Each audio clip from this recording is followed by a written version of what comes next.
The moon was shining brightly, along with multiple stars in the sky. It was a fine night. The wind blew strongly. A girl could be seen walking in the light of the moon. She was heading towards the forest, looking terrified and walking quickly. Tears splashed through her eyes when the flashback came into her mind. The lady shouting at her is her stepmother. "You little pest. You have no decency, just like your mother," her stepmother said, slapping her face. "Don't talk back to me, you filthy child." The girl's name is Lucina. She puts both hands on her cheeks where the lady slapped her. People are talking about her, and her mother appears around her. Isn't she Baron Velk's illegitimate child? They were making fun of her. One of them said her mother was quite well known in the entertainment district. Her face was always covered in bruises, as this was the usual routine of being beaten by her stepmother. "It hurts," Lucina said, putting her hand on her cheek. She asks herself if she should heal herself. Suddenly, she hears something and freezes herself. She steps forward to see what sound that was. Why has this part of the forest dried up? She says when she touches a plant's leaf. It feels quite hot all of a sudden. Is something on fire? Lucina talks to herself as she steps forward more. The blaze of fire comes on her face. She steps backward a bit and closes her eyes as she feels the heat. Lucina saw a dragon when she opened her eyes. That's a dragon. She was surprised to see that. Is it hurt? It's bleeding, Lucina says as she sees the dragon's wounded wing. She took a step forward. The dragon growls at her as she steps forward. Lucina points her finger towards the wound and asks, "Does that hurt?" to the dragon. She takes a step and says, "Do you need any help?" trying to hold his wound with both her hands. But the dragon roars at her with anger. She smiles and says, "Don't worry, I'll make you feel better." Then she puts both her hands on his wound, and magic happens. The dragon watches this surprisingly. "This is taking a lot out of me because it's really badly wounded, but I need to heal it," and she uses all her power to heal the dragon. "I understand how painful wounds can be." She staggers after saying this. She loses her consciousness and falls on the ground. The dragon stares at her. She lies silently on the ground as if she were dead. The dragon howls, rises his body and face up towards the sky, and transforms into a human. His eyes were beautiful. The dragon is a very handsome man. The man bends on his knees and looks towards Lucina. "What a fearless little girl," he said. Lucina comes to consciousness as he speaks. "I can hear someone's voice," she says. She was in the phase of consciousness and unconsciousness. Lucina says she can't hear what that person had said. The man who was the dragon takes her into his arms, and she falls unconscious again after saying that. The scene transforms, and we see Lucina sitting in front of a mirror, her hair now blonde. She looks terrible, so one of the maids said to her, "Was the hair dye too strong?" Hearing this, two maids sitting beside her, and the maid said, "That's because there was too much sulfur in the hair dye." The other one said, "It doesn't matter as long as her hair has been dyed properly." Her maid was combing Lucina's hair while the two maids were still talking to each other about Lucina. She said, "I heard that the old king is obsessed with blonde hair." Both laughed, and the first one says, "So she's going to become the king's concubine? Huh? She'll be more like his plaything." The second maid replies to the first one, "Apparently, many of the concubines don't survive because he kills them once he gets bored." Lucina's eyes filled with tears. She says to herself, "I never thought I would be sold to the king just after turning 20 years old." She was trembling badly. She talked to herself and says, I knew I should have run far away 10 years ago." The flashback of that dragon comes to her mind. On that day, she was escaping from her stepmother's imprisonment, but she found that dragon in the woods. She thought that if she hadn't exerted herself trying to heal that dragon then, she would have escaped from her stepmother's trap. Her stepmother's maid started doing her makeup. One of them said, "Let's follow her ladyship's orders and cover up her face with makeup now." The maids put foundation on her face to make her look brighter and fairer. A beautician said to the other, I'm sure her skin will settle down on the way to the capital. Lucina started coughing because of the makeup. The scene transforms, and Lucina appears. She looks like a bride.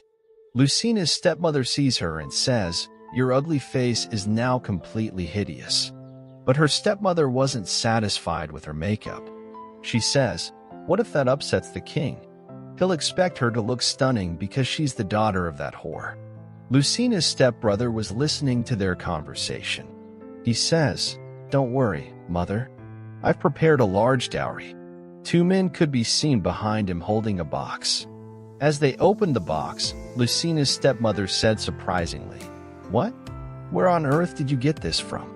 I haven't seen a treasure like this before." Her son replies, "A dark mage I know told me that I could find a substantial amount of gold by excavating the graves of the Tyre tribe along the border." Lucina's stepmother looks terrified when she hears that this gold belongs to the Tyre tribe. She says scared, "What did you just say?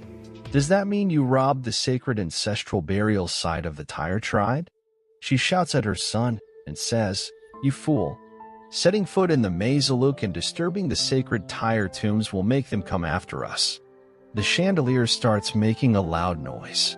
Things start falling from the ceiling, and a loud boom could be heard. Lucina's stepmother shouts, "What's going on?" Lucina also looks toward the ceiling. Lucina looks out the window. Two dragons were shooting blue fire from their mouths. Everything was burning. There were many dragons. The door of the castle was making a loud noise, and a big hole could be seen in the door. The door of the castle suddenly collapses, and the knights enter the castle, making a roaring noise. The knights on the gate of the castle shout and say, "It's the Tyre tribe." And the knights of the Tyre tribe, a man enters. His face was covered with a mask saying, "The Tyres are invading." He spins his axe and enters the castle. They are moving forward, demolishing everything that comes in their way. A dragon shoots fire on the castle's front head. The sound of the emperor's horse of the Tyre tribe could be heard. He runs his horse speedily into the castle, and a knight runs for his life saying, "Please don't kill me." The emperor of the Tyre's tribe throws his spear towards that knight and kills him. The blood of the knight splashes on the emperor's mask. The emperor's knight commander orders them and says, "Don't let them get any closer. Stop them." He shouts and makes a roaring noise. Lucina was watching all this from the window. Suddenly, the emperor of the Tyre tribe looks towards the window, and they both have eye contact. Lucina sits down in fear so that he cannot see her. The emperor of the Tyre tribe slides his mask and says with a sigh, "These filthy humans have violated the Mazaluk of the Tyres. Burn them all." The emperor shouts. The dragons were roaring and shooting fire on the castle. They had burnt all the knights on the rooftop of the castle. A knight comes running to Lucina's stepmother and says, "They've completely melted through the castle walls. I think they're planning to wipe us out." The lady's son was hiding behind her, and she was looking terrified. She shouts and says, "Surrender immediately. Hurry up and raise the white flag." Lucina walks sneakily and says to herself that this is my chance to get out of here. Lucina's shoes make the noise of clacking. She talks to herself, "I'll hide in the northern tower for a bit and then climb down the wall to escape. I'm going to make sure I escape this time." The remaining knights, Lucina's stepmother, and her son come outside raising the white flag. They sit in front of the emperor's horse. The knights commander of the Tyre tribe says to the emperor that they have surrendered. "Your Majesty, what should we do?" The emperor's horse steps forward. The emperor of the Tyre tribe orders and says, "Slit their throats and display their heads over the castle walls." Lucina's stepmother trembles upon hearing this. The emperor's spear glints as he moves it forward towards a knight. The knight, seeing this, says, "Wait." But the emperor of the Tyre tribe spins his spear and splashes his head off his body. Lucina's stepmother and her stepbrother start trembling heavily. The emperor looks like an angel of death to them. Lucina's stepbrother bows down and pleads with the emperor, "Don't kill me. You can have all the treasure back. Please just spare my life." Hearing this, The emperor of the Tyre tribe replies and says, "How pathetic. You have the audacity to defile the sacred tombs, and yet you expect to be spared." The emperor orders and asks the knights, "Burn this place to the ground and make sure there are no survivors." The emperor moves backward. The knight says to the emperor, "Yes, your majesty," and steps forward. The shadow of the knight holding an axe to splash out their heads off could be seen. Lucina's stepbrother starts crying and says, "This is all that Dark Mage's fault. He was the one who told me to rob the sacred tombs." Her mother hugs him and whispers, "I have to think of something. They're going to kill all of us at this rate." She shouts and says, "Please wait. I'll give you my daughter. She's so precious and beautiful that even the king of Bryan has asked for her." Hearing this, the emperor of the Tyre tribe asks the knight to stop. The emperor turns his head back and says, "So the king of Bryan is interested in her?" Lucina's mother now feels that the king of Bryan and the king of Tyre are sworn enemies. She can use this to her advantage. He'll be interested if the king of Bryan is involved. She says cleverly, "Of course, the king of Bryan is obsessed with my daughter. She was going to travel to the capital to get married today." The king of Tyre says, "So where is this daughter of yours?" Lucina's stepmother scans around but couldn't see her. She looks toward the front balcony and says, "Huh? Damn it. Where did she go?" Lucina was escaping through the northern tower. She looks on her right and says to herself, "All the soldiers have gathered at the castle gates. This is my chance to get out of here." She hears the noise of dragon's wings flapping, so she freezes. Lucina says to herself, "I can hear something flying towards me." She looks upwards, and the dragon's claw is just on her face. The dragon grabs Lucina in his claws. Lucina screams and says, "Ah, wait." As the dragon flies towards the main gate, Lucina sees the throats of the knights hanging on the wall. She says to herself, "They've executed all the knights?" She didn't know because she had left the room when they entered the main hall. As the dragon reaches the main hall, Lucina's mother sees the dragon holding her in his claws. The dragon tosses Lucina onto the ground. She is hurt as she hits the ground and says, "Ah." She looks towards the emperor. The emperor says to her stepmother, "Is this your daughter?" Lucina thinks that the emperor is going to kill her, so she says to herself, "Oh no, he's going to kill me." She is trembling heavily. The emperor is staring at her and says, "She's not that pretty. Why was that old fool interested in her?" He stares into her eyes and says to himself, "But her eyes are captivating. They shine brightly like stars and remind me of the night sky." He closes his eyes and thinks of her eyes. He says to himself, "I feel like I've seen eyes like these once before. I remember now. She has the same eyes as that fearless girl I met 10 years ago." The dragon that crashed into the wood was the emperor of the Tyre tribe. However, Lucina and the emperor didn't recognize each other because she had fainted, and now the color of her hair had changed. The emperor questioned himself and said, "Did I end up crash landing in this area? Then that child must live somewhere around here as well." But he was confused because of her blonde hair. "I don't think she's the one I'm thinking of because her hair color is different," he thought. Lucina's mother held her with both hands and said to the emperor, "So, what do you think of my daughter? If you give me some time, I'll make sure to dress her up nicely and send her over to you." Lucina was trembling. "Or if you're willing to give me a few days, I can make her look even more beautiful," Lucina's stepmother pleaded in front of the emperor. The emperor slid his spear towards Lucina and said, "You have a choice to make."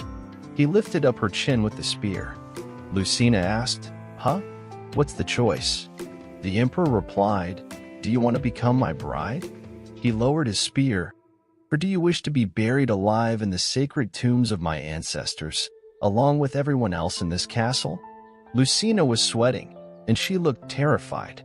She asked herself, "Buried alive?" She hesitated, then said, "I don't want to die." The emperor of the Tyre tribe replied, "Then I'll marry you." The emperor stepped forward, sat beside her, and leaned on her. He asked, "What is your name?" Lucina, hesitating, said, "Lucina." The emperor stared at her and said, Lucina? Doesn't your name signify the moon in Bryonian? Lucina nodded. The emperor replied, It suits you. My name is Hakan. King Hakan whispered in Lucina's ear, I'll take good care of you. King Hakan stood up and turned back. As I understand it, Bryonian weddings require an officiator, he said to one of the prisoners. Hey, you over there. I want you to officiate as our priest. I'm going to marry Lucina right now. The priest stepped forward. Lucina and her stepmother were both surprised by this statement. Lucina's stepmother said, What? Right now? Lucina also said, trembling, all of a sudden? They were not expecting this to happen. King Hakan said to the priest, I want you to serve as a witness once the wedding ceremony is complete. The priest was sweating out of fear. King Hakan asked the priest, Who would you like me to testify to? King Hakan smirked and said, Who do you think? Your king, of course. Once we're done here, hurry along to your king and deliver this message. Tell him that Hakan of the Tyre tribe has taken his bride. King Hakan laughed and said that after 10 long years, he could finally repay him for sending dragon slayers to attack his hatchlings. Lucina's stepmother was terrified and felt something fishy, saying to herself that King Hakan is nothing but a savage who wants war. He's going to use Lucina to provoke the king of Bryan. King Hakan and Lucina were standing in front of each other, and the priest was standing in the middle, trembling. King Hakan turned back and said to the knights that the atmosphere feels too somber for a wedding and asked them to bring him some flowers. The knights went into the garden, sliced some flowers with their axes, and brought them to King Hakan. The knights said to King Hakan, Here they are, your majesty. King Hakan smelled them and gave those flowers to Lucina, saying, These are for you. I'm aware that in your country, it's customary for the bride to carry flowers at her wedding. Lucina moved her hands forward, and her hands were trembling. She then took the flowers from King Hakan. King Hakan looked towards her and said, That's much better. Let's begin. The priest hesitated, then started the rituals and said, We are gathered here today to witness the sacred union between this couple. He recited some verses and then said, You may now kiss the bride. Upon hearing this, Lucina felt like lightning struck her, and she said, What? Because she was not expecting this at all. King Hakan looks towards her through his peripheral view. Lucina was trembling badly. The priest says that we can skip the kiss and go straight to the prayer. Upon this, King Hakan says, Forget about the prayer. I don't believe in your God anyway. The priest replies and says, In that case, please seal your marriage vows with a kiss. King Hakan spins back and holds Lucina from the back with his hand and comes closer to her lips. Lucina looks into the eyes of King Hakan and says, Oh, you look like you are going to faint. King Hakan replies and asks her to close her eyes. He comes closer and leans his face on hers, putting his hot lips on Lucina's heating lips. Lucina smells the smell of blood and sweat. He kisses her hard. Lucina starts feeling dizzy upon kissing him, and the flowers in her hand fall down. King Hakan moves his lips and sees that Lucina has fainted. One of the knights says to King Hakan, You should give her a passionate kiss, not make her faint, your majesty. King Hakan smiles and replies, I think it was too much for her. King Hakan lifts up Lucina in his lap and rides back on the horse. He grabs the rope of the horse and says to her stepbrother, I'll spare you, since you are her flesh and blood. However, if you ever dare to disturb the sacred tombs of Tyre again, I'll obliterate this castle and wipe it off the map. King Hakan bashes his horse rope and says, Let's go. They all went back to their tribe, and the noise of horseshoes could be heard. Everything was falling down and burning as they left the main door of the castle. There were splashes of blood and dead bodies in the main hall of the castle, while Lucina's stepmother and brother were still sitting there in shock. Lucina's stepmother was sad and she says to her son, We have to get Lucina back. Her son replies, Huh? Why? Lucina's stepmother shouts and says, I was able to secure your future by offering Lucina to the king of Brian. I won't let him ruin my plans. Her son replies, but we have lost almost all of our knights. She turns to him and says arrogantly, we'll have to hire some mercenaries. The sun was about to set, and King Haakon and his knights were passing by the woods. Lucina woke up by hearing the clip-clop of horses. She scans here and there and talks to herself. Where is she? Suddenly her glance caught the knight who was riding on his own horse nearby the carriage. The knight also saw her. The knight says to Lucina, "Oh, you're awake." The knight says loudly to King Haakon, "Your bride has woken up, your majesty." King Haakon looks back and asks Lucina, "Did you sleep well?" She turns the curtains on and doesn't reply to him. King Haakon orders his army and says, "We should stop to eat now that she's awake. Everyone, halt. We'll set up camp here." "Yes, sir," one of the knights says. "We're setting up camp here," the knight replied. Lucina could hear all these conversations sitting in the carriage. The carriage stops, and someone's steps noise came. Someone was reaching out to the carriage, and the door opens with a creak sound. It was King Haakon. King Haakon says to Lucina, "Are you feeling a bit better? You startled me when you fainted suddenly earlier." Lucina says that she's fine but is trembling. King Haakon says to her, "Come with me. You must be hungry after not eating for the whole day." He held out his hand. Lucina replies, trembling, "I'm not hungry. I think I'll just stay here." She blushes, and her cheeks and face turn red. King Haakon laughs, seeing her in this shy condition. King Haakon says to Lucina, "There is no need to be so shy. It'll get cold inside the carriage once night falls. Come outside and warm yourself up by the campfire."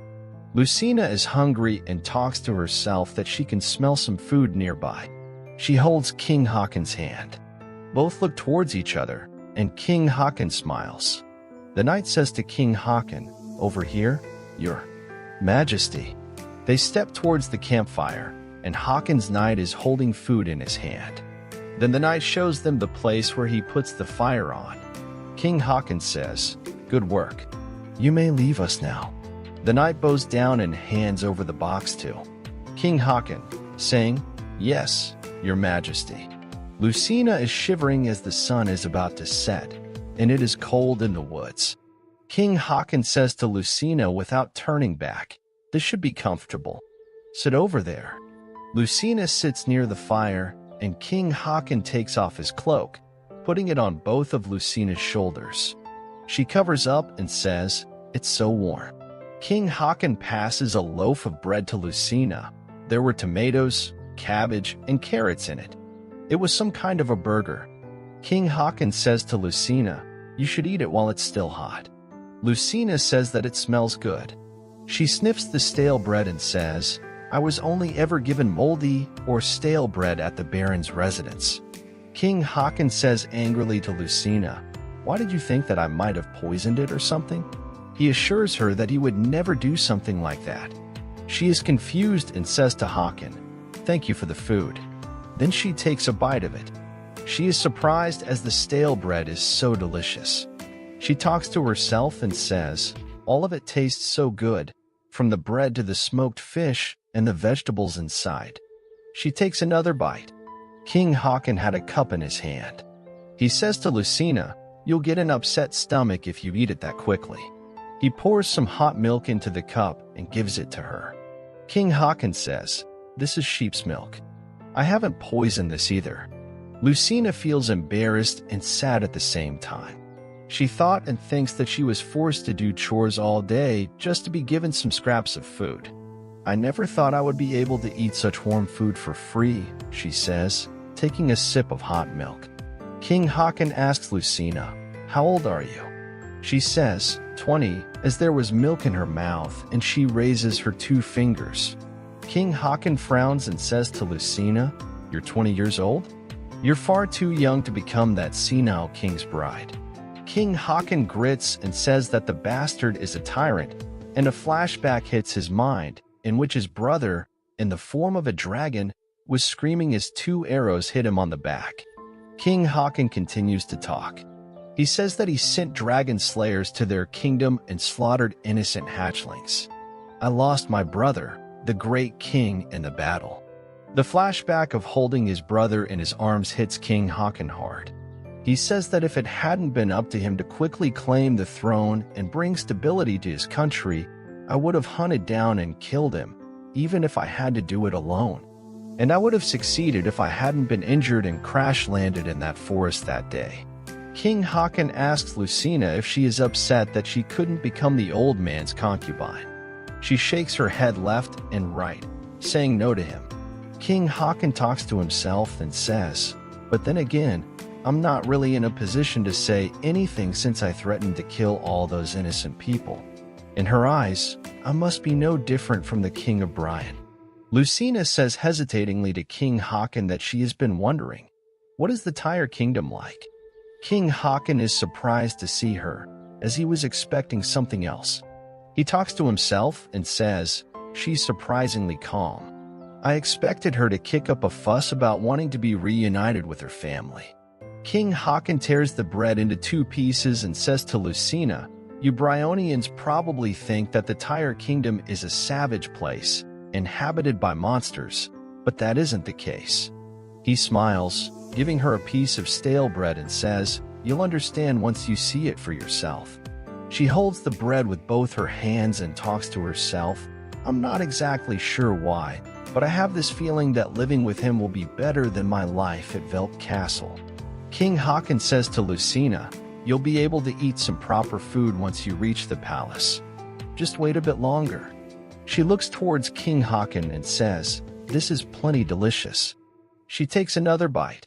King Haakon thinks and says to himself, "I thought she would be much colder towards me, considering she is the daughter of a Bryonian noble." She was eating that hamburger. Silently, King Haakon continues to talk to himself, but she is surprisingly easygoing, and she has quite the appetite. She's probably still too scared to say anything, though. King Haakon takes a sip of sheep's milk. Lucina is satisfied with the food. King Haakon says to Lucina, "If you finished eating, then you should lie down and get some rest. I should get undressed as well." Lucina again feels as if lightning strikes her again. She talks to herself and says, "Why is he taking his clothes off?" As King Haakon takes his shirt off, Lucina turns her face to the other side. She was feeling quite shy and says to King Haakon, I'll wait outside." King Haakon chuckles and holds out his hand on her shoulder, saying, "Is that really necessary? We are now husband and wife." King Haakon lifts Lucina up in his arms. He smiles and says to Lucina, "We're going to be sleeping together from now on."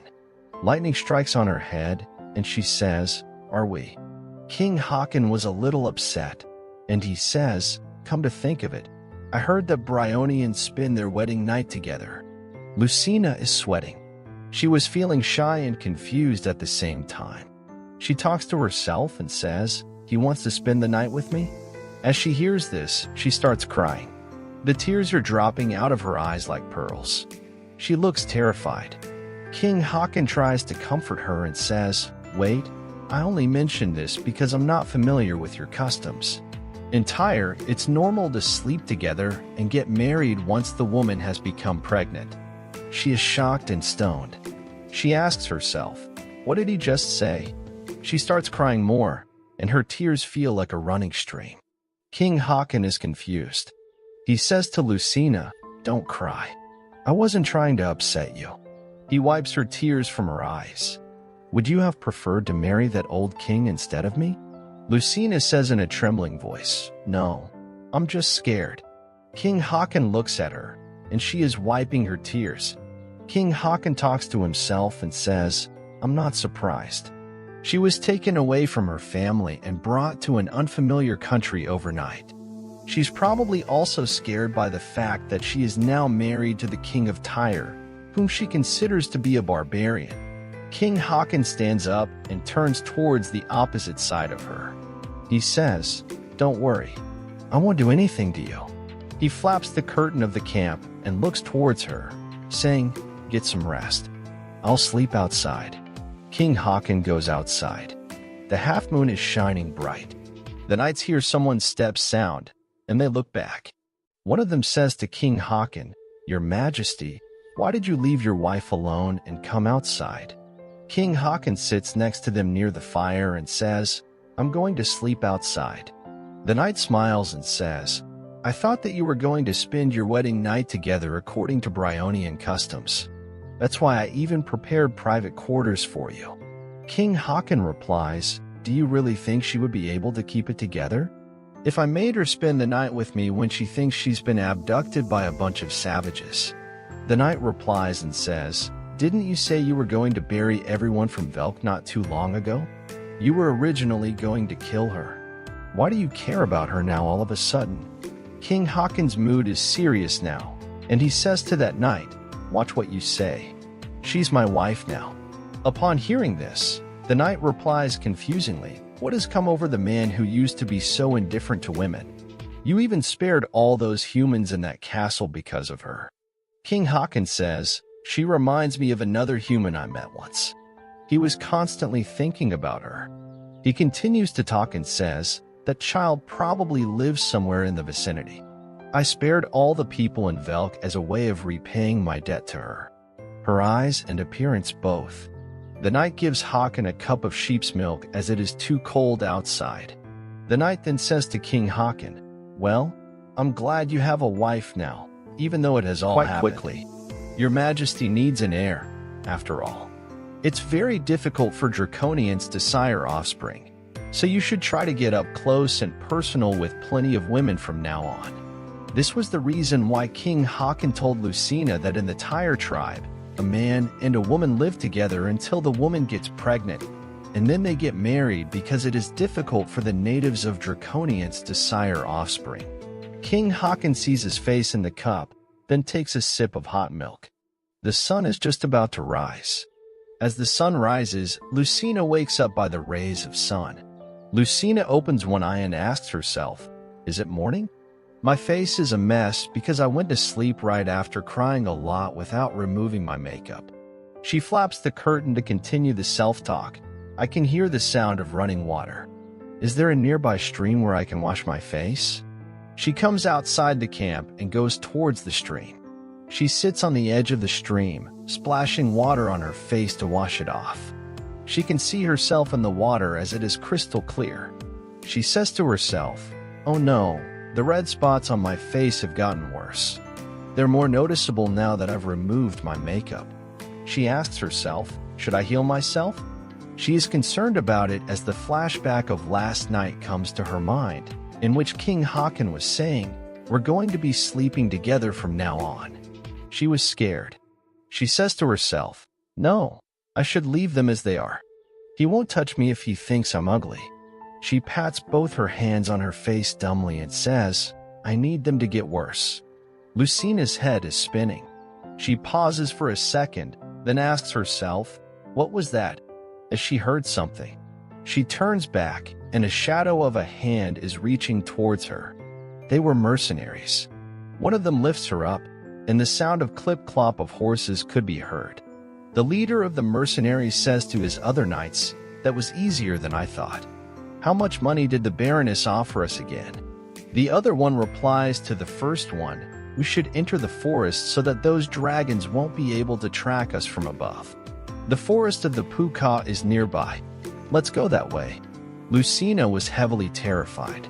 She asks herself, "Did he just mention the Baroness? Does that mean they're taking me back to Velk? I don't want to go back." As they enter the forest, it starts raining. The leader of the mercenaries says, "Is it raining?" The other one says, "Apparently, the dwarf fairy Puka causes it to rain if you pass through here without offering any nuts." The leader replies, "That's good for us since it makes us harder to track." Lucina is trembling as it is raining heavily and she is completely wet. She says, "I'm cold." The leader of mercenaries asks confusingly, "Why is she trembling so much?" The other one asks, "Is she hurt somewhere? Damn it, she had better not die before we get back." The leader turns her face and is shocked. He asks his mates, "What the hell happened to her face?" Lucina is still trembling. He inquires and asks again, Has she caught some sort of disease or something? The other one says, damn it. Did she catch an infectious disease from those savages? The one who was holding her says, should we just leave her behind? I don't want to catch a disease and die just because I wanted to earn a bit of money. Suddenly, an arrow comes flying and hits his mate in the neck. He falls off from the horse. The mercenaries are shocked, wondering where did this arrow come from. Lightning strikes, and it is a knight of the Tyre tribe and King Haakon. The knight throws another arrow towards them, and it hits one of them on the shoulder. The leader of the mercenaries puts a knife on the throat of Lucina and says, don't come any closer. If you come any closer, then I'm going to kill her. King Haakon is slowly stepping forward on his horse with full confidence and says, close your eyes, Lucina. Lucina closes her eyes and hears something. King Haakon takes his head off with his spear, and the splashes of blood come on his face again. Then he dismounts from the horse. The horse on which Lucina was being carried neighs and makes a loud noise. King Haakon grabs the rope of the horse. Lucina is still trembling. King Haakon calls her name with a sweet voice, Lucina, are you okay? You're trembling. Her eyes are down, and she is thinking that his face is covered in blood, just like the first time she met him. But for some strange reason, she feels safe instead of scared. Her hands are still tied with each other. She is still sitting on the horse. King Haakon says to her, come here. He dismounts Lucina from the horse and cuts the rope with which her hands were tied. King Haakon says to Lucina, cover yourself with this. He puts his cloak on both of her shoulders. King Haakon pats his hand on Lucina's head. King Haakon says to Lucina, you're burning up. She caught fever because of the rain and cold. King Haakon continues to talk to Lucina and says, as soon as I realized you were missing, I came searching for you. But it seems I arrived too late. King Haakon gently lifts her face up. Then King Haakon hugs Lucina and says, I'm sorry, you must have been so scared. Lucina is sobbing. Lucina says to King Haakon, I'm fine now. King Haakon lifts her up in his lap and says, just hang in there a bit longer. The rain will stop as soon as we leave this forest. King Haakon turns back and says to the knights, once we're out of this forest, I'd like you to set up a campfire so she can dry herself off. Also, bring her a change of clothes and clean water so she can wash her face. The knights reply, yes, sir. Lucina is staring at King Haakon. She talks to herself and says, I'm so glad I don't have to go back to Velk. I want to stay with him. In the next scene, they've finally reached their camp. Lucina can be seen sitting near the fire. She has a cup of sheep's milk in her hand and a handkerchief with which she wipes off her face. She looks towards the handkerchief and talks to herself, I didn't realize my face was covered with blood. It could be because of the fever, but the red spots on my face look much worse now. I really look like I'm ill. She says this to herself as she sees her face in the cup. She continues to talk to herself and says, should I just heal my face? But what if I have to sleep with him? She thought, and a flashback of Lucina hugging King Haakon comes to her mind. She is blushing out, and she takes a sip of the milk. She thinks that might not be so bad after all. She tries to touch her cheeks where there were red spots, but then she says to herself, don't do it. She turns back as she heard something. She sees a beautiful child standing behind her. She talks to herself and says, huh? What's a child doing here? She asks the child, who are you? The child replies and says, my name is Puka. I'm the fairy of this forest. Lucina says, are you the dwarf fairy who makes it rain if you're not given peanuts as an offering? The child looks angry and replies, who are you calling a dwarf? I'm pretty tall for a fairy. He thinks and then says to her, but you're much more talkative than I thought. You were so quiet all day yesterday. Lucina asks him, have you been watching me since yesterday? Puka says surprisingly, I've never seen that type of energy in the Tyre Kingdom before. You have a healing ability, don't you? Hearing this, Lucina smiles and says, yes, how did you know this? Puka laughs sarcastically and says, I'm a fairy. That's child's play to me. Puka shouts at Lucina and says, But more importantly, don't use that healing ability so recklessly. You'll be in serious danger if anyone catches you using it. Lucina looks confused and asks why he is saying all this. Upon this, Puka tells her that it's an exceptionally rare ability, so all kinds of species will desire it. Once they discover that you possess the power to heal, all sorts of scoundrels will start swarming around you like ants. Lucina replies upon hearing this, I see. I'll be more careful. Thanks for telling me. Puka asks her a question and says, if you're normally this talkative, then why were you so quiet yesterday? Lucina replies and says, I have difficulty speaking properly because I get nervous when I'm around other people. Everyone used to get angry or hit me whenever I tried to speak in the past. I've not really managed to finish my sentences very often. Puka replies happily and asks her a question. Are you okay with me? Because I'm not human. Lucina smiles and says, Yup. Because non-human creatures don't get angry with me when I interact with them. That's why I'm not scared at all. She says to Puka, I've encountered a dragon before. It was incredibly large and had a brilliant shade of crimson. Lucina keeps talking to Puka, telling him about the whole scenario of finding a dragon in the woods. Lucina says excitedly, he was bleeding from a wing injury, but I fully healed it with my power. I wanted to talk to the dragon, but I ended up passing out. Puka says to himself, she sure talks a lot. King Hakan calls Lucina and asks her permission. Can I come in, Lucina?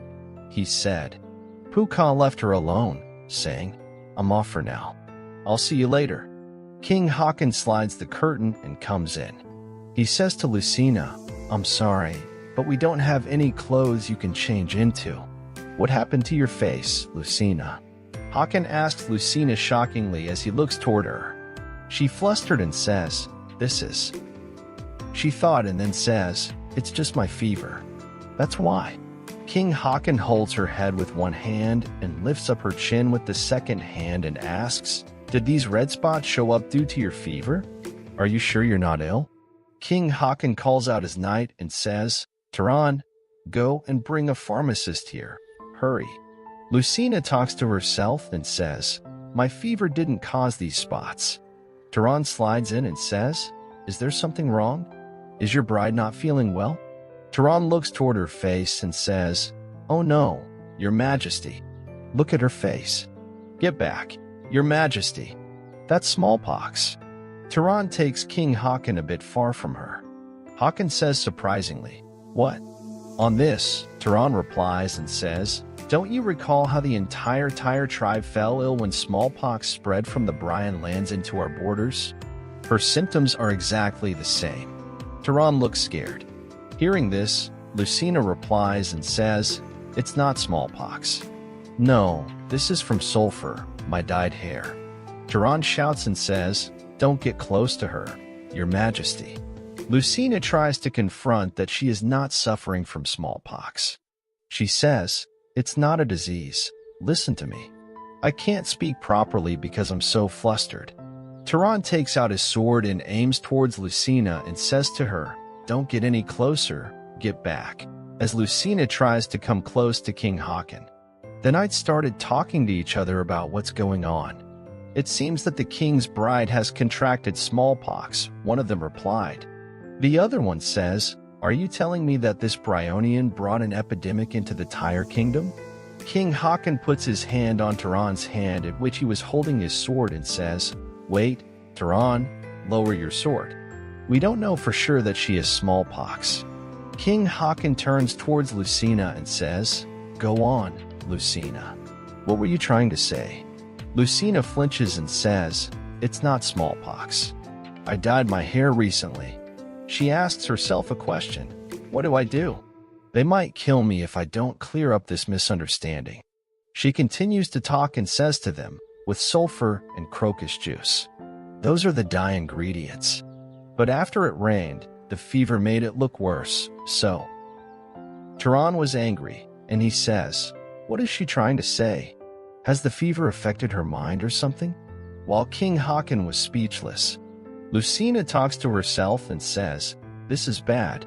The more nervous I become, the more I jumble up my words. Lucina puts her hand on her chest and tries to speak, but a flashback comes to her mind in which her stepmother slapped her. Her stepmother slaps her and asks her how dare she talk back to her, upon which Lucina had replied, that's not what she was trying to do. The maids of the castle were doing chit-chat with each other about her and were saying, I don't understand why she keeps making things worse for herself by trying to come up with excuses. If she's going to get beaten regardless. One of them says, if I were her, I would simply stay quiet. That way, I would be hit less. I was beaten for simply trying to speak. Lucina talks to herself. She says, it's not like anyone would listen to me when I can't even speak properly right now. Turan says, I'm certain that she has smallpox, Your Majesty. We can't take this woman to the palace. The other knights also started saying, we should burn that woman and anything she touched. If we don't, then we'll be putting the entire tribe at risk. One of them says, she's just a human who violated the Maizluk tombs. We shouldn't have allowed her to live from the start. They were all angry. Lucina told herself and says, if I don't do anything, then I'll be killed. She makes a fist, and it was glowing. She finally took her decision and says to herself, I should just heal myself, using my power. But the advice of the fairy came to her mind, who said to her, don't use that healing power so recklessly. You'll be in serious danger if anyone catches you using it. Once they discover that you possess the power to heal, all sorts of scoundrels will start swarming around you like ants. She was confused and unable to take a decision. She opens her fist and asks herself, what should I do? Do I heal myself or not? Lucina was still in confusion. King Haakon says to Lucina, calm down, Lucina. King Haakon continues to talk and says, take a deep breath and tell me what you want to say. I'll keep listening until I get what you mean. Turan says to Haakon, Your Majesty, it's not safe to speak with someone who has smallpox for a long period of time. King Haakon turns back and says to Turan, she doesn't have smallpox. Turan was confused. He inquires King Haakon with his expressions. King Haakon replies and says, usually, smallpox patients develop a rash only after their fever subsides. However, in Lucina's case, her rash appeared while she still had a fever.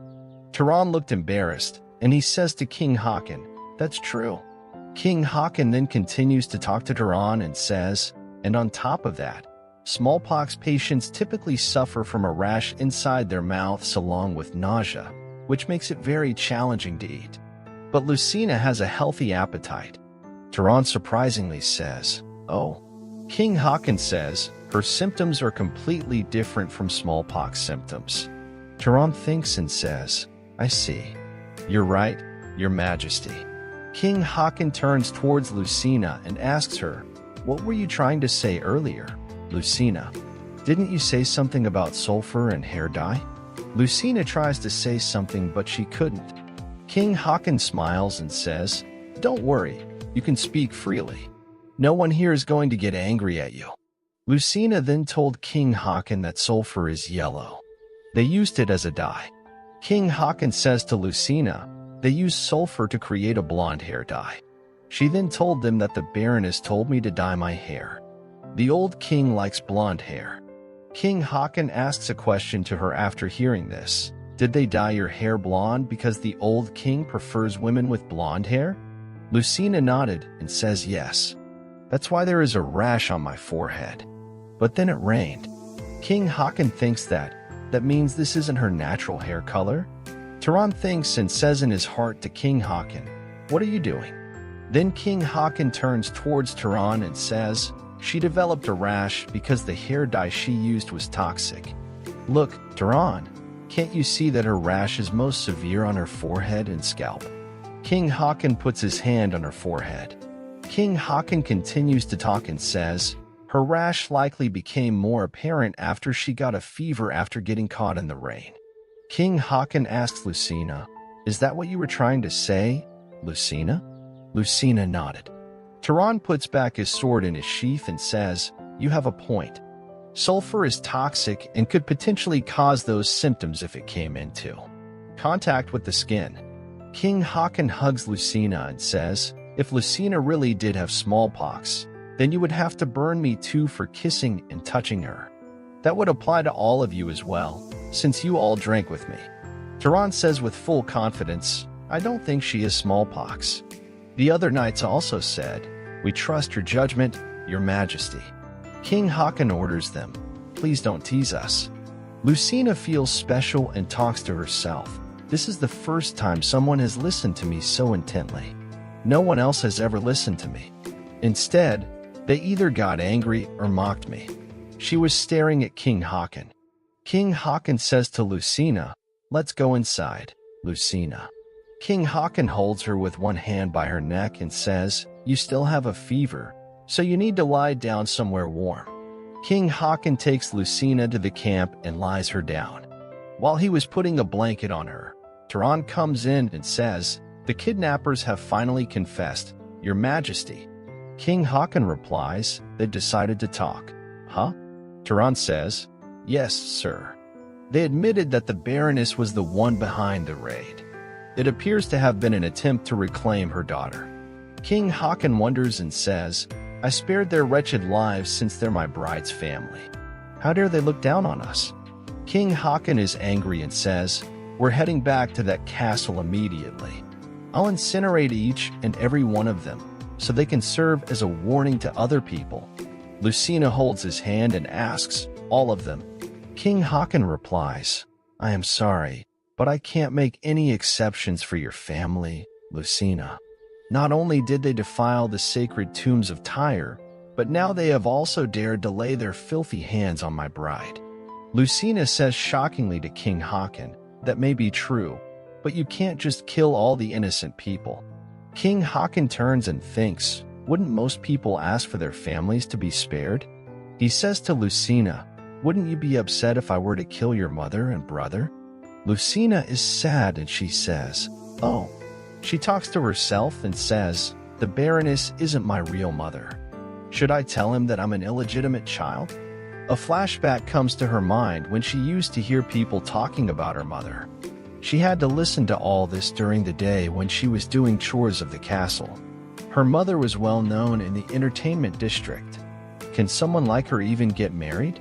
All these were the questions of people. They say about Lucina that she should be grateful that she has the opportunity to be the king's toy. After remembering all this, Lucina decides not to go there and says to herself, I don't want to go back.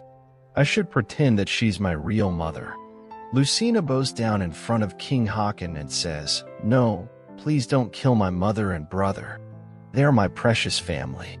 King Haakon leans on and holds out his hand towards Lucina. King Haakon says to her, get up.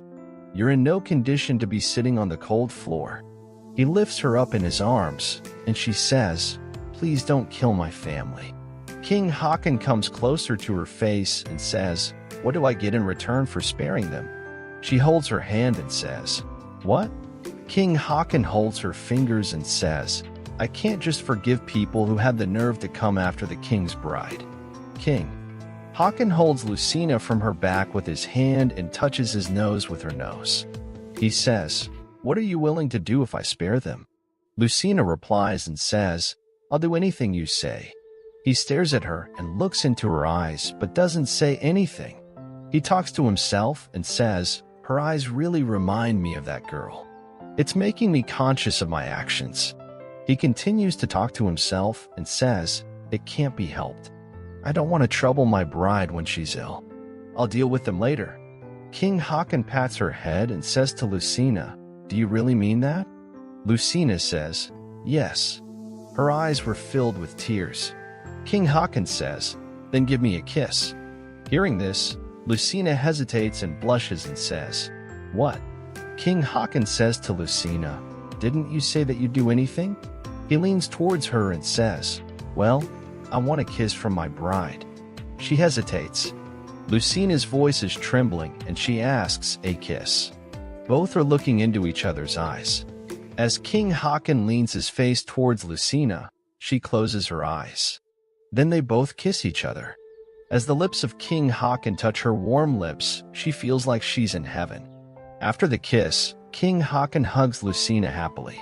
King Haakon orders Turan to tell the wyverns to execute the mercenaries and bring their heads back to Velk. King Haakon further says, once you're sure that everyone in the castle is watching, burn their heads and deliver this message. If they dare to attempt anything like this again, everyone in that case will meet a similar fate. Turan bows a bit down and says, yes, your majesty. King Haakon lifts her up and orders Turan and says, we'll set off once Lucina's fever recedes. Tell the men to prepare a remedy for her fever, as well as food that is easy to eat. Turan says to Haakon, as you wish.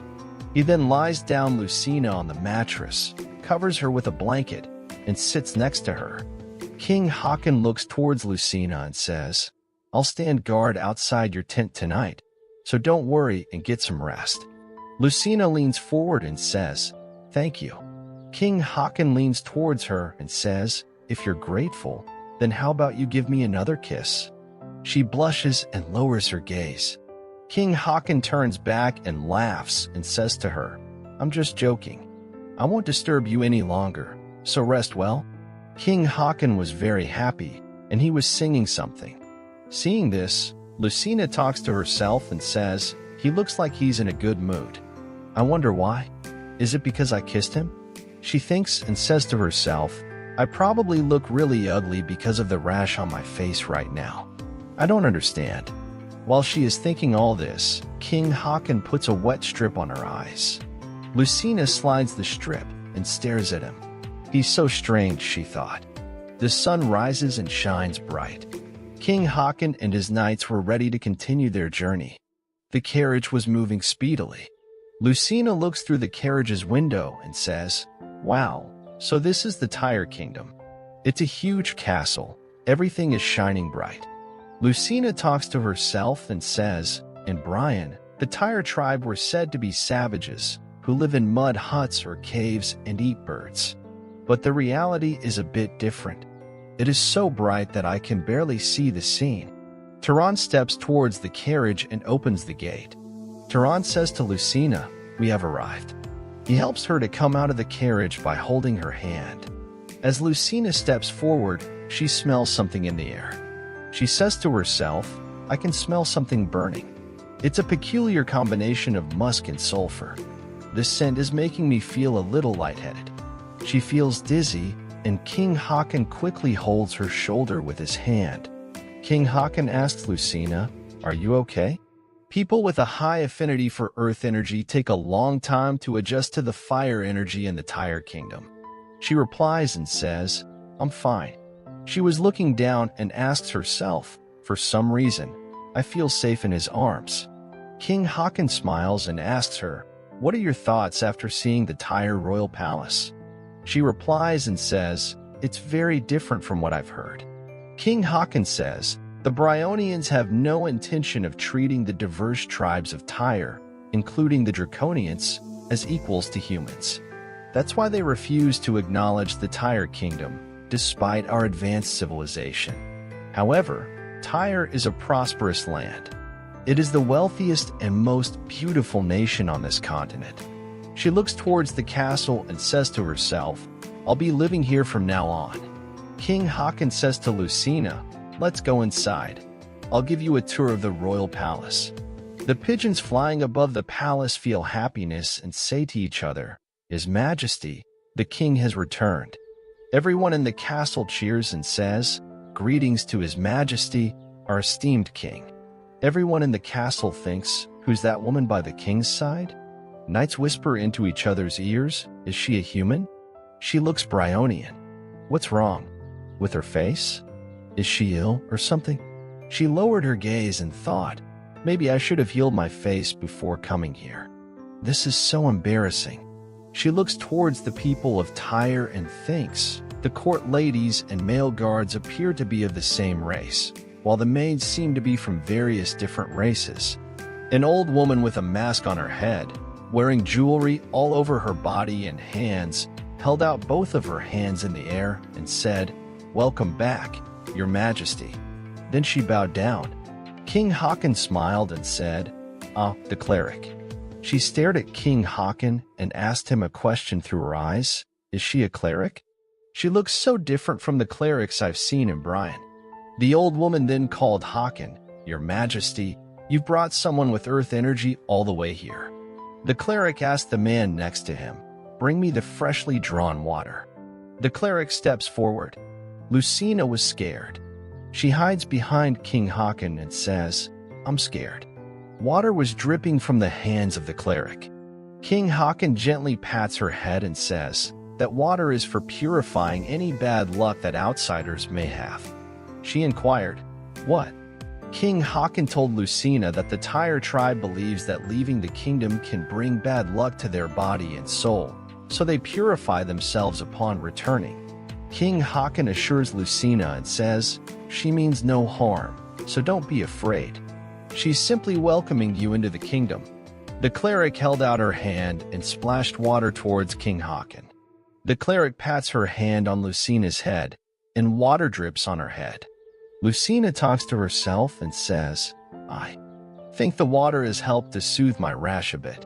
The cleric then says, "The purification ceremony is over.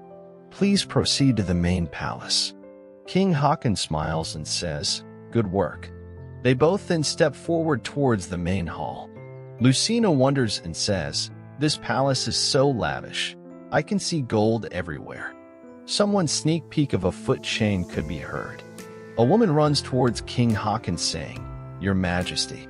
She hugs Haakon and says, "I'm relieved that you made it back safely. Did you show the power of the king to those despicable grave robbers from Brian? I'm incredibly proud of you." Lucina wonders at her beauty and talks to herself. She's stunning. She possesses an air of royalty, as if she were a queen herself. Her name was Georet.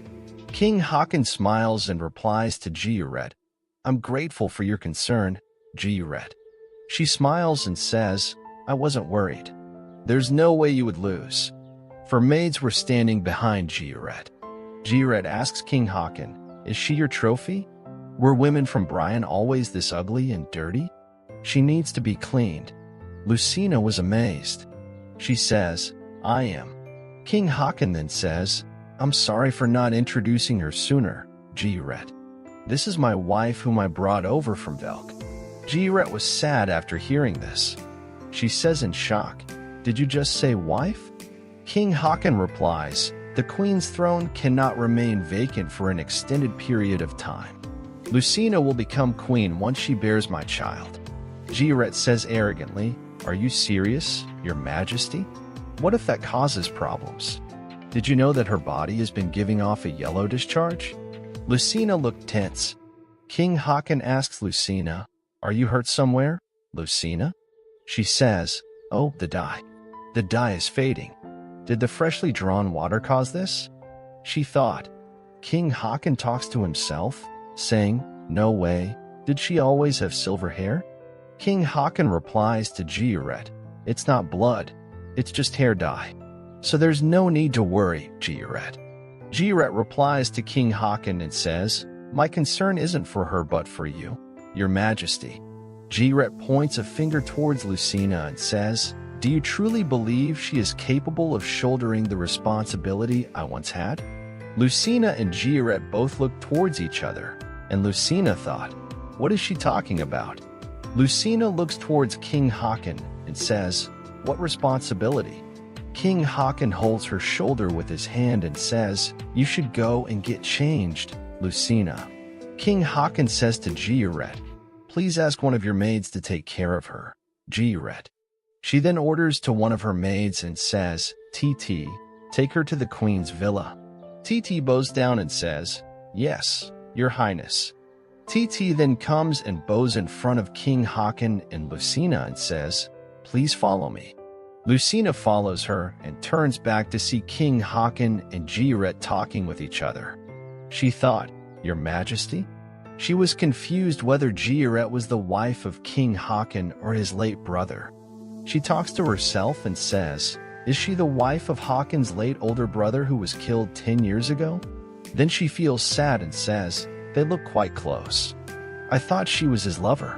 Lucina now reached her room, and TT says, "My name is TT. I'm here to attend to all your needs." Since Lucina also worked here in her stepmother's palace with the maids, she says to her, "It's nice to meet you." Hearing this, the maid jolts and says, "There's no need to be so formal. I'm your maid." She was sitting on her bed. She replies and says to TT, "Okay, is this my room?" TT then replies to Lucina, "Yes. I'm afraid you're not allowed to enter the queen's palace until you've conceived a child for His Majesty the King. You can only marry the king and be crowned queen once you have fulfilled your duty to bear his child." Lucina now got to know what Giorette was talking about. She says to herself, "So this is the responsibility that Giorette mentioned earlier." TT then asks Lucina, "Would you like me to help you put on some new clothes?" Lucina replies and says, "Yes, that would be nice." TT starts taking Lucina's clothes off. She sees the stain on her clothes. She says to Lucina, "Oh my, your clothes are stained with dye." Lucina replies and says, "That's because the dye is faded." She talks to herself and says, "I think that water helped the dye come out and reduce the swelling on my face." Lucina then asks TT, "Could you get some more of that water from earlier?" TT then replies to her and says, "Are you talking about the holy water? I'll ask on your behalf." TT steps outside and went to ask for the water. A parrot comes in. The parrot then comes towards Lucina, sits on her finger, and says, "Good job." Lucina wonders and says, "Is this a talking bird?" That parrot suddenly turns into a child. He says, "It's me, Puka." Lucina asks him, "Puka, did you follow me all the way here?" Puka replies and says, "I hope you listened to me when I told you not to use your power. It's much safer to use holy water than your healing power." Lucina then talks to him and says, "Thanks for telling me. Which reminds me, you mentioned that you like nuts, right? I'll ask TT later if they have any nuts. What kind of nuts do you like?" Puka says, "I like all types of nuts." Puka thinks she still talks so much. Lucina then told Puka that she really likes it here. She says, "I think I'll have a much better time living here than I did in Velk. They'll serve me tasty food, and no one is going to hit me." Puka then says to Lucina, "Aren't you worried about having to bear Hakon's child?" Lucina says, "It's a bit scary to think about, but we are married after all. According to Tyre law, we aren't officially married yet, but we did have a marriage ceremony in Brian." She laughs. A flashback came to her mind when Hakon said to her, "So it makes sense for us to spend our first night together." Lucina was blushing out. She waves her hand excitedly. Puka says to Lucina, "I can worry about that later. Don't ask me right now." "Ma'am," she closes her fist and startled. It was TT. TT comes in and says, "You've been granted permission to use the holy water. Come this way." King Hakon was standing in front of the mirror, and his maids were changing his clothes. Turan comes in and calls King Hakon, "Your Majesty, the wyverns have returned from Velk." He replies without turning back, "Did they carry out my orders properly?" Turan replies and says, "Yes, I was informed that the Baroness and her son were thoroughly frightened by the display. However, are you truly planning to forgive the people from Velk so easily? 10 years ago, they sent slayers to our kingdom, resulting in the massacre of our hatchlings. We were unable to seek retribution against the King of Brian for the assassination of our late king as well. I'm worried that the Bryonians will look down on us." King Hakon grits and says, "I won't let them get away with what they've done, but there is something I need to figure out before taking any action. Do you remember when I was struck down by a black arrow while pursuing those slayers who murdered my brother a decade ago?" Turan replies and says, "As if I could ever forget such a horrific day." Then King Hakon told Turan about what had happened to him during that day. "A girl living in Velk saved me. If it hadn't been for her, I would never have made it back to the Tyre kingdom." Turan asks King Hakon and says, "You said that she was around 10 years old. She should be an adult by now." King Hakon replies and says, "That's right, and I don't know if she still lives in Velk." I have no qualms about eliminating the others, but I have no desire to harm her. Tehran replies and says, well, she does possess the rare ability to heal. She could be very useful if we spare her. Why didn't you bring her here 10 years ago? Her healing power could have helped our people a lot. King Haakon turns back and says, do you want me to kidnap the child that saved me and separate her from her parents? I am not that ungrateful.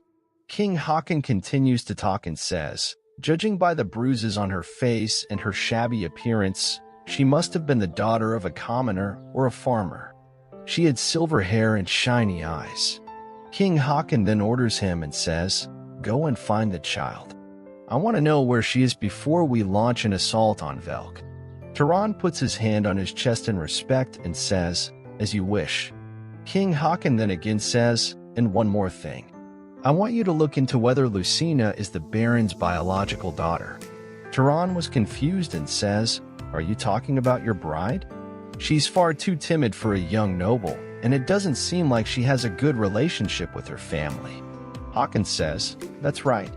I want you to find out about how she was treated when she was younger.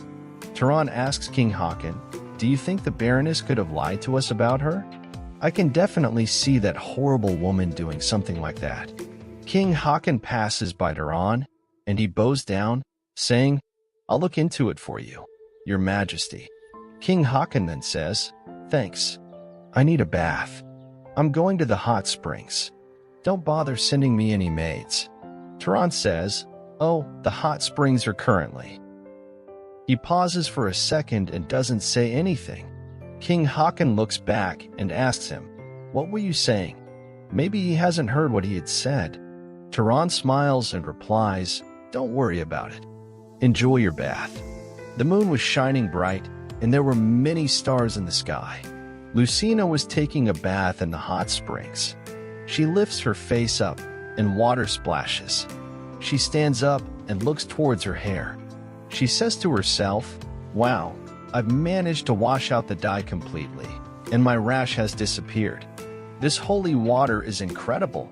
My skin feels a lot softer and smoother than before. She was much excited. She heard someone's steps and says to herself, I can hear some footsteps. He was King Haakon, who was here to take a bath. Lucina sees him and asks herself, is that Haakon? King Haakon slides his robe and removes it. Then he enters the water. Lucina was seeing all this, hiding behind the pillar in the springs. She asks herself, what should I do? I can't get out. King Haakon was waving his hand in his hair. Lucina was afraid and shy. She talks to herself, what should I do? I lost my chance to leave. Water splashes, and King Haakon looks backward with his peripheral view. He saw silver hairs behind the pillar. King Haakon talks to himself and says, what was that? Is there a woman here?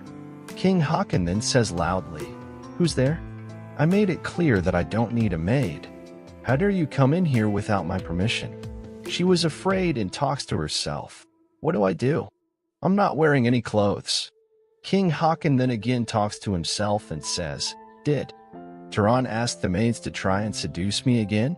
He was angry. Tehran used to send maids into the springs when King Haakon was taking a bath. 3 maids could be seen calling sweetly, King Haakon, Your Majesty. While Tehran asks the maids and says, you should be more assertive when approaching him since His Majesty has no interest in women. Tehran could be seen running behind King Haakon and shouting, Your Majesty, we need an heir for prosperity. Your Majesty. King Haakon talks to himself and says, I married Lucina because I was tired of him pushing me to get closer to girls, and now he's trying to force another girl on me. I've had enough of this. King Haakon then says loudly, who ordered you to come in here? Was it Tehran? Lucina was afraid, and she talks to herself. What do I do? At this rate, he'll see me naked. I need to hide. She then dives into the spring and tries to hide herself. King Haakon sees the bubble and says, did you really think I would let you off the hook just because you tried to hide? She tries to hold out her breath. Lucina saw King Haakon coming towards her. She talks to herself and says, I need to move away for now.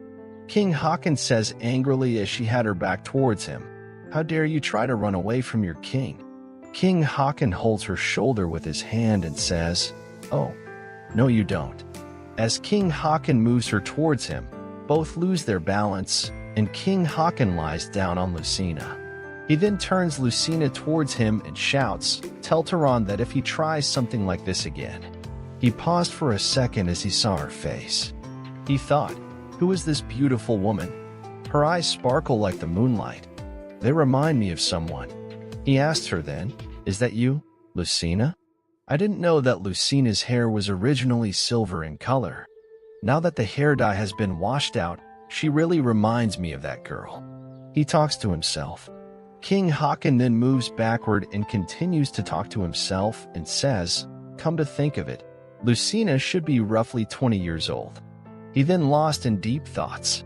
He says, "Could it be?" Lucina talks to herself and says, "Haakon looks really angry. He's going to hit me." She says nervously to King Haakon, "I'm really sorry. Please don't hit me." King Haakon was confused, and he says, "Why are you apologizing, Lucina?" But she didn't listen to him, and she continues to say, "Please, I'm begging you, don't hit me." She was bowed down and says, "I'll do anything you say." King Haakon looked confused, and he put back his robe and says, "Lucina, no one is going to hit you." Both looked into each other's eyes, and King Haakon put both his hands on her shoulder and says, "As if anyone would dare to lay their hands on my bride in my own kingdom." Lucina says in a crying voice to King Haakon, "And you won't hit me either?" King Haakon replies sweetly, "Of course. Why would I hit you?" Lucina then thought, "That's a relief.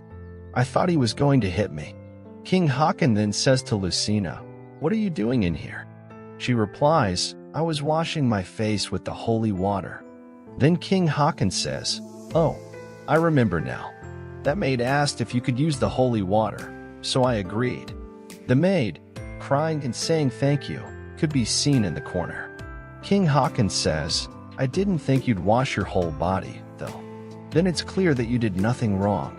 Lucina says to King Haakon in a childish way, "You looked angry." King Haakon then says to Lucina, "I wasn't angry at you. I thought a maid had come in against my wishes. I'm sorry, I startled you." King Haakon wipes out her tears. Lucina says, "No, I am fine." King Haakon paused for a second, and then he hugs Lucina and says, "Lucina, if you bear my child, you will become my queen. You shouldn't be submissive, even in front of me." He pats her head. King Haakon holds her hand and says, "I want my queen to rule the palace with dignity." Lucina felt apologetic, and she says, "I'm sorry." King Haakon then says, "I just told you not to apologize." Lucina then puzzled and says, "I'm sorry. No, I mean." She didn't say anything and paused for a bit. King Haakon was looking into her eyes, and he was again lost in his thoughts. He says to himself, "The child I met 10 years ago was bold and fearless. She didn't even flinch after seeing a dragon. Maybe they just look similar. That child didn't look like she was a noble." But more importantly, if Lucina was the girl with the healing power, she could have healed her rash and wouldn't have been mistaken for having an infectious disease. Lucina was standing in front of him. King Haakon then says, "I'll get going." She turns back, closes her eyes, and talks to herself. He's too close. King Haakon looks towards her and holds her hair from the back, saying, "Where do you think you're going?" He then hugs her from the back and says, "I don't think you've finished bathing yet." She blushes as he hugs her from the back and she says, "That's not true. I'm done." Then King Haakon pats her shoulders and says, "Really? Then let's leave together." Lucina feels dizziness. King Haakon lifts her up in his arms and steps forward. Lucina asks him, "Where are we going?" Then King Haakon replies to her, "Where do you think?" "To my bedroom, of course." Lucina's voice trembles, and she says, "Your bedroom." King Haakon then replies to her, "Isn't it obvious that a married couple should sleep together?" She looks amazed. Then King Haakon asks her again and says, Now answer me, Lucina. Are you still afraid of me? She wanted to say something, but she couldn't. She didn't know what she should say in this situation instead of being silent. This part ends here. Thank you for watching till the end. It took a lot of time and energy to make these kinds of videos, so please subscribe to my channel for watching more interesting manhwa stories. Lucina is being taken care of by the maids. Titty tells her that since her hair has lost the dye, it seems to be more beautiful than before, and she will receive love from the king. The other maids ask her if she will be able to endure it as her body is not fine and she is sick. The maid is trying to tease Lucina. She asks her if she knows that the king does not go close to women. They say that Lucina might die after this night as she will not be able to withstand the greatness of the dragon race. Lucina gets nervous and Titty tries to calm her down. She encourages her, saying that she will handle it. Titty takes Lucina out of the room and tells the other maids that Lucina will give birth to a beautiful child and become the queen. Lucina wonders if Hakan will hit her while she sleeps. She enters a room and finds Hakan there sitting on the bed drinking wine from the wine glass. Lucina is wearing a pink dress and is presented to Hakan so she can spend the night with him. Hakan praises Lucina and calls her beautiful. He tells her to get close to him. Hakan asks Lucina the reason to hide her beautiful hair with such vulgar dye. Lucina has never been called beautiful before. She has heard such a compliment for the first time. Hakan leans in and asks Lucina if she will faint again if Hakan kisses her. Lucina aggressively nods her head and gets nervous. Hakan gets close to her and kisses her, making her feel soft and warm. Lucina looks at Hakan's body and asks him if his tattoo is miraculous, or if it is to engrave the pattern of the tribe born into the body. Hakan looks into her eyes and tells her not to be afraid of anything and asks her to touch his tattoo if she wants to. Lucina touches Hakan's body and wonders if the male body is normally as stiff as Hakan's body. She feels like touching a rock. Hakan asks Lucina if she's going to spend the night with him rather than running away. He picks her up in the air by her waist, throws her onto the bed, and gets upon her. Lucina looks at his arm and says that it will be hard for her to survive if she gets hit by an arm like that of Hakan. She closes her eyes tightly and starts to wonder if she is dead, as she doesn't want to die at any cost. Suddenly, Hakan gets off of Lucina and sits beside her. Lucina wonders if he is angry, and he tells her that he is not angry. Hakan gets serious and asks Lucina if she wants to go back to her family to the Burke. Lucina doesn't want to go back. Instead, she wants to be Hakan's pet. She says that she will give birth to the beautiful child of Hakan and become the queen. Hakan asks Lucina if she knows what it means to be Tayr's queen. He tells her that she must prepare to lose her life for him and Tayr, and asks her if she is ready to do so. Lucina is completely silent and confused. Hakan tells her that he won't hug her until she's ready to risk her life. He puts in his cloak and leaves, saying that he will sleep somewhere else. Later, the maids are talking to each other about how the king had left Lucina alone in her sleep. Also after that night, Hakan was not seen in the palace by anyone. Lucina is saddened. She thought that it was something special. She shares her thoughts with Titty and says that Hakan wants to marry Jarrett, his sister-in-law. She wonders if Jarrett and Hakan will get married as the royal family if the Tayr has the criminal sentencing regime, a marriage custom in which the younger brother gets to marry his sister-in-law if his brother is dead. Lucina says that the relationship between Garrett and Hakan is also quite good. Titty tells her that there have been rumors about Hakan having a crush on Jarrett since his youth. Lucina gets worried and thinks if the rumors are true. Lucina is sitting in her room thinking of Hakan. She has not seen him since their last meeting. Titty says that the king is away from the palace, and she says that he will find her once he has returned. Lucina is still thinking about the rumors about Hakan. She says that if Hakan loves a woman as beautiful as Jarrett, then he won't even notice someone like her. She cannot get rid of her past and feels pity for herself. She thinks of all those fearful and cowardly moments with Hakan. Suddenly, Titty comes running into the room. She tells Lucina that Hakan has arrived, and that it will be good for her to go and welcome him. Lucina gets up and leaves her room to welcome Hakan with Titty. Suddenly, she comes across Jarrett. She tells Lucina that she didn't recognize her at first due to the change in her hair color.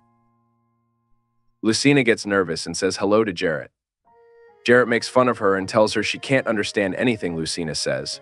She calls Lucina an idiot and says that she must have made Hakan annoyed in the bed and that's why he left her.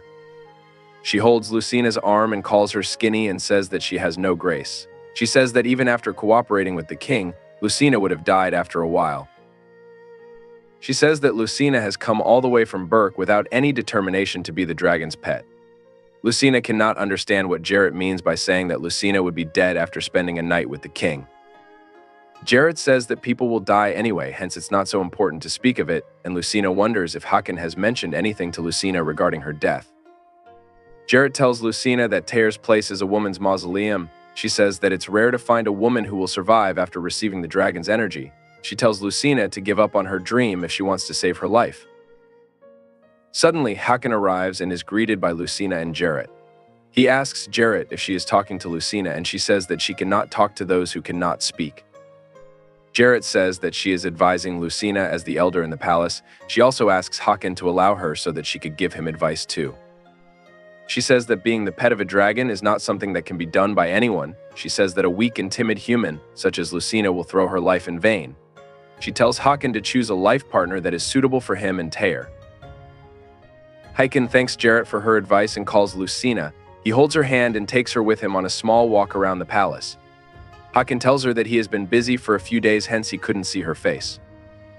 He asks her if she has any inconvenience or if she wants to say anything to him.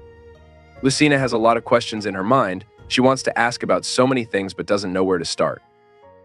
All of her questions have come to her mind at once, leaving her confused. She doesn't know how to organize them. She asks Hakan if she will lose her life after becoming the queen. She can't organize the words in her sentence and says them awkwardly. Hakan thinks that he has scared Lucina by talking about her losing her life the night he met her. He says that being the dragon pet is a big risk. He says that Lucina doesn't want to lose her life as she has been brought to Tayar by force. He says that from Lucina's point of view, Hakan and the perverted old king will not be different from each other. Lucina holds his forearm and tells him that Hakan is completely different from the old perverted king. She says that Hakan listens to her without getting angry. Hakan asks Lucina if it is the first time anyone has listened to her and not get angry. Lucina shakes her head. Hakan asks her if she is the only daughter of the Baroness, and he also asks her why didn't anyone listen to her. Lucina doesn't want to reveal herself as an illegitimate child. She tells Hakan that since she can't speak properly, so no one bothered to listen to her. Hakan wonders if Lucina is hated at her house. He then remembers that she was being sold to the old king as his concubine.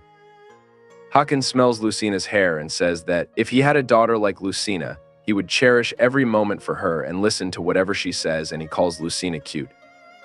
Suddenly, Tulin comes and informs Hakan that Adar is gone.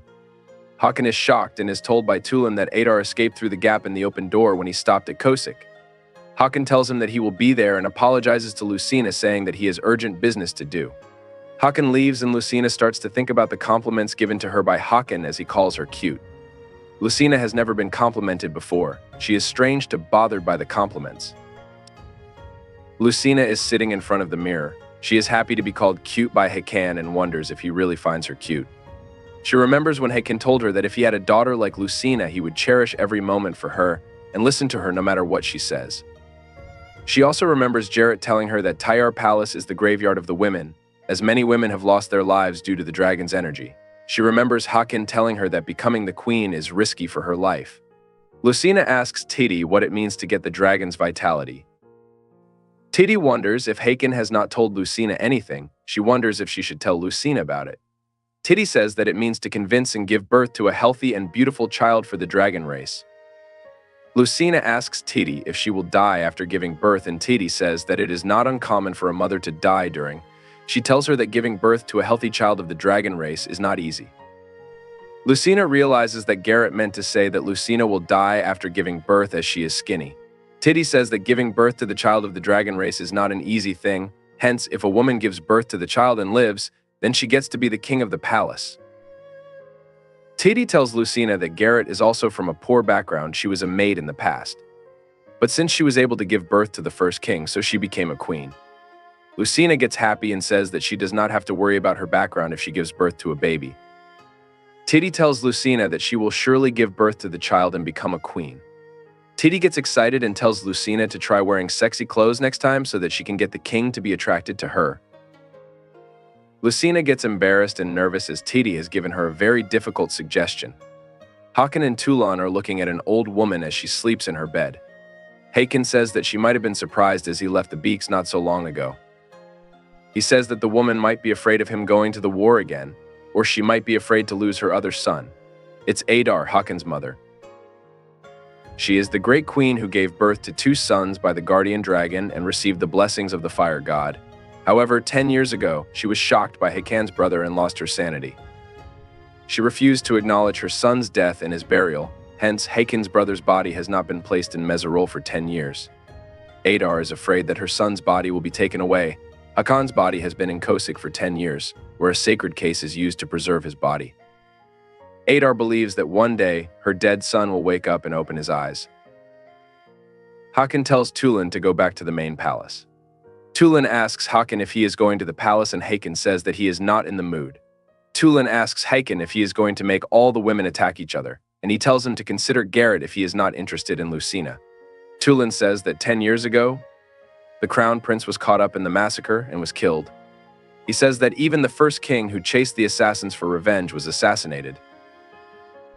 He tells Hakon that if something happens to him, the guardian dragon's lineage will be over. He says that according to the rumors, Hakon's wife is a humble person who is being treated coldly in the bedroom. He asks Hakon if he knows how hard is it among the dragons seeing their children. Tulin tells Hakon to be close to countless women like the first king so that he can get to see his guardian child as the first king who got to see his guardian dragon child given birth by Garrett. Hakon gets irritated. He asks Tulin if he wants Hakon to see countless women die slowly. He says that he agrees to Garrett giving birth to his brother's son. However, countless women have died before Garrett due to the dragon's energy.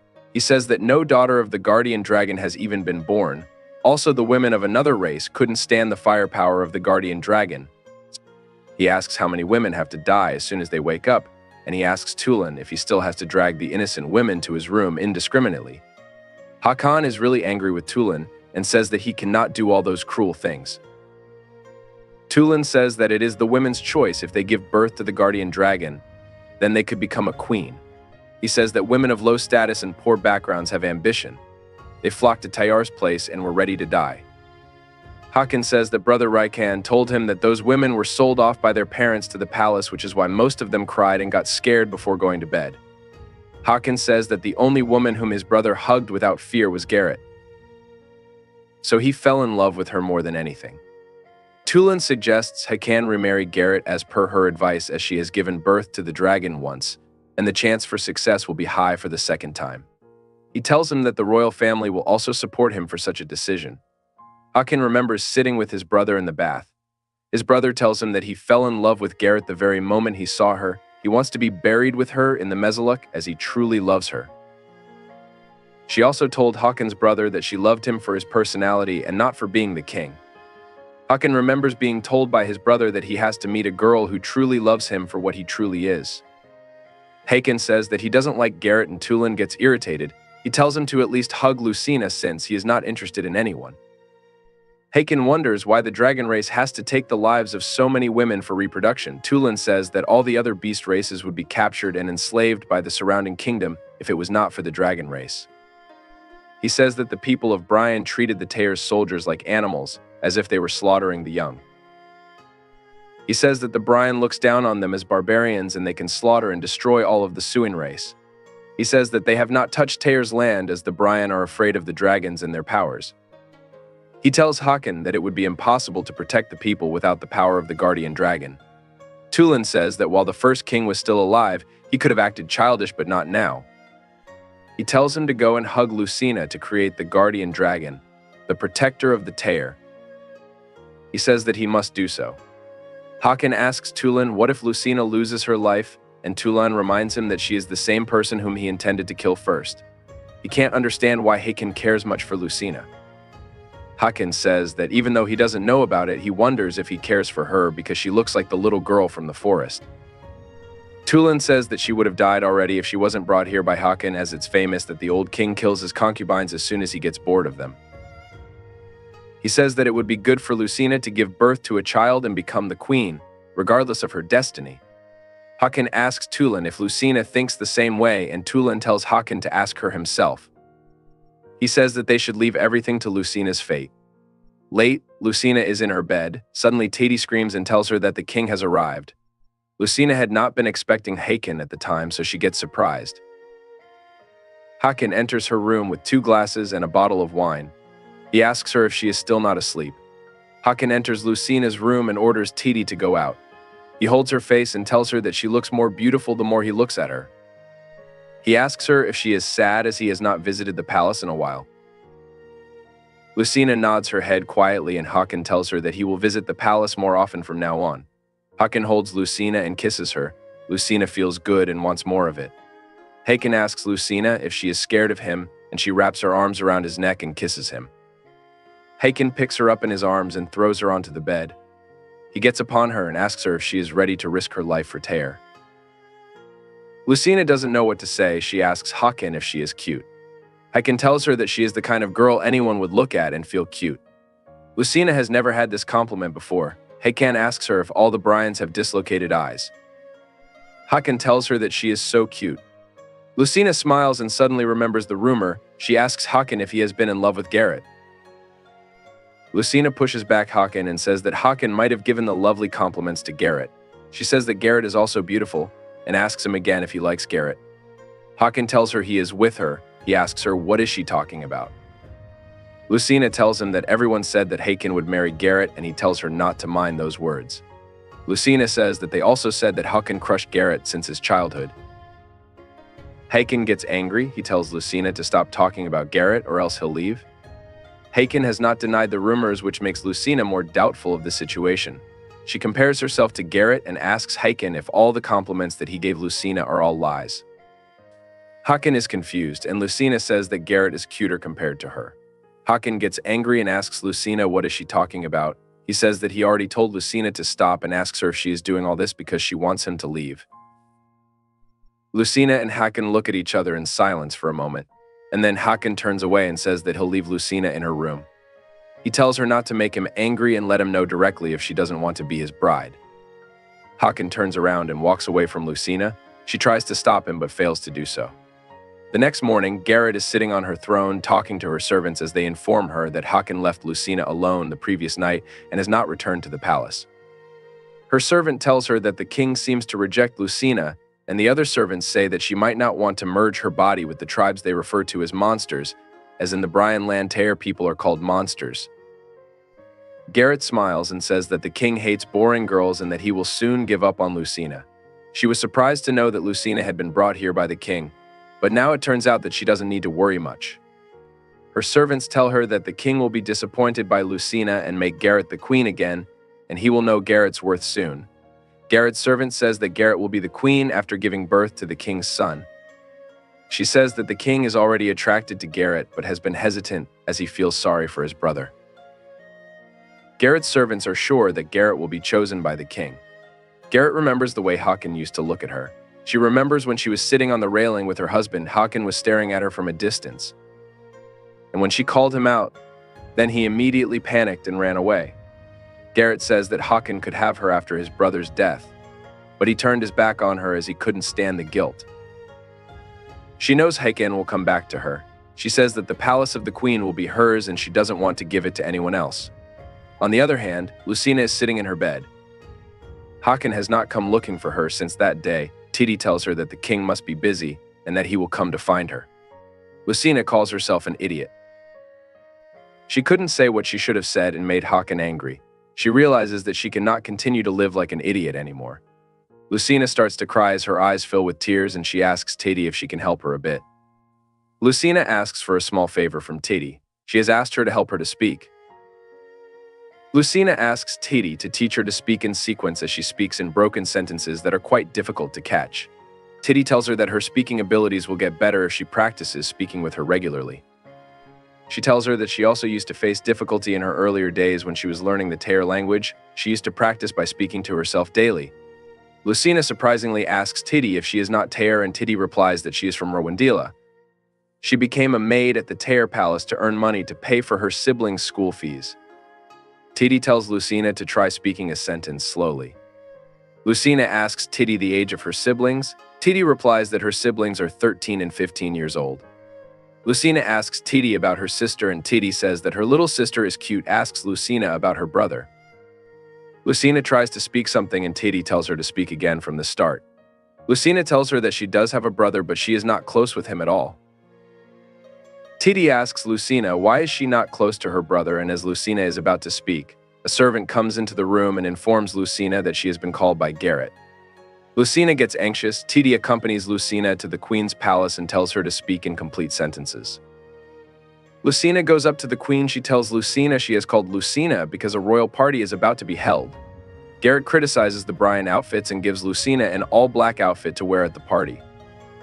Titi looks at the black suit and asks Garrett if the outfit given to Lucina is similar to the funeral suit of Brian. Lucina has also understood the situation. Garrett asks her if she refuses the king's pajamas and only thinks about her relatives in her homeland. She tells her that she feels sorry for their master who prepared a special outfit for her. Garrett asks her if she doesn't like the outfit. Garrett tells Lucina to wear the suit and leave her palace. She asks her if she doesn't understand the king's intentions. She tells Lucina not to refuse her will and that she feels pity for her. Later is standing in front of the mirror in her room wearing the all-black outfit given by Garrett. Titi doesn't want her to wear the outfit and says that everyone will be wearing colorful clothes and Lucina will be the only one to wear an all-black outfit. She says that everyone will think that since all the people of Lucina's homeland are dead, so she is holding a grudge against everyone. Lucina says that if everyone really misunderstands her and thinks of her as holding a grudge against them, then even the king won't look for her. She wonders if everyone thinks she wants to go back to her home. Suddenly, the old woman comes and peeks into Lucina's room and says that she is hungry. It's Adar. Lucina doesn't who she is and not even Titi. Adar asks Lucina if someone just dies as she is wearing mourning clothes. She asks Lucina if she has lost a friend of hers and she says that she is sorry for Lucina. Lucina tells her that this is a party outfit and she tells her not to wear that outfit to the party. She says that Lucina has to wear something colorful. Titi notices Adar's jewelry and says that she is someone of a higher status than a lower status maid. She finds her strange. Titi asks the old lady who she is and she asks for food. She says that she is Lita and she can fix Lucina's outfit for her to wear at the party. Titi has heard this name before. She wonders if she is the royal maid of Sunday. The old lady starts to make a scene and Lucina quickly tells Titi to give her some food as she seems like she can't take it anymore. On the other hand, Garrett is informed about the escape of Adraga. Her servants tell her that she insisted on being left alone in the cave, and while she was alone, she went to the palace. Garrett says that she must have stopped at the Brian girl's room. She plans to go there by herself and tells her servants not to inform the king as will worry. Meanwhile, Adar is done with her meal in Lucina's room. She picks up the dress and starts to fix it so that Lucina can wear it to the party. She runs the scissors through the dress and Titi, and Lucina gets scared that she might ruin the outfit. Titi tells Adar to be careful and she says to Lucina that she can make the dress so beautiful that it will make the king fall for her. She tells Lucina that she also has to do her makeup. She says that if Lucina wants to stand out in black, she has to put heavy makeup on her face and the dress needs a little fix. She tells Lucina and Titi to trust her as she continues to cut and fix the dress. Garrett is standing outside Lucina's room. She has changed her mind. She doesn't want to go in and talk to Lucina as she is feeling happy. On the other hand, Adar has fixed the outfit. Lucina tries it on and quickly covers herself in a shawl. Titi is so excited about the outfit and praises it a lot. She tries to take Lucina's shawl away as Lucina is embarrassed to wear such an outfit to the party. Titi tells her that the outfit is better than before, but somehow Lucina doesn't want to let go of the shawl. Adar asks for more rice and Lucina asks Titi, how is she going to wear such an outfit to the party? Titi says that she has to get rid of the shawl. She pulls the shawl with her full force and reveals the all-new black outfit. Lucina is embarrassed and nervous. She says that the outfit is too revealing for her. The royal party has started. Hakan is sitting on his throne as the servants dance to play the drum. Hakan is thinking about Lucina as she has not arrived yet. He wonders if he should go pick her up. Kirate says that it's not difficult to meet the king. She says that Lucina would be afraid that Hakan might ask her to sleep with him again and questions why would she be late to the imperial banquet. Hakan tells his servant to let Lucina know that she can rest in her room if she wants to, and he takes a sip of wine. Kirate takes off her shawl and says that the king is not in a good mood. She starts to dance to a song for the great king of Tayar. As she dances to the song, Turan praises her choreography standing beside Hakan. Meanwhile, Lucina and Titi are trying to enter the banquet, but they are stopped by the servant at the door. They ask why can't they get to the party, and he says that only those are allowed to the party who wear the outfit given to them by the great queen. Lucina tells him that she is wearing the outfit given to her by the queen, and she just fixed it a bit according to her body. The servant looks at her and finds her attractive. He remembers being told by the great queen that Lucina will come with a worn look and she will make fun of her. The servant looks at Lucina and says that she is sexier than the great queen. He can't let Lucina get in the banquet as he wants the king's gaze to be focused on the queen only. He pushes Lucina and Titi backward, thinking that he can treat them casually, saying that Lucina is after all treated coldly by the king. Lucina and Titi fall to the ground and he shouts and tells them that they are not allowed at the party with unauthorized outfits. Titi gets worried and wonders what to do. She starts to think of a solution and says that the king will misunderstand Lucina if she doesn't make it to the party. Suddenly, Puka the elf arrives and Lucina tells him to help her. Meanwhile, Garrett continues to dance while the music plays. Haken gets lost in his thoughts. He remembers when he was attending a party with his brother and he asked him about a girl dressed in a red suit. His brother called the girl the red pappy flower, that girl the Garrett. His brother told him that red pappy is a flower so dangerous that once someone falls in love with it, they can't get out. His brother looked at Garrett, saying that she was worth living and dying for. He calls his brother Lycan his idol. Lycan united the tribal society of the Tear into a kingdom and got the title of the Great King. He received love and respect from every. Hakan worships his brother and admires his wife, throne, and his weapon. He has never imagined to replace his own brother. He never thought that everything his brother had would be his one day. He remembers the battle day when he lost his brother. He was telling him that they had to fight in their human form, and then an arrow came and struck him in his belly. The arrow made him lose blood and he fell to the ground. Hakan held him and Lycan told Hakan that he wanted to see Garrett. Later on, Hakan became the king and had to lead the Tear kingdom as the last guardian dragon. He once went to spend a night with Garrett. As he saw her, he quickly remembered how his brother used to think of her. He loved her so much and wanted to be buried with her. Lycan told Hakan to find himself a girl like Garrett who would love him for the man he is and not for being a king. He was about to go to Garrett, but he turned away, saying that she was in love with Lycan. He said that he would find himself a girl to become his queen and told Garrett that she doesn't have to force herself. She hugs Hakan from behind and tells him that she loves Lycan for being a king and not for his personality. She says that she will always love Hakan for his personality, making Hakan completely surprised. She hugs Hakan and tells him to hug her too. She tells him that she can birth to his son and tells him to make her his queen. Hakan suddenly comes back to his senses. Tulin asks him if he is fine and he tells him that he has been thinking of that day and now his head aches for doing so. Hakan holds his head and suddenly a girl dressed in black surrounded by black butterflies appears in front of him. He looks at her and wonders if she is the spirit who has escaped the moon. Hakan's headache is gone and he finally recognizes the girl. It's Lucina. Lucina was stopped by the servant and Puka arrived for her help. Lucina asked him to help her and Puka distracted the servant by attacking him in his eye. As he gets distracted, Titi tells Lucina to quickly get into the party and they both get into the party. Lucina went on to bow in front of the kings and she remembered the lessons Titi gave her to speak properly. She bowed down and wished happiness to Hakan. Hakan is surprised to look at Lucina as at first. She seemed to be a bit scared and now she is talking properly to the king. The servant enters the banquet and stands beside the great queen. Garrett gets angry and asks the servant if he let her in and he tells her that Lucina entered the banquet when he looked away just for a moment. Hakan tells Lucina that she is late and Titi explains that there has been a problem. The king asks for the problem and walks up to Lucina. He holds her hand and tells her that she is bruised. Titi tells him that the servant stopped Lucina as she was wearing the unauthorized outfit. She tells him that the bodyguard even hit Lucina and injured her.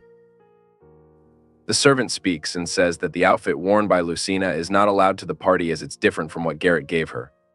Garrett quickly shuts him off, saying that she gave Lucina this outfit herself. She asks the servant how he dared to stop her. The servant asks for the queen's forgiveness and admits his mistake. Garrett turns to Hakan and tells him that there is a misunderstanding. Hakan says that he will seriously punish the servant. He asks Turan for his sword. He tells the servant that he has dared to look down at the queen and hit the king's bride. He tells him that it's a disrespect to the palace and a blaspheme to the Tear kingdom. He tells him that it's a sin that must be repaid with life and draws out his sword. Lucina tries to stop him and tells Hakan that she is fine. Hakan turns to her and tells her that no one in this palace except him can dare to touch her. Hakan hugs Lucina and tells her that to look down on Lucina is to be an enemy of him, and this unfaithfulness is only to be paid with death. Lucina gets anxious and the servant gets on his knees. He asks for the king's forgiveness and begs for his life. He tells the queen to say something in his defense, and she asks Hakan if he wants to see blood on such a day of fun. Hakan asks Garrett if it is her order that stopped Lucina from entering the banquet. She thinks that since Lucina was denied the bed and Hakan didn't come to see her face. Garrett thinks that Hakan has lost interest in Lucina and now he is moved because of Lucina's outfit. She wonders if Hakan is rejecting her for Lucina. She chooses not to go against the king's mood, and he tells Hakan that she gave no orders against the king's chosen bride. She says that she just told the servant to not let anyone come in late so that the party's atmosphere wouldn't be ruined. She blames the servant and calls him arrogant for going against her orders and requests Hakan to severely punish him. Hakan tells Lucina to cover her eyes and not to uncover them until he tells her to do so. Lucina turns away and covers her eyes. Hakan places his sword on the servant's neck, and he continues to beg for his life. Hakan ignores him, swings his sword and unalives the servant, and orders his men to throw the servant into the valley of the fire. Hakan picks up Lucina in her arms and announces the dismissal of the party. Lucina is still covering her ears with her eyes shut. Hakan says that he is going to the palace with Lucina, and he doesn't want to be disturbed. Garrett looks at him in irritation while he leaves and her servants chatter at her back. Hakan is holding Lucina in his arms as he is walking across the palace. He tells Lucina to open her eyes and uncover her ears. Hakan thinks that because someone has died in front of Lucina, so she might be afraid like last time. He asks her if she is afraid, and she says that she is not afraid. She thanks Hakan as he did it all just for her. Hakan apologizes to Lucina for raising his voice at her the last time as he drank alcohol and was angry. He says that he didn't know what to say and kept procrastinating. He tells Lucina that he will often come to the palace, but he breaks his promise. He wonders if his relationship with Lucina will be better if he asks for forgiveness. He wonders if he should tell her that she can die by combining her body with him. He wonders what if he is hated by Lucina for forcing her to come to Tyre and then die for him. Hakan wonders what if Lucina asks him to be separated. He doesn't want to live without her. Lucina also apologizes to Hakan for saying stupid things and making him angry. She tells him that she wanted to find him and say sorry. She was afraid of saying stupid things again and again. Hakan puts Lucina down and holds her from her shoulders. He tells her that he doesn't want to scare her. He tells her that he won't take her to his bedroom if she is afraid. He tells her that she can go back to the mansion if she wants to, and he won't get angry. Lucina holds Hakan's clothes and tells him that she wants to stay with him, but she is still not sure if she is willing to die for him. She tells him that she wants to know more about Hakan. She must know what kind of a person he is, and only then she can determine if she is willing to die for him. Hakan looks at Lucina and laughs. He holds her chin and agrees with her, saying that they don't know each other. He tells her that he doesn't even know that Lucina is so smart and brave. He takes her to his room and admires her beauty, telling her that he forgot about other people the moment Lucina walked into the party. Lucina asks Hakan if he is satisfied with her outfit, and he replies in positive. He leans in and tells her not to wear the outfit anymore, as he doesn't want others to see Lucina. He wants to be the only one to look at her, as Lucina's skin appears to be shining because of her black outfit. He holds Lucina by her waist and asks her if she doesn't like it. Lucina replies positively and suddenly tells him that she wants to talk to him tonight. Hakan smiles and agrees with her. He pours the wine into the glass and tells her to sit. Hakan asks Lucina what she wants to know about him, and Lucina tries not to get nervous. She remembers her speaking practice session with Titi and tries to ask Hakan a question. She starts to stutter and quickly takes a sip of wine. Then she asks Hakan about his age. Hakan tells her that humanly he is 27 years old. He also asks her if she is 20 years old, and she says yes. Lucina remembers Titi telling her to know someone's likes and dislikes to get close to them. She asks Hakan if he likes anything, and Hakan tells her that he likes her. Lucina gets irritated and tells him that she is talking about his hobbies and other things. She takes a sip of wine, and Hakan asks her if she likes the Tyre wine and wants some more. Hakan smiles and pours some more wine into Lucina's glass. Lucina finds Tyre wine special with a sweet taste. The more she drinks, the less stressed she feels. Hakan tells Lucina that she drinks better than he knew. He gets up and sits beside her. He holds her face and tells her that he also has to ask her many things. He asks her if she will tell him the truth. Lucina tells him that she is listening to him. Hakan pauses for a moment and asks her if she wants to play a game with him. Hakan asks Lucina if she wants to play a game. Lucina gets confused and Hakan pours her some wine and tells her that from now on, if she wants to answer any questions, then she will answer them, or else she has to drink a glass of wine. He tells her that they will take turns asking questions. He asks her what she thinks about the game and she agrees to play with him.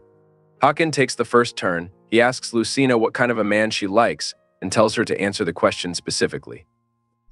Lucina is surprised and Hakan asks her if she likes a man with a good body, a rich man, a smart man, or a sentimental man.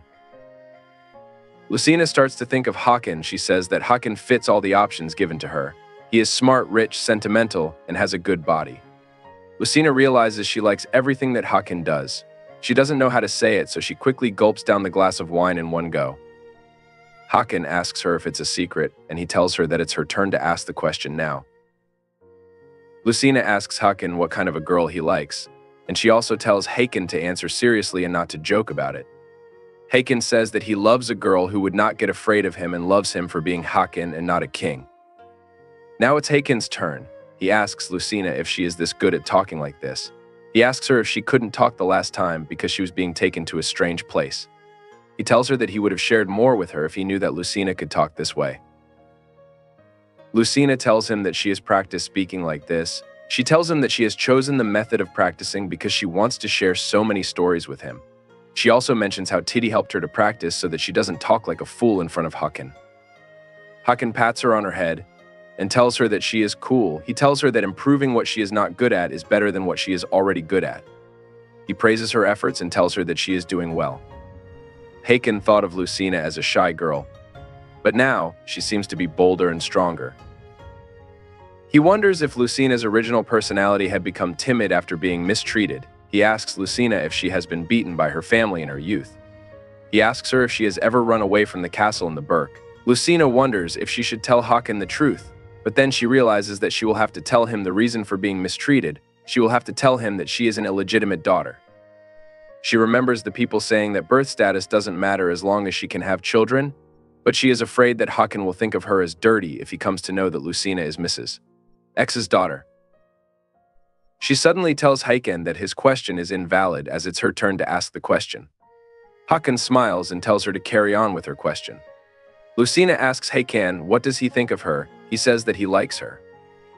He says that the more he looks at her, the more he likes her.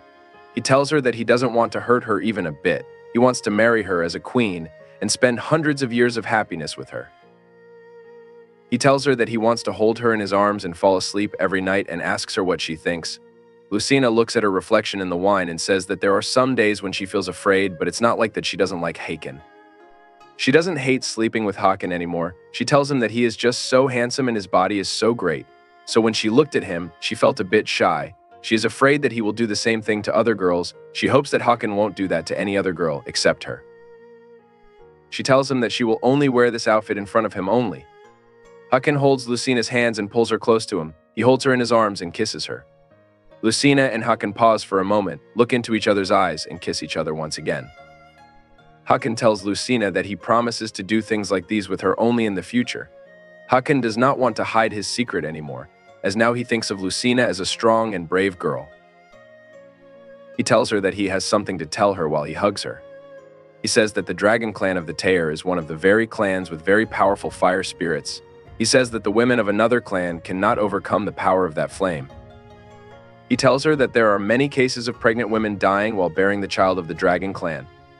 He tells her that in severe cases she may be out of breath immediately after the intercourse. He tells her that it's necessary to let her know about this as she has been brought from the very place that Hakan decided to destroy completely. When he falls in love with her, he fears that Lucina will run away and leave him after finding out the truth. He says that he has been hiding the truth from her cowardly and he won't touch her if she doesn't allow him to do so. He says that he can also take her back to the Burks if she wants to return to her home. As Hakan continues to speak, he suddenly realizes that Lucina has been sleeping in his arms for a while. She fell asleep due to drunkenness and Hakan's body temperature. Hakan laughs and takes her to the bed. He covers her with the blanket and gets inside the bed with her. Lucina gets close to him as she feels warm and Hakan looks at her saying that he doesn't know what to do with her and kisses her on her forehead. The next morning, Garrett asks her servants if Hakan spent his night with Lucina in his bed. Her servants say that the king and Lucina might have merged. They say that no one has ever spent all night in the king's bed. They tell Garrett that the seniors are discussing that this is the first time Hakan and Lucina have spent all night together in king's bed. It's morning, and Lucina dreams of a big hard red apple. She says that she wants to try it and takes a bite. She suddenly opens her eyes and realizes that the big apple she took a bite from is Hakan's chest. She quickly gets up and looks at her outfit as Hakan is sleeping beside her. She remembers she was drinking wine and talking to Hakan last night, and she gets out of bed. Tulin and Titi are standing outside the king's room. Titi wonders if Lucina has done anything wrong, and Tulin asks if Lucina has not gotten out of the king's room since morning. Titi and Tulin get into a little argument, and suddenly, Lucina walks out of the room. Lucina says that she is tired, and Tulin and Titi run towards her asking her if she is okay. Lucina tells them not to scream as her head hurts like it's going to explode. She wonders if it's because of the wine. Titi panics and asks Lucina where she feels the pain, and Lucina tells her that she can't walk. Titi and Tulin get shocked and ask Lucina if the king did it to the point that Lucina cannot walk. They say that it seems a lot. Lucina asks them if they are talking about the wine, and she tells them that she had 3 to 4 shots of it. Lucina is talking about wine, but Tulin and Titi are surprised, and Tulin asks Lucina how is she still alive after doing it 3 to 4 times. Titi says that it's Lucina and she believes she can do it. Lucina says that her head is buzzing and she asks for some water. Tulin tells Titi to serve Lucina well as she will bring prosperity to the Tayer, and Titi leads Lucina's way. Tulin is happy that the king has finally done it. He says that the Tayer is alive. A few moments later, Hakan woke up. Tulin comes into his room and Hakan is looking at himself in the mirror. Tulin says that looks like the king had a great night and tells him that his face seems to be shining. Hakan looks into the mirror and asks Tulin if his face is handsome, and Tulin replies positively. Hakan remembers Lucina telling him that she felt shy looking at his great body. Hakan asks Tulin if he has the best body in the dragon clan, and Tulin asks Hakan if Lucina told him that. Hakan says yes and tells him that Lucina was very great last night. Hakan says that Lucina is beautiful like the moon goddess and brave like a warrior. Tulin gets emotional and says that Hakan and Lucina had a great night. Tulin gets excited and tells Hakan that he did very well. Hakan cuts him off and asks him the reason which brought him to the king's room in the early morning. Tulin tells him that he tried to investigate what Hakan ordered last time about the silver hair and silver-eyed woman living in the Burke. He tells Hakan that there are 2 people besides Lucina. One of them died due to illness not long ago, and the other is an orphan. He says that the other person was taken to the temple of the royal castle of Brian, maybe because that person has shown to have divine powers. Tulin says that Lucina is just like that forest girl and the Baroness is not her biological mother. He says that Lucina's real mother is a prostitute. He says that she is such a high-class prostitute that no one knows about her in the capital. He also says that there are rumors that she was so pretty that the old king fell in love with her immediately, but she was assassinated at the instigation of the ladies who had their husbands robbed. Hence her whereabouts are also unclear. Hence the old king tried to marry Lucina instead, an illegitimate child who is an eyesore. Tulin says that the Baroness has given Lucina to her so that she can win herself a position. Tulin further says that Lucina was not raised properly. There was not a day when there was not a wound on her face, and she seems to have grown up being treated worse than a maid. Hakan realizes why Lucina has become so moody. He says that she must have worked hard, and he says that he will pretend not to hear anything. Tulin tells him that it doesn't matter if Lucina is the child of a prostitute, as long as she gives birth to the guardian dragon. Hakan says that it might be normal in Tayer, but since Lucina is a Brian person, she might feel embarrassed if her background is exposed to other people. Hakan doesn't want Lucina to suffer as she already has suffered a lot as a child. He wants Lucina to be happy and full of good things only. Tulin understands Hakan's words and says that he will shut his mouth. He also asks him how long the former king's body is going to stay like this, and the ministers have been talking about this as 10 years have already passed. Hakan says that his mother is stubborn. Tulin says that the former king is not going to wake now. He says that public opinions among the ministers are not very good as they call Adar blasphemy against the former king. He says that the position of Adar will decline soon at this rate and asks if 10 years are not enough for Adar to say goodbye to her son. Tulin says that the former king must rest now in the Megaloo, next to the ancestors. He says that soon the royal queen will also have a new owner. He advises Hakan to complete all the rituals with the former king and immediately follow the rules of the palace. Hakan agrees with Tulin and turns back. Tulin tells him that Titi has just taken Lucina to the hot spring, and he tells him to take a dip to relieve the fatigue from last night. He says that Hakan and Lucina might also have some intimate conversations. Hakan gets irritated and says that he also has to tell Lucina what he couldn't tell her last night. Tulin once again gets happy and starts to think about Tayar's prosperity. Later, Hakan arrives at the hot spring and he sees no one there. He looks here and there trying to find Lucina. Hakan goes to the hot spring and finds no one there. He looks here and there to find Lucina, and when he looks to his left, he sees Lucina sitting behind the curtains. Titi is washing Lucina's hair. Lucina looks at Hakan and immediately smiles at him. She runs to him and apologizes to him to sleep unconsciously the previous day. Hakan smiles and pats her head, telling her that it's also great to see her sleeping form. He tells her that her heart is wet and asks her if he can wipe it. Titi immediately gives the king a towel and tells them that she will be outside and that they can call her if they need anything. Titi leaves and Hakan sits on the chair. He asks Lucina to sit too, and she tells him that there is no space left for her to sit. Hakan asks her to sit on his lap and she stays silent. Hakan asks her again if she doesn't like it and she quickly goes and sits on his lap. He wipes her hair and says that her drunkenness must be severe as she drank so much. He asks her if she is fine.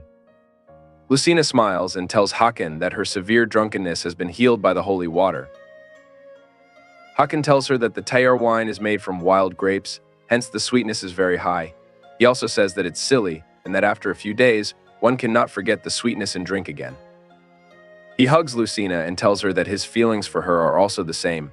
He says that even after seeing Lucina's face all night, he felt nostalgic and regretful when she disappeared from his eyes. Hakan tells Lucina that he wants to fall in love with her all day. They both look at each other for a moment and kiss. Lucina tells Hakan that she feels the same for him. Hakan looks at her and wonders if she would immediately give her heart to him as he forcefully dragged her to a strange land from Berk, where living was quite hard. He decides not to make her suffer anymore and to tell her everything. He asks Lucina if she will come to his palace tonight as he wants to talk to her about what he couldn't finish last night. He tells her that this time there will be no wine, only a clear mind.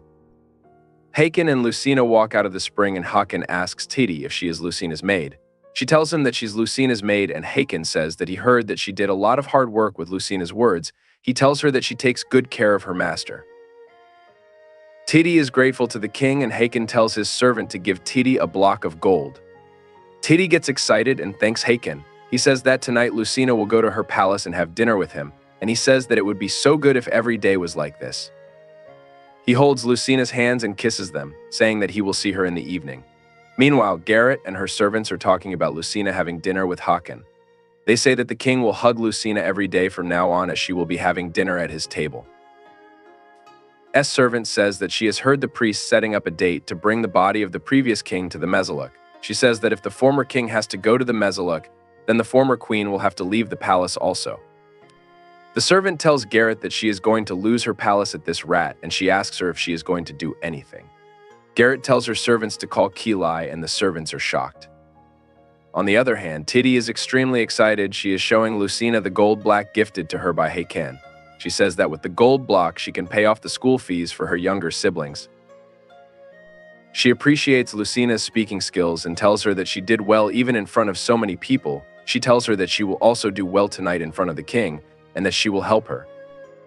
Lucina thanks her and Titi starts to look for an outfit that would be good for Lucina to wear at night. She says that it will be good to have Rita Ati. Lucina asks Titi about the ATI and she tells her that it's a word used to call an elderly woman in Tayar. Lucina starts to think of the old woman who helped her with her outfit. She wants to thank her as she left just after having her meal. Suddenly, Puka the elf arrives and knocks on the window. Lucina looks at him and starts to look right and left. She picks up a bag of peanuts and gives it to Puka, telling him that she has been waiting for him. Puka enjoys the peanuts and Lucina thanks him for helping her. She says that it's good for her to come to Tayar as everyone seems friendly and kind. She says that now she is not afraid of people anymore. Lucina asks Puka if she is good at talking and tells him that Hakan praises her speaking style. Puka looks at her and says in his mind that the fact everyone is friendly, he says that it doesn't look like what Lucina says. Titi tells Lucina to wait a little longer as she has almost found the ATI. Meanwhile, Kilai has come to the palace. He greets the queen and asks her if she has called for him. Garrett is sitting with Kilai, her brother. She tells him that he has to help her a little as the priest is looking for a date to bring the previous king's body to the Mesoluk. If that were to happen, then Garrett would have to leave the queen's palace. She says that she lost her child in the hatchling massacre, and if Hakan has a child with Lucina, then she would be done. She asks Kilai if he wants to see his sister getting old in the back room as Adar. Kilai stays silent for a moment and then says to Garrett that they used to live in the vile slums. They reached this place and entered the palace and enjoyed the glory that overflowed. He says that the king already has a partner and they should give up already. Garrett throws a glass at him and it breaks by falling to the ground. She gets serious and asks Kilai to repeat his words. She tells Kilai that he has been sick since he was a child. He has no talent other than reading words with his pretty face. She asks him who feeds him and he mentions her. Garrett holds her brother's face and says that she did all sorts of errands at the market taking care of his illness. She even found the expensive book he wanted to read. She says that she bought him such things so that he could die without wanting anything. She didn't expect him to pay for his meal with it. Garrett reminds Kilai that once he said to her that he wanted to repay all the favors he received from her. She tells him that for her, he could do anything. She reminds him that she believed in him and went to the palace with him. By eliminating Garrett's competitors thanks to Kilai's miraculous talent, they found their way into the palace. She asks Kilai if he is betraying her sister and he says that he is not betraying her. Garrett says to Kilai that she has even served as a servant to the queen. She asks him if he wants her to forgive now. She tells him that she would be living like a prostitute and a lowly dancer if it wasn't for Kilai's talent. Kilai tries to speak something and suddenly his heart aches and he starts to cough. Garrett asks Kilai if his heart aches again, and he says that it's because of the black magic spell. He says that after casting spells, the heart attack will become more severe. Garrett does not believe him and asks him if his heart attack was not a chronic, pre-existing condition.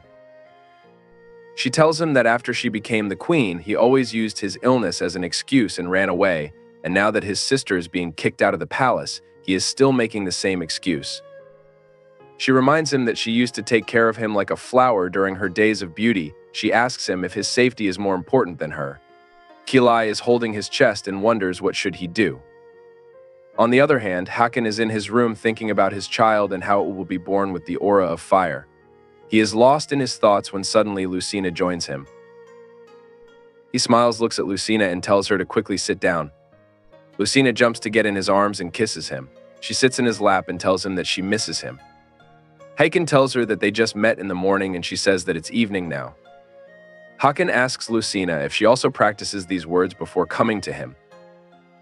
He tells Lucina that there is something he wants to tell her tonight. Lucina gets confused and suddenly, a servant opens the door of Hakan's room and informs him that Adar has returned to her madness. The servant says that the Adar is holding the body of the former king and causing a commotion as she has lost her calm. Hakan quickly gets up and apologizes to Lucina, saying that he has to leave immediately and that he will tell her what he was about to tell her the next time. Lucina gets upset and leaves the room. She is walking outside with Titi and Titi notices Kilai standing in a corner holding his chest. Lucina asks about Kilai and Titi says that he is the younger brother of the queen and quite famous among the maids because he is said to be more beautiful than the former queen. Lucina and Titi look at him and wonder if he looks unwell. Kilai suddenly falls to the ground. Titi and Lucina rush to him, and Lucina checks his heartbeat. She says that he will die if he is not treated right away. Lucina wants to use her healing powers to save Kilai, but she is afraid of her powers getting exposed. Lucina wants to use her healing powers to save Kilai, but she is afraid of her powers getting exposed. She then tells herself that she has to save people first and tells Titi to go and call someone and says that she will stay with Kilai. Titi agrees to Lucina and quickly leaves. Lucina looks here and there and starts to use her powers. She says that the disease is a deep one. She wonders if it is a long-term illness. She says that it won't be easy to get rid of this disease so easily, even if she uses her power. She wonders if Kilai's heart is broken. Meanwhile, Kilai says to himself in his sleep that in the name of his sister, he must be paid for the crime he committed. He says that he used to want to live. He who used to be said to die soon gave it up. He didn't want to be abandoned by his elder sister who raised him. He says that he might be able to continue living if his existence becomes useful for his sister. He says to himself that he has to continue living like this and one day be freed from this misery. He suddenly realizes that his pain is gone, and he wonders if the sacred moonlight is pouring and washing his sins. He opens her eyes and sees Lucina. Lucina asks him if he is awake yet, and he looks at her thinking she is some saint. Kilai says that he felt his heart stop beating. He thought he was going to die. He wonders what happened as the pain is completely gone. He looks at Lucina and asks her if she healed him. Lucina nervously replies that she was just looking at him. Kilai says that his disease has never healed even after taking all kinds of medicine. He wonders who can instantly heal his pain like this. He holds Lucina's hand and asks her if she has healing power. Lucina gets scared and Kilai says that Lucina is a Brian person and says that it is a divine power and he has heard of it before. He says that the Brian's holy king has the divine power to revive even the dying. Kilai holds Lucina by her shoulders and asks her if she also uses those powers. Lucina removes his hand from her shoulders and refuses his claim. She tells him that she just took a look at him and in the meantime, Titty went to look for the priest. She tells him that he must have some problem. Kilai says to himself that as weren't for the divine power that the Brian priests used, his pain wouldn't have subsided within a short time. He has never heard that the king's bride can use divine powers. He wonders if Lucina is hiding her power and asks her as he feels sorry for her ability. He tells her that with such power she can survive anywhere on this continue, but she chooses to be the bride of the dragon clan. He tells her to run away and that he will help her in doing so. He says to himself that as long as he has Lucina's healing powers, he will also be free from suffering and can continue to live. He tells her to leave the place and go away with him. Lucina shouts at him and says that she will be Hakon's bride, and Kilai says that what's the point if she loses her life trying to become the queen. He tells her not to rest assured that she was unharmed after overcoming her wedding night.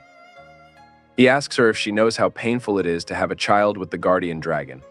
He tells her about the painful feeling when the whole body feels like burning. Lucina gets confused and asks Kilai what is he talking about, and he asks Lucina if Hakon is hiding the truth from her. Meanwhile, Adar is raging in fire. She tells everyone not to come closer to her as she holds the head of the black arrow in her hand, pointing it toward the ministers and other people. She threatens to kill them all if they dare touch the former king's body. She is holding the black arrow that can kill the guardian dragon. Her madness gas started again. Adar says to everyone that her son is not dead yet, and he will wake up soon from his sleep. Hakon walks into the place and tells his mother to calm down. He says that they now have to let go of Raikan. Adar looks at Hakon and blames him for killing her son. She points the arrow towards him and says that Raikan has died because of him. Hakon tells her that Raikan was assassinated by the Slayer. Adar refuses to agree with Hakon and tells him that it was due to him that Raikan got hit with the arrows. She tells him that he has killed Raikan and also tells him to die. Meanwhile, Lucina wonders if Hakon lied to her. Kilai tells her that if a woman sleeps with the guardian dragon, they feel the pain of being consumed by the fire and dying. He says that even if they are lucky to survive, most of them die as soon as the dragon child goes inside. He asks her if she finds it strange to consider the daughter of humanity, who humiliated the Mesolek of Tayar as the king's bride. He tells her that it's because the woman was anyway meant to die. If she gives birth to the child of the guardian dragon, then that's a good thing and it doesn't matter if she can't give birth and dies. He says the Haken value women of Tayar. That is why he rapes the women of humanity to suffer a painful death on his behalf. He says that Lucina would probably reject Haken and not respect him if she knew the truth, and Hakan must have hidden it from her, so that there would be no unnecessary trouble. He tells Lucina not to mind his words and says that Hakon is just taking advantage of her. Lucina stands quietly as she is left speechless. Adar blames Hakon for his brother's death and attacks him with a black arrow in his chest.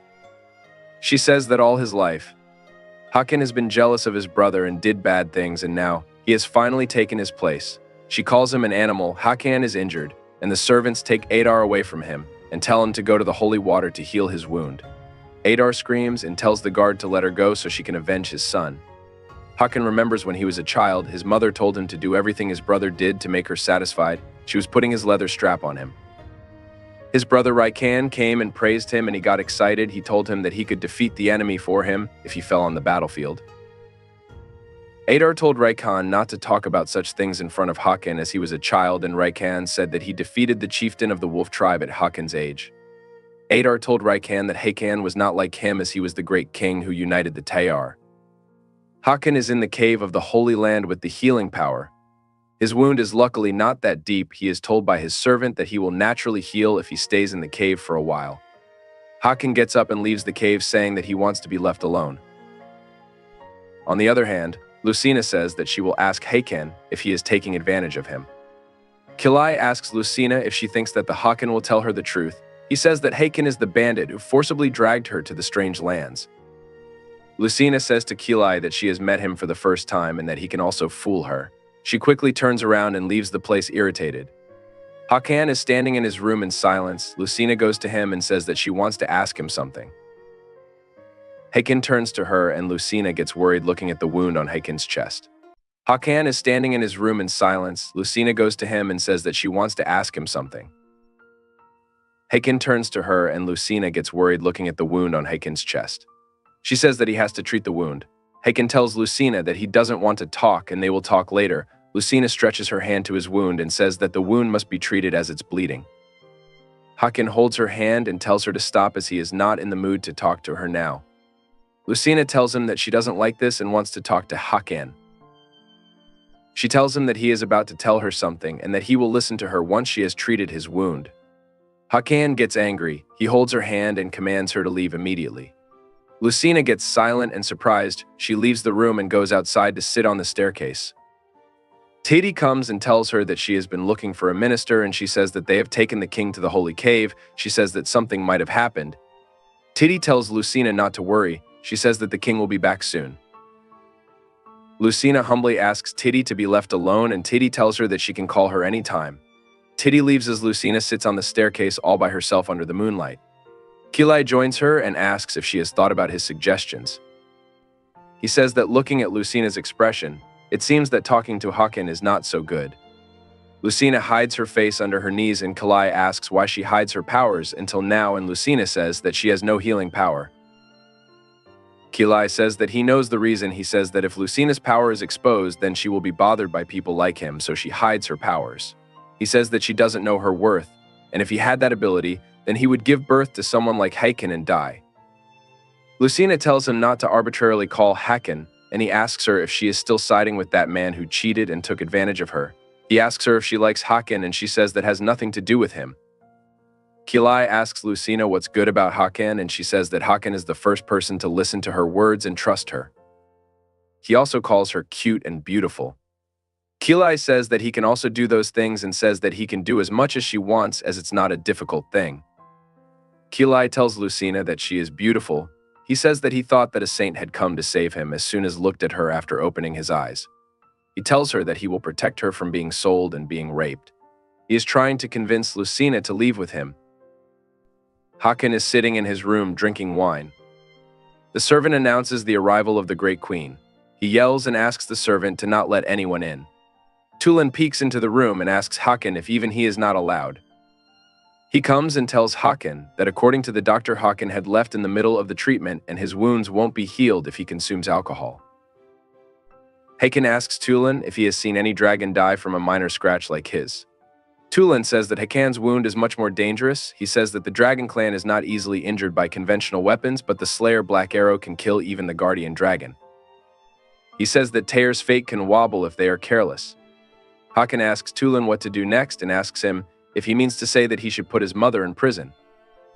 Tulin tells him that he has to do it through. He says that Adar tried to kill the last of the guardian dragon and Hakan should send her to the Fire Valley. He says that Adar blasphemed the body of the former king and is now a danger to the king's life. He says that the ministers won't be happy if he leaves the matter alone. Hakan gets angry and breaks the wine bottle. He shouts at Tulin telling him that Adar is her mother. He asks him if he is crazy and Tulin says that Adar no longer plays the motherly role. He also tells him not to protect his mother but to make a cold statement. Hakan draws his sword at Tulin and orders him to leave the room or else he will kill him. Tulin agrees and leaves the room immediately. Hakan remembers his mother telling him that he has been jealous of his brother all his life and did bad things. She said that Raikan died because of Hakan and Hakan succeeded in replacing his brother. He remembers being called an animal by his mother. Hakan remembers being compared to his brother, as he was the one to unite all of Tayr. Hakan gets angry and starts to hit objects in his room. He breaks the cutlery and tears the curtain. He says that he would rather die on that day so that his mother would be satisfied in that case. Haken suddenly feels strange and falls on the floor of his room. On the other hand, Kilai is praising Lucina, telling her that he thought of her as a saint the first time he looked at her. He tells her that he will protect her from being sold or raped by anyone. He is trying to convince Lucina to run away with him, but Lucina is not moved by Kilai's compliments. She feels like the world has gone upside down when she hears Haken speak. She gets up from the stairs and says that she has to go to the palace. Kilai asks her what good is a man who does not even talk properly. Lucina says that she is not going there because he is good, but he is bleeding, and she is sure that Haken is in a lot of pain. Lucina leaves the place and is headed to the king's room. Meanwhile, Adar is locked inside her room. She tells the servant to open the door so that she can avenge her son. She continues to blame Haken for Raiken's death, saying that she had witnessed that scene with her own eyes. She suddenly looks at the stuffed toy on the floor close to her feet. She picks up the toy and changes her mind. She says that Haken didn't kill Raiken. Instead, Haken risked his life to save his brother, and Raiken dies trying to save Haken while keeping the promise he made to his mother to protect Haken. Raiken told his mother that he couldn't stand it if Adar or Haken were to get hurt. Adar told Raikan that he was the great king of Tayar, so she had to swallow blood and endure tears. She asked if she had to suffer if her youngest child got hurt. Raikan told Adar not to worry as he would protect Haken at all costs. He said that Haken would live freely, not bound by the duties of the king. Adar realizes her mistake and is regretful. She calls herself crazy and tells the servant to let her go so that she can apologize to her son. Meanwhile, Kalai is sitting in his room in between the demonic marks. Garrett tells him that Adar went crazy and attacked upon the illusion created by him. She says that Haken has been weak to his mother since childhood, hence he won't be moving Raiken's body to the Mesoluk for the time being. Kilai says that the minister wants the king to take Adar to the Fire Valley. He is afraid that Adar will be dead. Garrett tells him that many people have gone crazy and left the palace due to his black magic. She asks him why is he worried that a person will die of his magic. Garrett wonders if weak Haken can kill his biological mother. She says that even if there was a commotion, he wouldn't have sent his mother to prison. Hakan is unconscious. In his sleep, he remembers falling into the forest 10 years ago. He couldn't move because he was bleeding. If he died at that moment, then Teir would have lost all of its dragons. He tried to move his wings and get up but failed. He was thinking of his country and his mother and calling for help.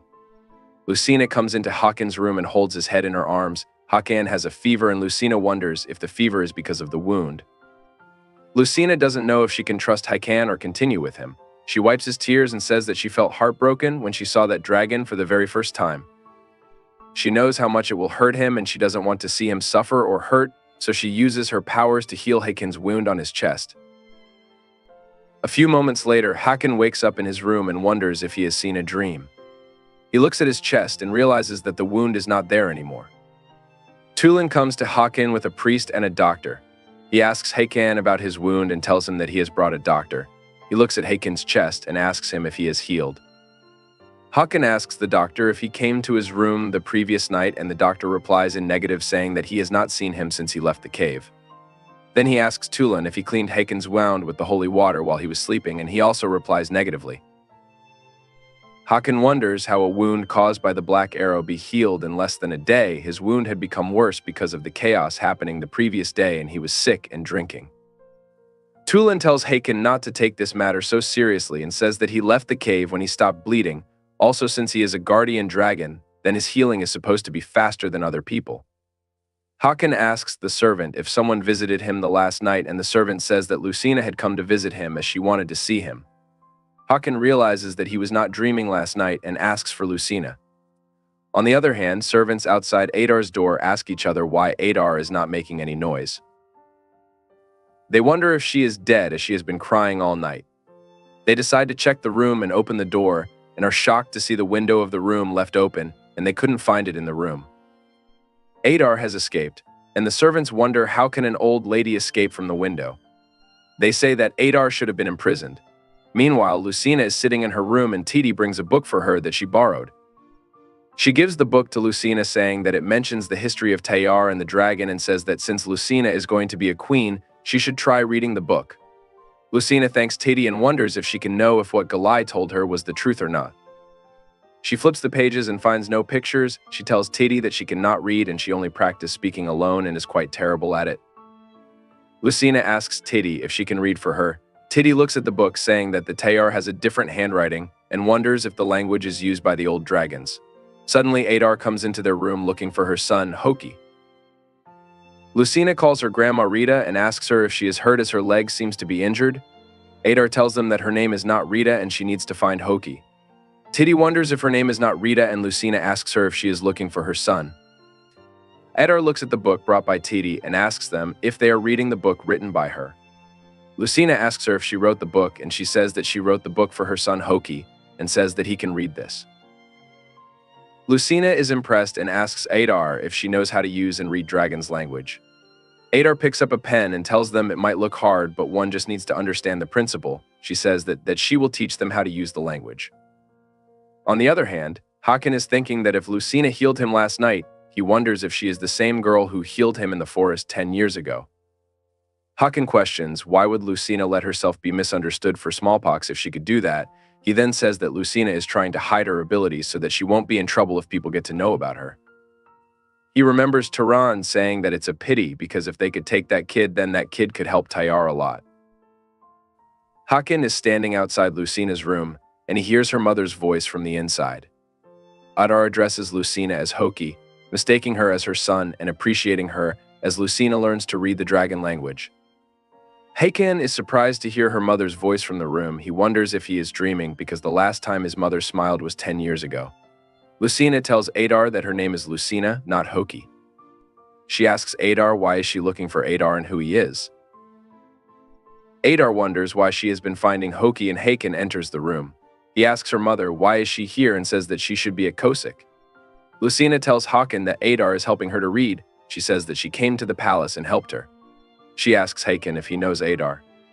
Lucina says that Hakan used honorifics with Adar. She asks him if Adar is from royalty. Hakan gets confused and Lucina tells him that Adar is very nice and gentle, but she is looking for someone. Adar recognizes Hakan and comes up to him. She tells him that she has been looking for him. Adar tells Hakan that she has been looking for him. She starts to cry and is embarrassed about what she did to him. Lucina stands in silence as Adar's eyes fill with tears. Meanwhile, Garrett is with her brother. Her servant tells her that she left the window of Kosik open and Adar escaped from there. She says that she saw Adar walking towards the isolated palace and she also saw the king going there. She wonders if they are going to run into each other. Garrett asks Galai if he is ready while he sits between the demonic marks on the floor. He says that Adar is already in a state of mental breakdown. He says that she might not be sober anymore if they cast another black spell. Garrett holds Gilai's head and says that Adar objected to her marriage with Hakan. She also intended to take Garrett out of the palace. She says that if Adar is sober, then she will have to kill her. She pushes Gilai by his forehead and asks him if he wants to see Adar as a corpse. Gilai falls to the ground and starts to cast a spell. On the other hand, Lucina is looking at Adar and Hakan. The spell has been cast and Adar experiences an illusion where Lucina is aiming an arrow at the young Hakan. She screams and says to Lucina if she dared to harm her son. She attacks Lucina with the pen she is holding and Hakan stops her. He snatched the pen from her hand and threw it away. He pushes Adar away and holds Lucina in his arms. Lucina has been hurt under her eye. Adar looks at Hakan and blames him for killing her son. She says that she will tear him apart. Hakan shouts and calls for servants while holding Lucina in his arms. He shouts and asks the servants what are they doing while a sinner is walking around freely. The servants quickly enter the room and Hakan wonders if only he is not enough. He says to himself that because of him, her mother lost her most precious son, and now she intends to kill Hakan's precious person for revenge. He would have tried to forget it if it ended in his blood, but he still regrets it because he wants to be Adar's son. He orders the servants to take the sinner to the fire valley. He says that the crime of attacking the kings and the crime of attacking the king's bride will be punished severely. A tear rolls down Hakan's face as the servants take Adar away. Hakan orders Titi to call a doctor for Lucina as she is hurt. He says that he got her hurt because he doesn't manage the criminals strictly. He says that he won't let this happen again. A few moments have passed and Hakan is in his weapon inventory when Tulin comes and asks him if he is going to send Adar to the Valley of the Fire. Hakan says that the minister will feel more secure if the last guardian dragon threat disappears. He swings his sword and cuts a mannequin in half, saying that whoever hurts the king or his bride will be sent to the Valley of the Fire. He turns to Tulin and asks him if that is the rule of the Tayar. Tulin says that Lucina will be confused and that, because of her, the king's bloodline will be executed. Hakan tells Tulin to not let Lucina know anything. He commands him to order the palace to keep it a secret. He tells Tulin to seal all the sinner records of Adar and to forbid everyone to speak out. He also mentions that the violators will be punished severely. July is walking across the palace and wonders if Adar has lost her mind due to his spells. He wonders how many hours have passed. July asks the servants if anything happened while he was asleep, and they say that something has happened here, but they are not allowed to tell him as it's a secrecy order from the king. The servants quickly leave the palace and Gilai is left confused. He wonders if Hakan got hurt again. Suddenly, Lucina pulls Gilai's clothes and tells him that she has to ask him something. Lucina tells Gilai that she has to ask him something, as even Titty wasn't able to tell her due to a secrecy order. She thought that Gilai might help her. She asks him if he knows about the woman that Hakan has brought to the Valley of the Fire. She also asks him what is the Valley of the Fire. Gilai gets shocked and asks Lucina if Hakan took Adar to the Valley of the Fire, and Lucina says that Hakan took Adi, the one who escaped the palace, to the Valley of the Fire. She asks him if he knows what is it. Gilai didn't expect Hakan to sentence Adar to death. He blames himself for this. Lucina asks him if he also doesn't know about it or if he is not speaking because of the ban. Gilai holds Lucina's shoulders and is about to tell her about Adar when suddenly Hakan comes and joins them. He gets angry and asks Gilai what is he doing with his spouse. Gilai gets scared and takes some steps back, and Hakan holds him by his clothes and asks him if he is seeking death as he dares to lay his hands on Hakan's spouse. Lucina tries to explain Hakan about the situation, and he asks Lucina what is she going to say. He warns her from saying any nonsense words. She tells Hakan that it's nothing like that and tells Gilai to leave, saying that she wants to talk to Hakan in private. Gilai leaves and Lucina asks Hakan what do means by nonsense words. She asks him if he is implying that sleeping with a dragon can result in death. She asks Hakan if he chooses her as a partner instead of a Tayar woman to take advantage of her. She asks him if he is afraid that Lucina will run away if he tells her the truth. Hakan tells Lucina that he didn't mean to hide it from her. He wanted to tell a long time ago. Lucina starts to cry as her eyes fill with tears. Lucina is crying and Hakan is worried. She turns away and leaves. Hakan tries to stop her and she says that she doesn't want to talk to him right now. Hakan stands as he is also upset. He is used to women running away from him. He always tries to forget and forgive them. But this time, he feels so painful to be rejected by Lucina, as she is the first one to come so close to him and smile at him in such a way. He has dreamt of her since he was a child, to the point that he thought what he wanted or desired was impossible. Hakan stands in silence as his brain bursts with memories.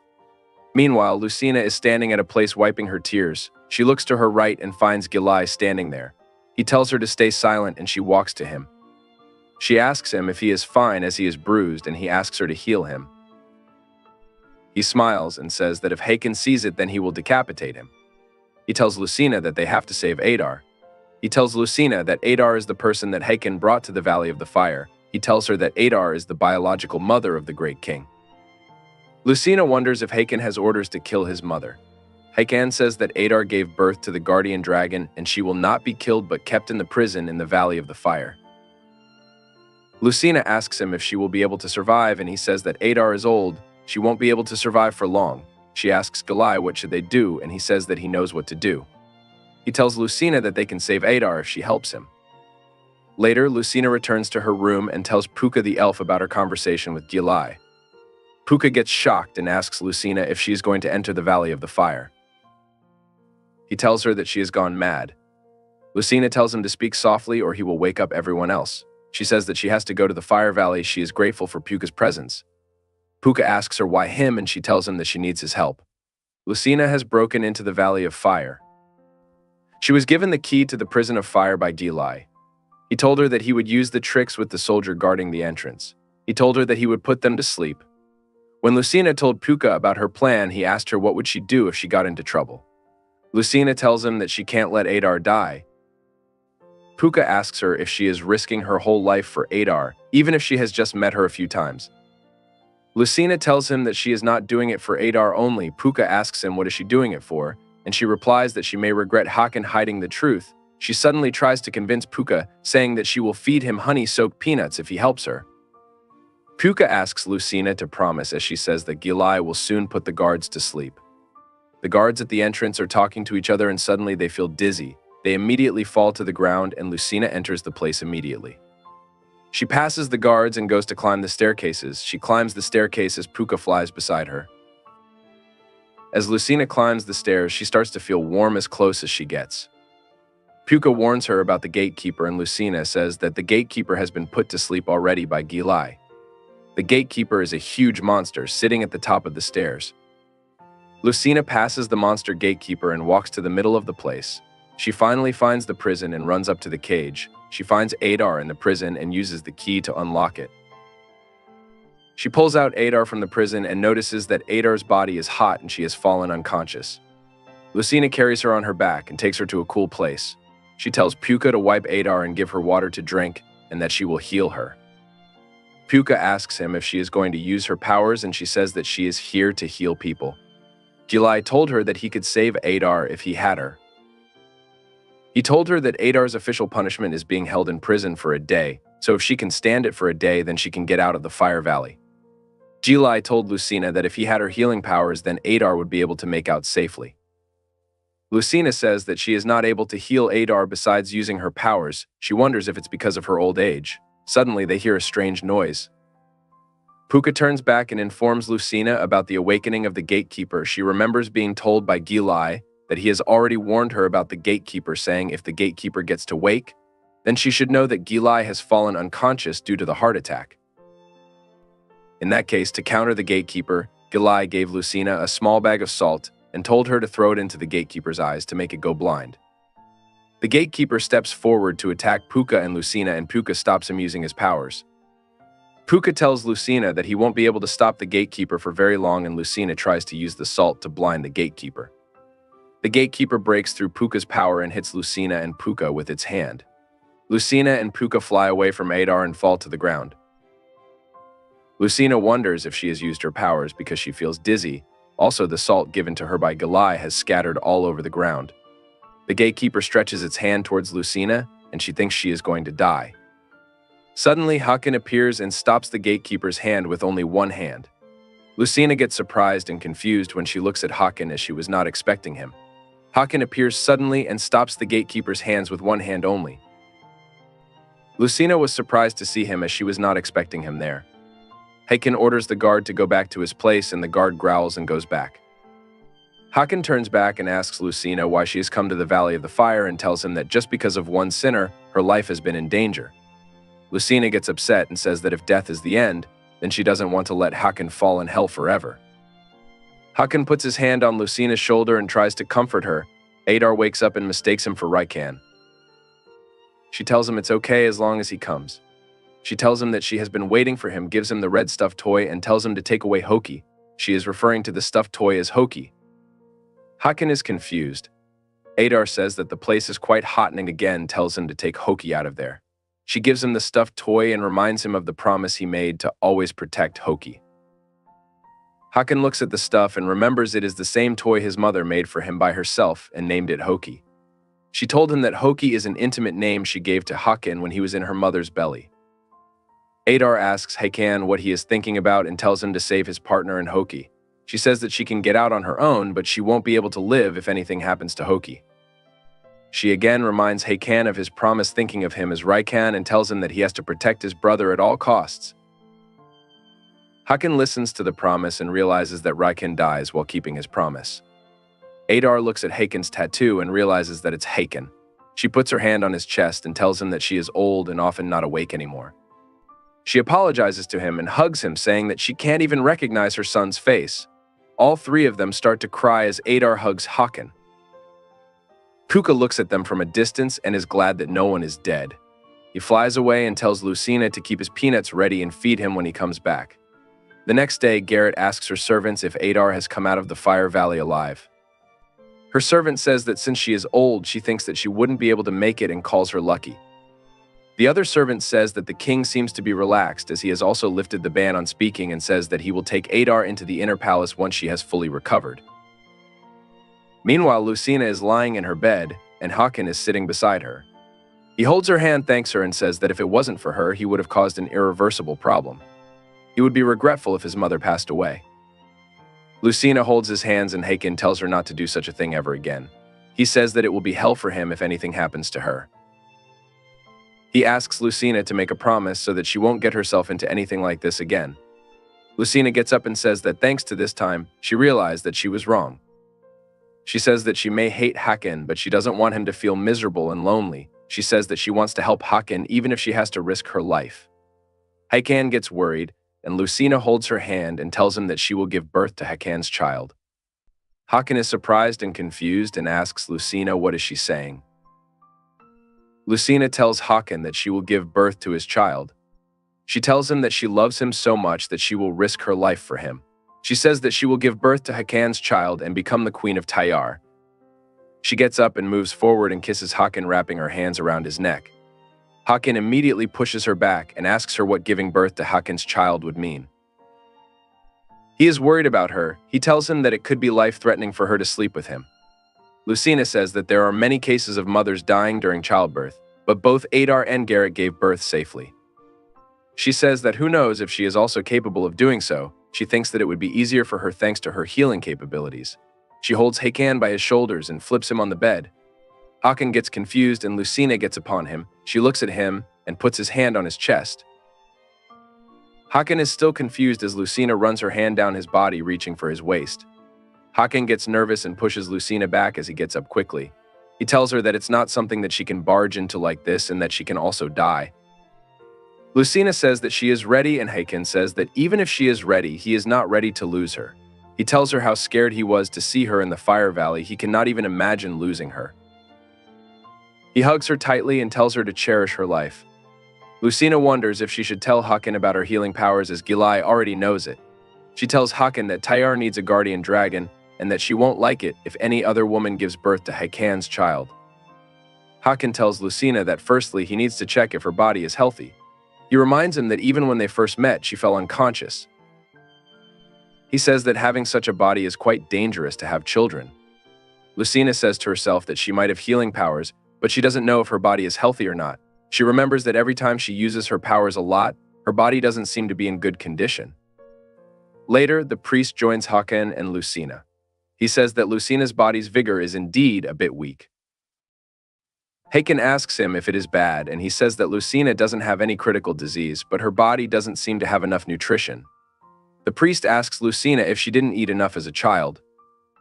Hakan asks the priest if she will be fine in the future if she gets good nutrition now, and the priest replies that he needs to analyze her vigor more clearly to find that out, because Brian's body is so different from Tyar's body. He says that he will report back as soon as analysis results are available. The priest leaves and Lucina tells Hakan that she has something to tell him. Hakan asks what is it, and she tells him that she is an illegitimate child. She tells him that the Baroness is not her biological mother, and that she has heard that her mother is a famous prostitute in the capital. She tells him that she is afraid that Hakan will break off the engagement with her if he were to know the truth, hence she had lied to him. Hakan gets up and picks Lucina in his arms. He tells him that he won't leave her until she rejects him. He also tells Lucina that he wants to apologize to her. He says that he was also afraid that Lucina would leave him if he told her about the birth of dragons. He was afraid that she would be disappointed, so he stopped other people from saying anything. He apologizes to her once again and promises not to hide anything from her ever again. Hakan leans in and kisses Lucina, holding her in her arms. Meanwhile, Adar has gained consciousness. Her servant beside her is happy to see her awake, as he didn't want to expect her to recover so quickly as expected of the one who received the blessings of the fire. Adar stays silent for a moment, and then suddenly she remembers the illusion she had experienced earlier. She quickly gets up and tells her servant to call Hakan immediately. She says that she has to warn him immediately with a fearful expression on her face. Hakan is talking to Lucina. He says that he misunderstood that his mother has been biased towards his brother only and blames him for Raikan's death. He says that his mother is the one who suffered more because she blamed herself because she requested Raikan to protect him, and Raikan died while doing so. He tells Lucina that if it weren't for her, he would have always misunderstood his mother. Lucina is still in Haken's arms. She asks him if he can let her down now, and he asks her if she heard what the priest said. He tells her not to overdo it as her body is still weak.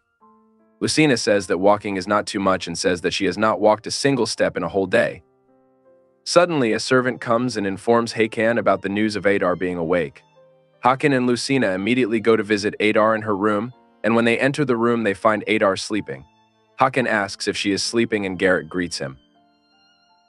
Haken turns around and is a little surprised to see her. She tells him that Adar has slept again. Haken asks her about his mother's body and she says that it will take time for her to fully recover. She requests Haken to take Adar to the royal consort palace for her to take care of Adar.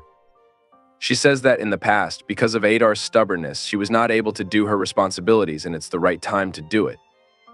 Lucina smiles and asks if she can take care of Adar at her palace, and Garrett looks at her in anger and says that according to the Tayar tradition, the royal consort takes care of the former consort. She asks Lucina how can she not know that and questions her if she has even read the rules of the palace. Haken defends Lucina and says that she can learn about the laws later. He says that it's not too late after Lucina enters the imperial consort palace and learns about the rules. Haken tells Garrett that if Lucina bears his child, then she must respect her as she knows the rules of the palace. Garrett smiles and agrees to Haken. Haken tells Lucina that he will send her books about Tayar's culture and legislation, and he tells her to read them slowly and ask him anything if she doesn't know. Lucina gets hesitant and says that she can't read books even if Haken sends her some. Haken and Lucina leave the room and Haken walks down the corridor as he carries Lucina in his arms. Haken asks Lucina if she can't read and tells her not to worry as the books are written in the official language of the continent, not the tribal Tayar language. A servant comes and greets Haken. He tells him that the priest has come to the palace for the meeting. Haken puts Lucina down and says that he has to leave now. He tells her that he will meet her in the evening and leaves. Lucina smiles and Giali joins her. They sit in a corner and Lucina asks Galai if he fell unconscious earlier when she was healing Adar in the Fire Valley. Giali tells her that he is fine and asks her about herself as she has also passed out. Lucina tells him that it's because she used her powers too much, and he asks her if she passes out upon using her powers too much. He says that it's the first time he has heard about the divine powers having side effects. Lucina asks Giali if her powers are divine, and he tells her that the characteristic of the divine power of the Kama religion is the healing power. He asks her if one of her parents is a priest, and that she has inherited the abilities from them. She says that she doesn't know if her parents were priests. Giali asks her about her grandparents, and she again tells him that she doesn't know. She says that it's just that when she was young, she thought that the wound didn't hurt and the wound healed. She says that if other people knew about it, she was afraid that it would be even worse, so she hides it. Giali advises her to keep it a secret. He reminds her how she mentioned her passing out upon using her powers a lot. He tells her that if her powers get exposed, then sick people will swarm in and threaten and curse her if she refuses to treat them. Lucina asks Giali if Haken will protect her if she tells him about her powers. Giali tells her that Haken will absolutely protect her. He says that since she can heal, then the chances of conceiving a child are very high and that it will be very useful. Giali realizes that if Lucina gives birth to Hakan's child safely, then she will become the consort. And after that, he will be dragged by her sister to live like a dark wizard again. He says to himself that Lucina's powers must not be known by anyone, especially not Haken. He tells Lucina not to believe Haken. He asks her if she thinks that Haken will choose her if he has to choose between his kingdom and Lucina one day. He tells her that she is just a human of the enemies dragged here to give birth, and that Haken won't mind getting her hurt if it's for protecting Tayar. Lucina remembers Hakan telling her that he would be in hell if he lost her. She tells Giali that she doesn't think that Hakan would want her to get hurt, and Giali calls her naive and says that she doesn't know anything about Haken. He says that Haken is a war maniac and he will send her to war as healing powers are instrumental in wars. He says that she can go with him if she wants to. Giali looks at her and says to himself that she has given her heart to someone just because he treats her well. He says that it's okay if it's another man. He looks at her and wonders what if he was the first person to meet Lucina and imagines himself living a happy life with her. Lucina asks him what's wrong with his face, and Giali tells her that the war will break out to take possession of Lucina, and if that happens, Haken will be in danger. Lucina gets worried and she says that she doesn't want Haken to be in danger. She asks him why was he zoning out back then. She questions if something is wrong. Lucina tells him that Haken said to give her some books, but she is illiterate, and that she is afraid of being laughed at if anyone comes to know about her being illiterate. She wonders if she should ask Hakan to look for a secret teacher for her to avoid humor. Titty is excited and asks Lucina if Gilai will teach her the language. She asks Lucina how can she invite a genius like Gilai to teach her. Lucina asks if Gilai is a genius and Titty replies positively. She says that Gilai taught himself lingua franca at the age of 6, and at the age of 15 he learned all the characters of the continent. She says there is no one educated more than Gilai in the palace and that she is jealous of Lucina. Lucina asks Titty if she wants to learn, and she says that she has to earn money too for her siblings' tuition fees, so she doesn't have the opportunity to go to school. Lucina asks Titty if she should ask Gilai to teach Titty also, and Titty gets surprised. Lucina says that it will be more fun for her to study with Titty rather than studying alone. Titty gets excited and hugs Lucina, saying that she is lucky to be able to serve her. Titty smiles and says Titty should try their best to learn. Gilia is walking around the palace. He remembers being told by Lucina that they should meet in private once a week for the teaching class. She also told him about Titty not knowing the lingua franca. Gilai says that teaching language is not something difficult, and if he is going close to someone with healing powers, then he may be able to run away from the palace one day. And that's why he agreed to teach Lucina and Titty. Gilai enters a room and sees Garrett sitting beside Adar as she sleeps in her bed. Garrett asks him why did he come so late, and Gilai orders all the servants to leave the room. He asks his sister why is Adar in the concubine's palace. She reminds him of the rule that the concubine must take care of the empress. He tells her that she hasn't done it in the past 10 years and asks why is she doing it now. Garrett gets serious and tells Gilai that Adar has gained consciousness and has also said that there is a dark wizard in the palace who has caused a commotion. She tells him that Adar has even asked for Adar. Gilai gets extremely shocked, and Garrett tells him that his dark magic shows a terrible illusion and disappears from the memory as soon as the illusion ends. This is why most people think of them as crazy and cannot understand the situation, so they run away from the palace, but Adar has not run away in 10 years. She tells Gilai not to worry as she has found a pill. She shows a sedative and says that it is for elderly people who are not conscious. If Adar drinks it, then she will feel sleepy and won't be able to think. Garrett plans to put the sedative in Adar's meal. She says that they don't have to cast spells on her and they have to change the object. Gilai asks who is the object, and she says that it is Lucina. Gilai immediately refuses, and Garrett asks him if he is going to use his heart attack as an excuse. He says that he doesn't know if the magic has the same effect on the Brian people and fears that Lucina will remember the illusion and tell Hakan. He says that Lucina is not an elder like Adar and asks Garrett how she plans to cover it. Garrett agrees with him and starts to think of something. On the other hand, Hakan is told by his servant that the meeting is quite long. He asks his servant if his mother has been brought to the concubine palace, and he replies positively. Hakan feels relaxed, and his servant says that after leaving Kosik he doesn't go crazy and eat properly, as being close to bodies is not good for the mind. Hakan agrees with him, and Tulan asks him about bringing the former king's body to Mesaluk. He asks him if the meeting was extended because of it. Hakan says that there are a lot of people who think that his injury in the purification ceremony last time is a bad omen. Tulan says that since the last guardian dragon has gone, so everyone was afraid. Hakan tells Tulan to bring Raikon's body to the Mesaluk once the new guardian dragon is born. Tulan says to Hakan that if that is the case, then he would have to go to the private palace more often in the future. Hakan says that he is grateful for Lucina's determination, but there is no guarantee that she will be able to give birth safely, and he waits for the results from the priest. Suddenly, the priest joins them, greets Hakan, and tells him that he has something to tell him about Lucina. On the other hand, Lucina and Titty are sitting with Gilai. He praises their learning abilities and tells them that they will be able to learn the language at this rate in a week. Lucina and Titty get happy. Gilai tells Titty that she is learning quite quickly and tells Lucina that she is learning quite slowly. He tells her that she has gotten 9 out of 10 wrong. Titty speaks in Lucina's favor and says that it's her first time learning a language and that she will learn it soon. She wonders where is Lucina struggling. Gilai says that it's going to take more time than he expected, and he can tell it just by looking at it. He tosses the papers in his hand and Titty rushes to pick them up. Suddenly, something goes into Lucina's eye, and Gilai quickly gets up and walks to Lucina. He asks her what's wrong, and she says that something for into her eyes. Gilai tells her to remove her hand and not to rub her eyes or else it will hurt her more. She holds Lucina's hands and leans in to take a look at her eyes. Haken looks at them from a distance and stands silent with a confused expression on his face. Haken looks at Gilai and Lucina from a distance as Gilai is standing close to Lucina, and he asks them in an angered tone, what are they doing? Haken walks towards them in anger. Gilai remembers being held by his collar the last time he was caught by Haken with Lucina. Lucina also panics and starts to speak in broken words and tells Haken that there is something in her eyes and Gilai is blowing it for her. Titi explains Lucina's words and tells Haken that Lucina's eyes have dust in them, so Gilai is helping blow it out. Lucina and Titi tell the king that they are taking language learning classes from Gilai, as the king told Lucina that he would send some books for her, but she can't read, so she asks for Gilai's help.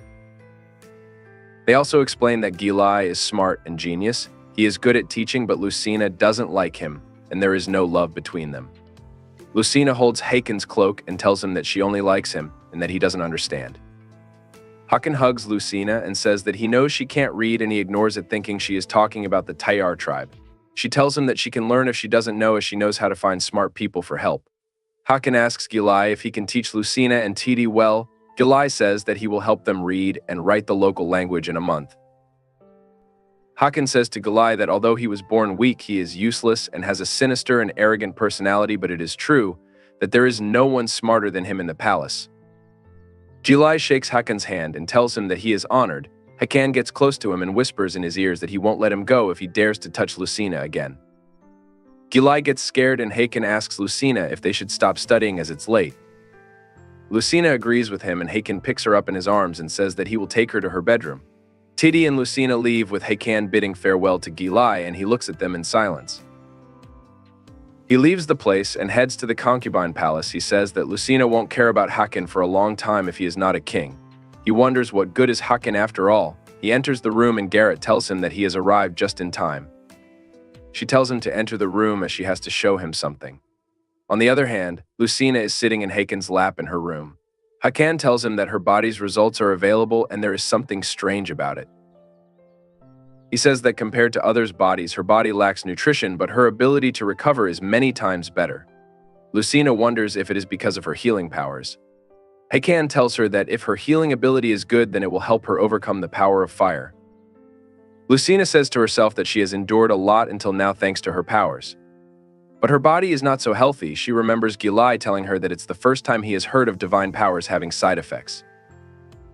She has the power to heal, but it's not just good for the body. Haken tells Lucina that the priest said that the medicine will restore her body's strength, and she has to take the medicine for 2 months and note the progress.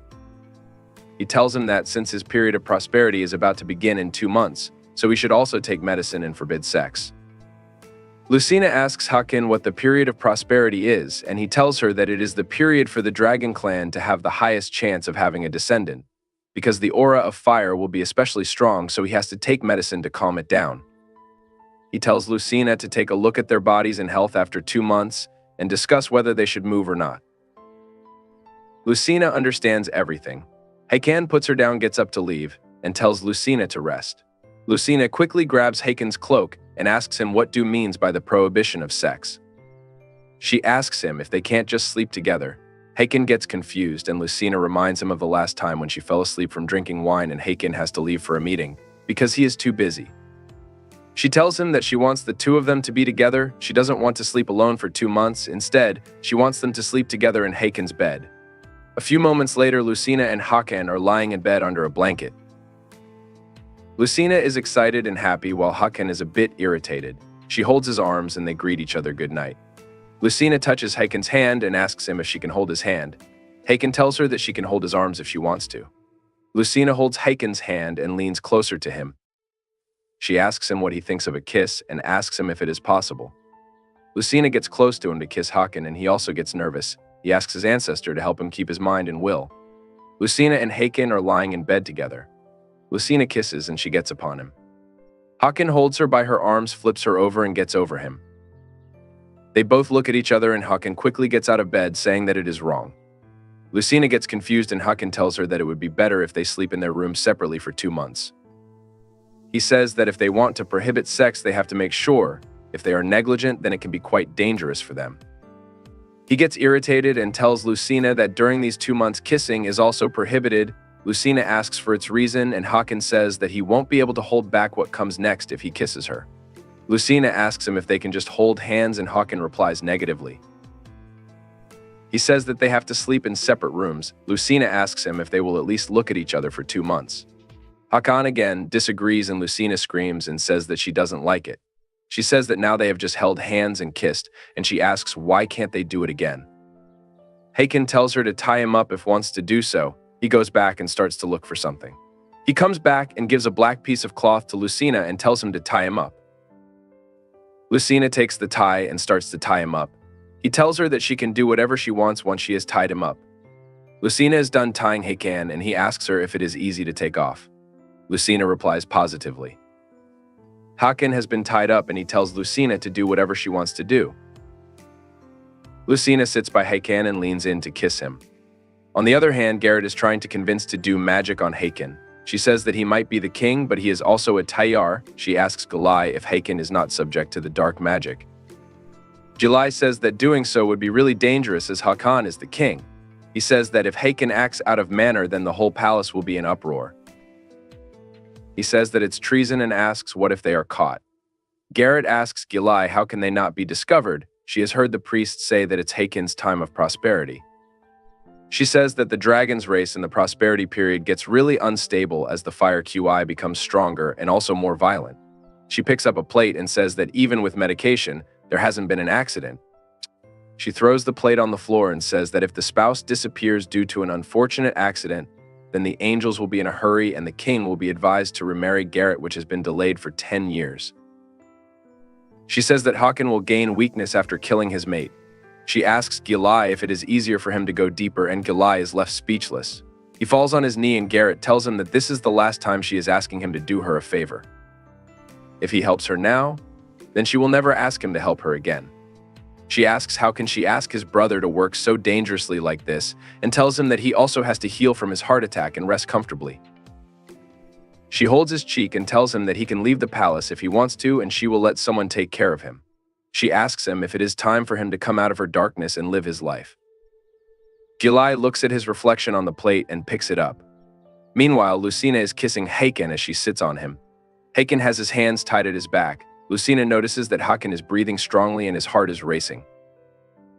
She wonders if she should stop by now and gets off Hakan. Hakan doesn't want Lucina to stop. He sets himself free and pins down Lucina on the bed. He is holding her wrists as he sits upon her. They both stare at each other in silence, and Lucina is also confused. Hakan gets up at Lucina and stares at her in silence. Lucina is confused as Hakan clenches the bedsheet. Hakan tells Lucina that what they are doing is wrong. He gets irritated and tells his guards to bring him a chain, the one that cannot be broken by the guardian dragon. Lucina laughs at him, and he asks her if she is still laughing at him, as he thought he was going to die, and Lucina continues to laugh.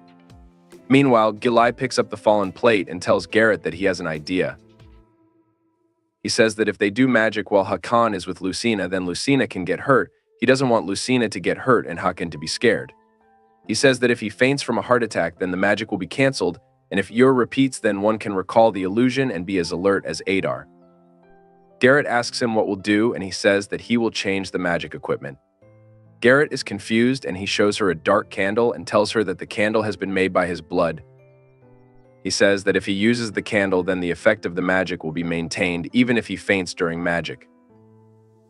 Garrett asks him why didn't he use it before, and he whispers in her ears, telling the reason. Garrett smiles as she listens to him. On the other hand, Lucina is telling Puka how she had chained Hakan last night because he said that he could sleep with peace of mind. Puka is laughing and enjoying as Lucina narrates her bedroom stories.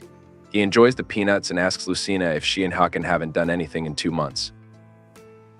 He reminds her that she said that will give birth to Hakan's child. Lucina says that she has been told by Hakan that her body is weak even though she has healing abilities. Puka tells her that it's because her body has the energy of the earth, which is why it's so weak. He tells her that her energy may get fine if she has a child with Hakan. Lucina gets surprised, and Puka tells her that the baby will stabilize her chi with the power of fire. He also tells her that as long she eats enough, there should be no problem regarding the lack of nutrition. Lucina gets excited and tells Puka that according to the rumors, having the child of a dragon can be life-threatening. Puka tells her that it's the case for normal people, not her. He tells her that she won't be able to use her healing powers while she is pregnant, as the child will do it all to protect Lucina's body from the force of fire. Puka asks Lucina if she wants to have a child for Heiken even after losing her abilities, and she asks him if her powers will return after the child is born. Puka replies positively and Lucina gets excited. She punches him out of happiness and asks him why didn't he tell her before. Puka flies away and asks her when she asks him about this matter. Lucina is extremely happy and excited. She leaves her room immediately and says that she has to tell Heiken that she has healing powers and there is no need to take pills or wait anymore. She says that she has healing powers and can give birth safely and Heiken doesn't have to worry now. Meanwhile, Heiken is sitting in his room. A servant tells him that she has brought the medicine sent by the priest and he asks her what is it. She tells him that Tulin says that he should decorate his room. She asks him about Lucina and says that she has bought flowers and scented candles. Heiken gets happy. He smells the flowers and says that Tulin is useful in such times. Heiken has drank the potion that suppresses the fire's vigor so he will be able to endure it easily compared to yesterday. The servant puts the medicine on the table, wishes Heiken a good evening and leaves. Heiken looks at the flowers and smells them again. He says that Lucina will love them and the candle has been lit by the servant. Lucina is at his room's door and the servant informs Hakim of Lucina's arrival and he tells them to let her in. The door opens and Lucina enters the room. She looks at Huck and smiles and says that she has something to tell him. Heiken is expressionless. He holds her hand tightly. Lucina expresses that she feels pain in her hand and Hakan looks at her and pulls her closer to himself by her waist. Hakan is holding a gold chain in his hands. He tells Lucina that he doesn't feel quite well today as she stands in surprise. Hakan tells Lucina to sleep in the palace and apologizes to her. The candle sent by Galai is showing its effect. The spell is showing its effect on Heiken and he wonders, why did he do that out of the blue? He is getting taken over but the magic and he says that the fire is getting stronger, but there are still 2 more months. He wonders if came early. And later, Lucina goes back to her room and lays under her bed. She says that Hakan was so weird and scary that she was left speechless. Titty asks Lucina if she wants to go to the hot spring if she can't sleep. She tells Lucina that the hot spring can help her sleep, and a few moments later, Titty is standing beside the hot spring while Lucina takes a bath in it. Titty tells Lucina that she has got skill and she tells her that she can swim. Lucina asks Titty if she wants to see it and she agrees with her and Lucina starts to swim while Titty cheers for her. Heiken enters the hot spring thinking that it will calm it down if he submerges himself in holy water. He hears some noises and peeks in to have a look. He looks at Lucina and Titty laughing at each other as Titty wipes Lucina's hair. Hakan looks at Lucina and says that she is beautiful even when she is wet. Suddenly, the dark magic starts to take on him. Meanwhile, Gilai is with Garrett casting a spell on Heiken. He tells her that his dark magic can only create illusions when he reads spells, so when is unconscious, people will snap out of it. He says that if his spells are combined with the candle, then the person will see illusions whenever they feel someone's love. The illusion will be short at first and be overcome easily. However, with time, it keeps getting stronger and harder to differentiate from reality. Heiken is looking at Titty and Lucina, but due to the illusion, he sees Lucina enjoying and laughing with Gilai while she hugs him. Heiken gets angry. He grabs the pillar so strongly that it cracks and walks towards Lucina. He goes and stands behind Lucina with an angry expression on his face. Lucina looks at him and gets confused. She asks him if he is fine or hurt. Hakan replies hesitantly. He says that he thought she fell so he rushed to save her. Lucina asks Hakan if everything is all right and he replies that he feels exhausted and that he will feel better once he bathes in the holy water. Lucina tells him that she was about to tell him something and he cuts her off and orders Titty to take Lucina back to the palace and tells her to go sleep as it's late. Heiken walks away from them and wonders why he feels weird. He wonders why he keeps getting angry when he sees Lucina and asks himself if he is going insane. Gilai is keeping an eye on Heiken. He says that his emotions are still there, but soon Heiken will develop negative feelings for Lucina. He says that there is no need to push away Lucina as she will be pushed away by Heiken. Lucina will not get hurt and her relationship with Hakan will eventually get destroyed. She will get disappointed and leave eventually and he will leave the palace with her. On the other hand, Heiken enters a place and tells Shinken that he is not feeling well. Lucina and Titty are being taught by Gilai. He tells them that they will get 2 more stars if they get all the questions right and another star if they complete the exercise. He says that Titty has already gotten 30 starts. He calls for Lucina and she is lost in her thoughts. He calls for her again and she quickly comes to her senses. She panics and tells him that she is listening. Gilai tells Titi to go to the library and get the next chapter of the book. Titi quickly leaves and Gilai looks at Lucina. He asks her if something has happened between her and Hakan. He is worried that Lucina is hurt. Lucina starts to cry and her eyes fill with tears. Gilai tells her not to cry and tell him about the matter. He asks her if Hakan is mad and if he hit her. Lucina tells him that Hakan is always in a bad mood and he didn't hit her. Gilai feels relief and says that Hakan is always acting on his feelings like a child. Lucina gets angered and asks Gilai why is he insulting Hakan. Gilai tells her that he is siding with her. Lucina says that the reason for Hakan's mood is the period of prosperity as it is getting close. She says that he doesn't feel too good. Gilai tells her to stop seeing Hakan for some time and she asks what if she misses him. Gilai tells her that she write letters to Hakan. This way she doesn't have to see Hakan face to face and she would be able to practice writing too. Lucina gets excited, picks up the pen and starts to write a letter. She gives the letter to Gilai and asks him if the letter is okay and if anything needs to be fixed. He gets shocked looking at the letter and says he appreciates Lucina's letter. She asks him if Hakan will like it and he says that Hakan will like it. Titi cheers for Lucina and asks Gilai if she can also practice writing and he allows her to do so. On the other hand, the priest tells Hakan that he is unstable because the period of prosperity is getting close and there is nothing life-threatening. Hakan asks him if he is sure, and the priest says that the stronger the breath of fire gets, the harder it is to control his emotions. The priest says that even the precious prince experienced such a situation after meeting Garrett and tells him that it happens to everyone. The priest asks Hakan if he needs anything, and he replies negatively and tells the priest to go. The priest exits the room and a servant enters. She is carrying a letter in a tray and tells Hakan that the letter has been sent by Lucina. Hakan picks up the letter and the servant asks him if she should light the candle and Hakan replies positively. The servant lights the candle and she leaves telling him to rest. Hakan opens the letter and what has Lucina written in the letter. Hakan reads the letter and finds it difficult to read as she has written heart as Geert, pure love as Cure Wove and higher as Jair. Hakan laughs and says that Lucina sure has the best handwriting. Lucina has written that she misses Hakan every night. He laughs and wonders what she thinks about. The candle shows its effect and presents another version of Lucina's letter as an allusion to Hakan. In the allusion, Lucina says in the letter that she wants to escape while holding hands with her lover. Every time she tells Hakan she loves him, she lies. She doesn't love him. A man like Hakan shouldn't have been born, and without him, his brother and his mother would be happy. Hakan feels weird while reading the letter. He holds his head and starts to shout and tells the voices in his head to shut up.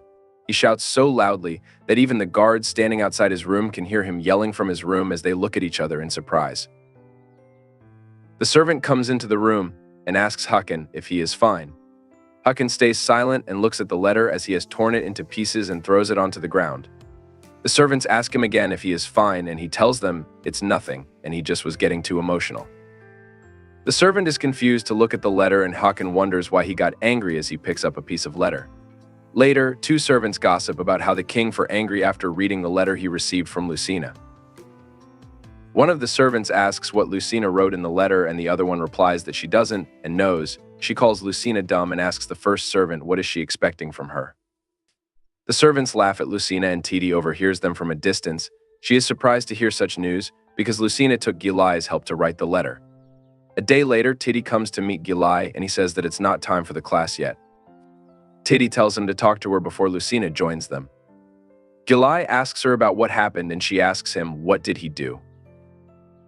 Gilai gets worried and thinks that Titi knows that he uses dark magic. He wonders how could a maid like her know about his secret. Titi tells him that the king got angry after reading Lucina's letter. She tells him that he has read the letter and asks him why didn't he point out her mistakes. Gilai says that there were some spelling mistakes but the content was not wrong. He thought that Hakan would be touched to receive that letter. He thought that it would be better than anything so he didn't fix it. He asks Titi if Hakan got angry due to Lucina's poor writing skills. He wonders if dark magic can affect letters too. Lucina joins them and asks if Hakan why angry after reading her letter. Titi panics and asks Lucina why did she come all alone. She replies that she couldn't find Titi so she came here. Lucina asks Titi if Hakan got angry because of her poor writing skills. Titty panics and says that she was wrong and Hakan is nothing like that. Lucina remembers being ignored and rejected by Hakan in the hot springs. Gilai agrees with Titty and repeats her statement. Lucina also agrees with Gilai and says that is not that kind of a person and that there is some misunderstanding. Gilai listens to her and regrets defending Hakan. He wants Lucina and Hakan to doubt each other so that Lucina would get close to him. He wonders if he said so because he doesn't want Lucina to get hurt. He says that he will talk to Hakan. Lucina tells him that he is in a constant bad mood nowadays. Gilai says to himself that Hakan will lose his mind and hurt Lucina if he sees her. Lucina says that she has something to tell Hakan, and Titty tells her that she has to clear the misunderstanding between her and Hakan. Lucina turns around and steps forward to leave immediately. Gilai holds her hand and asks her if she has to study today. Titty gets excited and tells Gilai she is here for the class so he doesn't have to worry about that. She tells Lucina that she will tutor her. Lucina thanks Titty and leaves. Gilai says that he'll have to follow Lucina. Hakan is in his room. He says that even if the period of prosperity is getting closer, he still doesn't feel like himself. He lost his temper, but he couldn't understand the reality of that. He stopped taking his medicines thinking there was something wrong with them, but it made no difference. He gets irritated and wonders what is causing his sudden mood swings. He remembers the servant bringing him a candle. He gets up and takes the candle in his hands, wondering if he should light it. He remembers the candle being on while he was reading Lucina's letter. He wonders if there is something wrong with it and thinks of getting it checked. Suddenly, Lucina enters his room and he asks her why is there. She tells him that she has something to tell him and asks him if they should go inside because she doesn't want other people to know that she has healing ability. Hakan agrees to follow her and they both go into the room and sit across each other. Hakan tells Lucina to speak, and she says that she is worried as Hakan is in a bad mood. She tells him to take his medicine because of the period of prosperity. She closes her eyes tightly and tells Hakan quickly about her healing powers. She tells him that she has healing powers, so there is no need to worry. She looks at Hakan and he sits without any expression on his face and is completely silent. Hakan is trying to understand what Lucina said as he asks himself if Lucina has healing abilities. Lucina and Hakan are sitting across each other. Lucina thinks that Hakan would be happy to know about her powers, but he gives no reaction at all. Lucina asks Hakan if something is wrong and Hakan is taken over by the illusion caused by the dark spell. The illusion shows Hakan that Lucina is smiling and whispering something into Gilai's ears and is so close to him. He gets angry and asks Lucina how dare she lie to him. Lucina gets scared and says that she is not lying. She wonders if Hakan does not believe she has healing powers. Meanwhile, Gilai thinks that Hakan will be overtaken by dark magic and might harm Lucina. He is standing outside Hakan's room with the servant. Suddenly, they turn to the room in surprise and Gilai enters the room. He finds Lucina lying on the floor and tells the servant to call someone immediately. He asks Lucina if she okay and she asks him how he came here. Gilai regrets letting Lucina visit Hakan alone. Lucina says that Hakan is strange. She says that it's almost time for prosperity, so that might be the reason. Gilai tells Lucina to quickly escape from Hakan and she strongly disagrees with him, saying it's impossible. She says that she is unable to let Hakan attack others, and she wonders if Hakan will be in a better condition if she uses her healing powers. Gilai doesn't know if it will be possible for Lucina's divine powers, but looking at Hakan's current state, he is worried that Lucina will be in danger. Gilai is holding Lucina in her arms. Hakan walks up to him, grabs his collar, and picks him up. Lucina gets worried and tries to reach Gilai with her hands. A few moments later, the servant sent by Gilai to look for someone is back and he brings the priest and the servants with him. He asks Hakan if Lucina is fine and Hakan replies that it's just a loss of consciousness and there is no obstacle to life. He is holding Lucina in his arms and says that he will take Lucina into her room and tells the servants to take a look at Gilai. Hakan gets up and leaves the room while the priest steps forward to examine Gilai's condition. One of the female servants leaves the room and frees a pigeon. She is the same servant who brought the candle sent by Gilai. Later, the priest is talking to Hakan. She tells him that she has been investigating the scented candles that Hakan told her about. Although she can't grasp the details, she tells Hakan that there is some special magic in those candles. Hakan tells the priest to deal with the scented candles and she agrees. Hakan asks the servant about Lucina and they reply that there is nothing unusual. They say that although the body has been injured, it was only a light skin wound. He says that he needs to go to Lucina. He immediately goes to her room and Titty is standing outside. He tells her that he has come to see Lucina's condition. Titi tells him that even though Lucina hasn't woken up yet, she will be happy to know about Haken's arrival. Lucina is lying in her bed. Haken puts his hand on her forehead and says that he injured Lucina because he was hit by evil magic. He tells her to wake up quickly so that he can ask for her forgiveness. Suddenly, a servant enters the room and tells Haken that Fort Hackling is under attack. Haken is shocked and is left speechless. Garrett asks her servant if Haken knew about the dark candles and she replies positively. She also says that the priest told Haken to get rid of the candle. The servant says that if things keep going like this, then the one to give the candle to the king will also be exposed. Garrett tells her not to worry and tells her servant to confess that she has been threatened. The servant gets shocked and asks Garrett if doing so will be dangerous for her, and Garrett asks her if there is any proof that she was the one to give her that candle. She calls Lucina a human slut and plans to blame her for everything. She wants to keep Haken away from the palace and make it look like that everything has been done by Lucina. Meanwhile, Haken is riding his horse and he says to himself that he didn't have enough time to take care of Lucina and now they are getting attacked by some murderers. Tulin says that if the barrier surrounding the castle gets destroyed now, seems like the leader of the assassin has progressed to the point. Haken remembered that the last time the castle's barrier was destroyed was 10 years ago and there was lots of damage, and he also lost his elder brother in that battle. Tulin gets upset and questions why are the enemies so desperate to destroy Tayar. Haken, in an angry tone, says that this time he will put an end to the enemies and get revenge for what happened 10 years ago. Haken and Tulin reach the castle. Haken asks the guard about the damages, and he replies that there were no huge attacks except the barrier breakthrough. Haken turns to Tulin and asks him why did he say that the attacks were huge, and he says that he was informed so. Haken wonders if the enemies have attacked the castle on purpose to get him there. He tells Tulin that they should head back to the palace. Tulin says that the barrier of the castle has been destroyed and that they do not know about the next attack. Haken yells and tells him that it's a trap and that he has been brought to the castle on purpose. Suddenly, a knight comes out of the bushes riding on the horse with its men. Haken looks at the knight and says that the knight must be the leader of the enemies. He tells Tulin to take care of the enemies in the castle and that he will deal with their leader. Haken rides his horse forward and gets down standing in front of the leader. The knight leader looks at Haken and says that it has been 10 years since they last met. The leader says that Haken is much better than he was at that time. Haken listens to the knight's voice and realizes that it's the voice of a woman, gets confused as he hasn't seen the knight in the least 10 years. Haken swings his weapon in the air and asks the knight what she means. She puts her sword on Haken's neck and says that she remembers killing his brother 10 years ago. Haken gets angry and attacks the knight with his weapon. The knight tackles his attacks using her sword and tells Haken that he has improved a lot. Haken screams and says that he'll make sure to take the knight's head to Tayar. He attacks the knight again and she moves aside to save herself. Haken attacks again and the knight loses her sword and Haken puts his weapon on her neck. He says that he's done as he is raging in fire. The knight pulls out a black arrow and stabs Haken in his belly using the arrow. Haken starts to bleed from his mouth and he falls on his knees. On the other hand, Lucina is awake in her bed and she asks Titi about Haken. Titi tells her that Haken has gone to protect the castle and that he has been by her side since she passed out. Lucina gets shocked and she quickly gets out of bed and tells Titi to accompany her.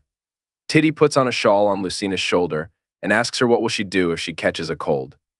Lucina thanks Titi and they see Tulin coming back the soldiers.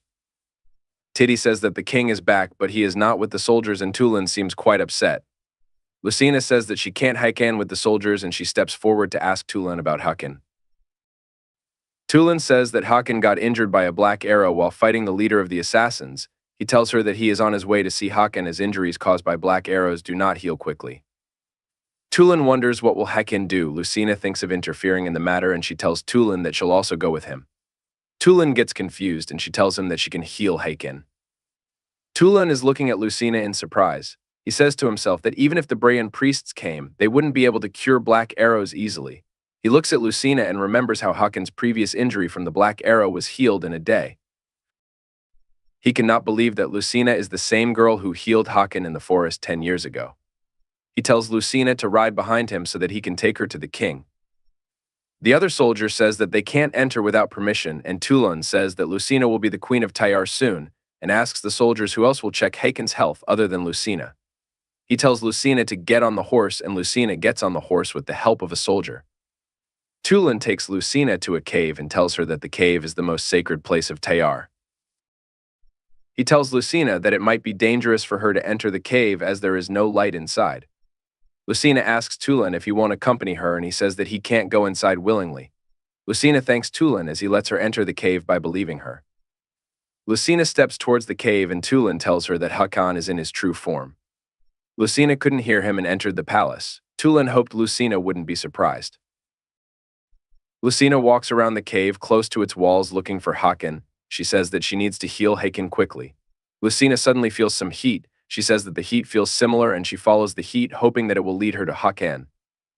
Suddenly, Lucina reaches a place and she comes across a red-skinned dragon resting on the ground.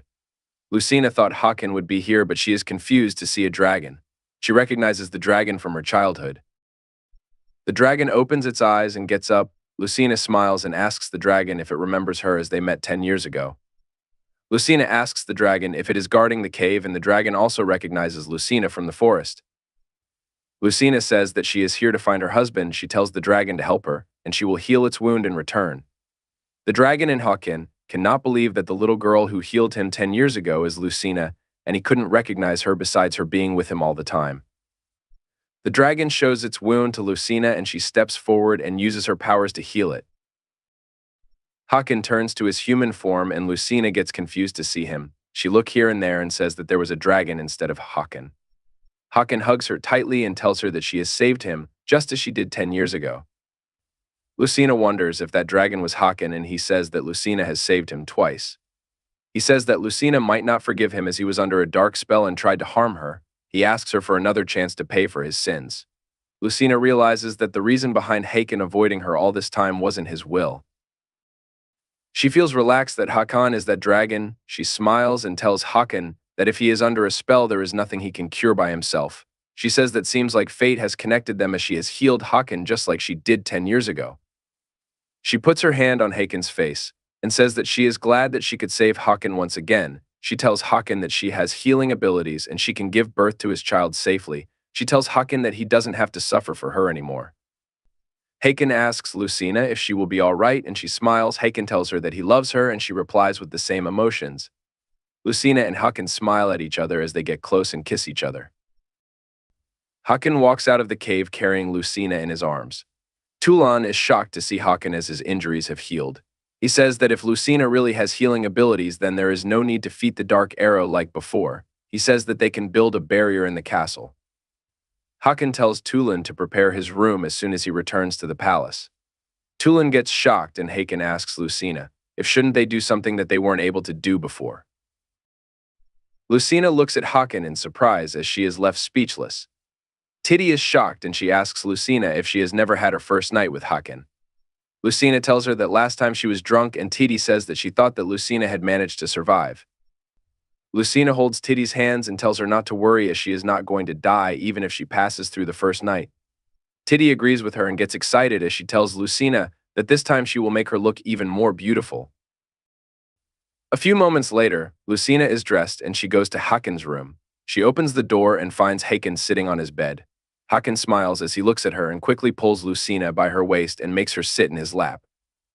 Hakan asks Lucina if she is ashamed, and she replies positively. Hakan tells Lucina that he is afraid of hurting her, and she says that she reminds him of his healing powers. Hakan laughs and says that Lucina is telling the truth. He holds her by her waist and flips her on the bed. Hakan gets over and close to her, and they kiss as Lucina wraps her arms around his neck. Lucina asks Hakan if he can have children while not being in his period of prosperity, and Hakan replies positively. He undresses Lucina's shoulders and says that the period of prosperity only increases the chances of having children. He kisses Lucina on her shoulder and asks her if she is okay with it, and she says that she is fine. Lucina smiles at Hakan, and they continue to make love to each other as Lucina closes her eyes. The next morning, Hakan walks out of his room carrying Lucina in his arms.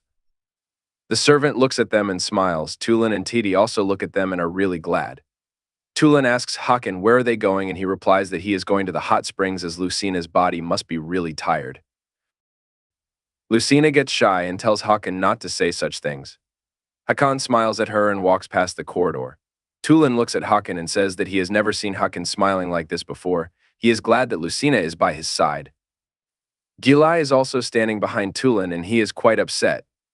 Meanwhile, Garrett is angry. She asks her servant if the candle is still in Hakan's room. The servant says that a priestess found where she was hidden and apologizes to the queen. Garrett says that Hakan has had his first night with Lucina and Lucina even managed to get out alive. She wishes Lucina to die suddenly, but she tells herself not to feel anxious about it and says that all she has to do is magic on Hakan. She thinks of talking to Gilai again and tells the servants to leave as she has to think of something. The servants leave the room and one of them flies a pigeon as she gets separated from the other servants. The pigeon flies away and lands in the hand of the knight, leader of the assassins. She reads a chit attached to the pigeon's feet and takes off her helmet. She smiles and says that it won't be long before she can complete her plan. Hakan and Lucina are sitting in the room together and he is telling her about the dark candle. He says that the candle caused him to behave like this because it contained an unusual spell. He says that he has never seen anything like this before in Tayar and asks Lucina if she has seen such a thing in Brion. Lucina says that she has never heard of casting a spell on a candle before. She says that she is the only one to not know about it. Hakan asks her why is she worried and says that it's just a matter of capturing the culprit and there is nothing to worry about. Hakan says that the person who brought the candle has been caught but they still don't know who made it. He says that the person who is caught is incapable of doing dark magic. He wonders where did she get something like this. Hakan tells Lucina that the priest told him that using dark magic can destroy the person's soul and cause problems all over their body. He plans to investigate those who have any sudden changes in their body. Hakan tells Lucina to have some rest and says that he shouldn't have worried her about this. Lucina wonders if Gilai is sick because of using dark magic. She quickly shakes off this thought and remembers Gilai telling him that he has suffered chest pain from childhood. She says that Gilai takes care of her and he couldn't use a spell that might harm her. Meanwhile, Gilai is sitting with Garrett. He tells her that he doesn't like it anymore, and she asks him what is he talking about.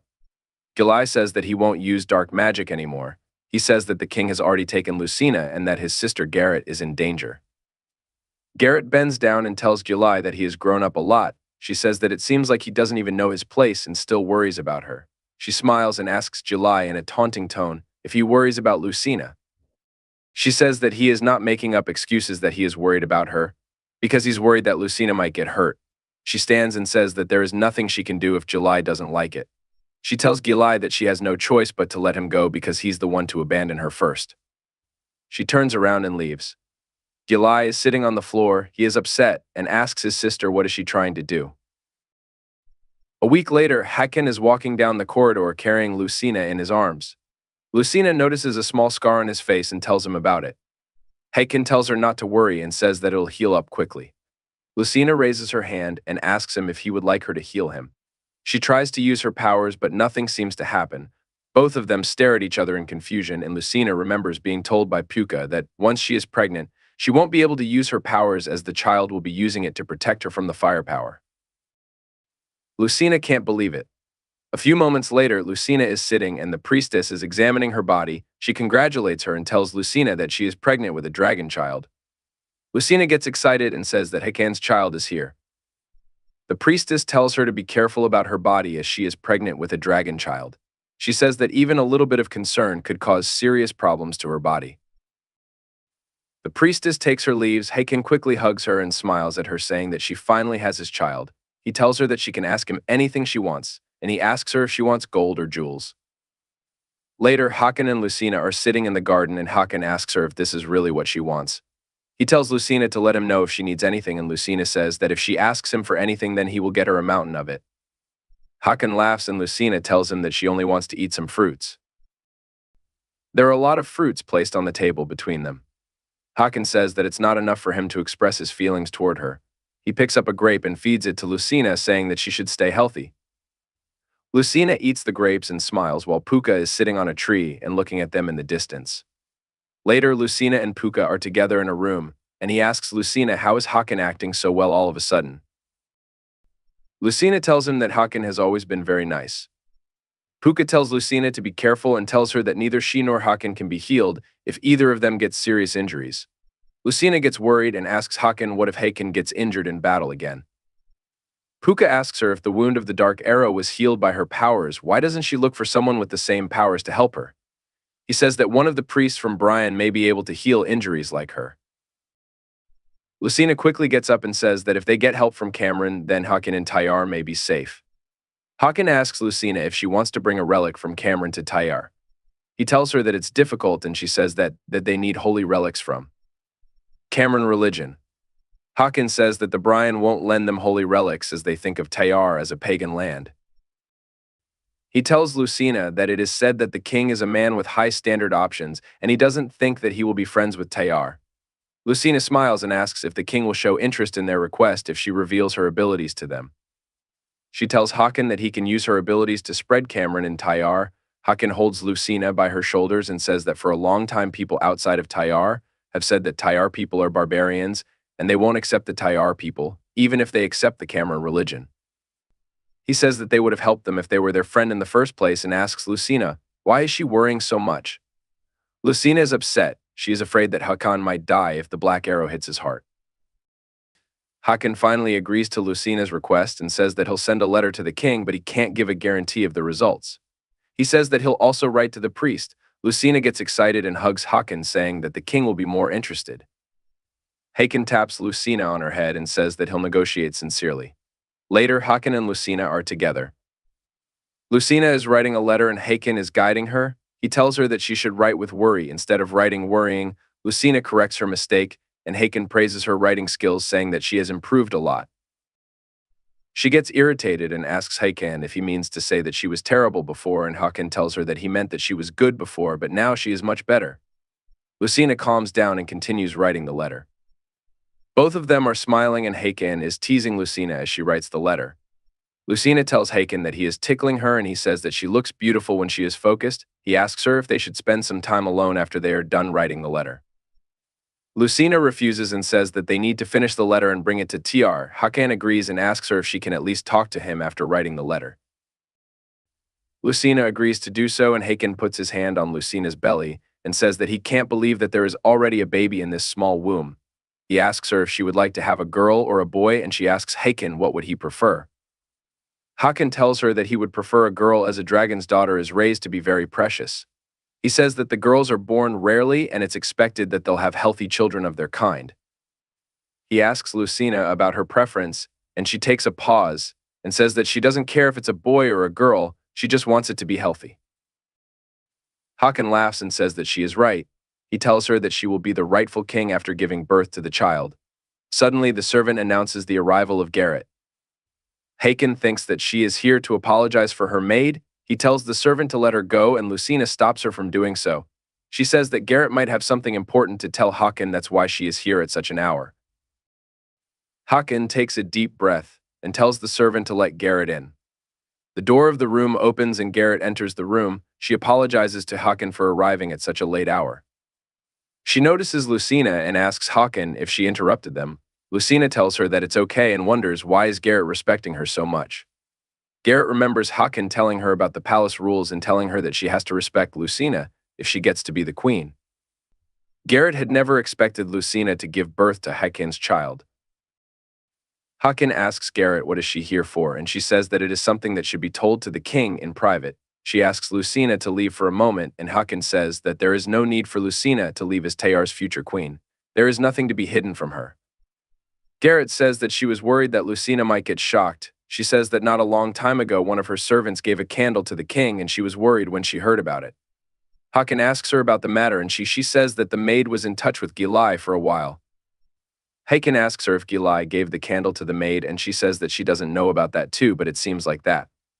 Lucina is listening to the conversation. She is surprised and wonders if Garrett means to say that Gilai is the one who truly uses dark magic.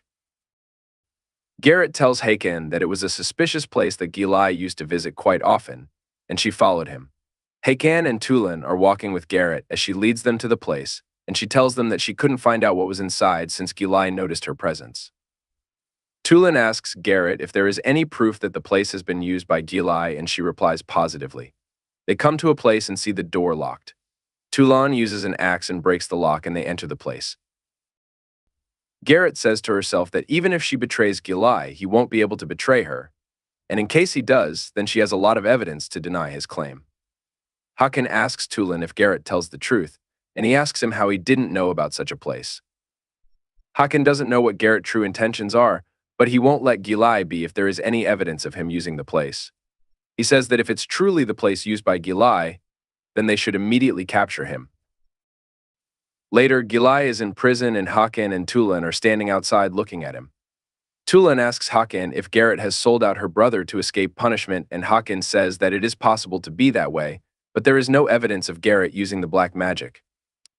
He says that they'll have to wait for Garrett's name to come out of Gilai's mouth. Hakan enters the prison and hits Hakan, knocking him down to the ground. Tulin says to Hakan that Gilai hasn't mentioned anything about Garrett. He asks him if Garrett wasn't involved with her brother. Hakan says that it's clear that Garrett is involved in this matter. He wonders why Jolly didn't talk. A few moments later, Hakan and Tulin are walking together.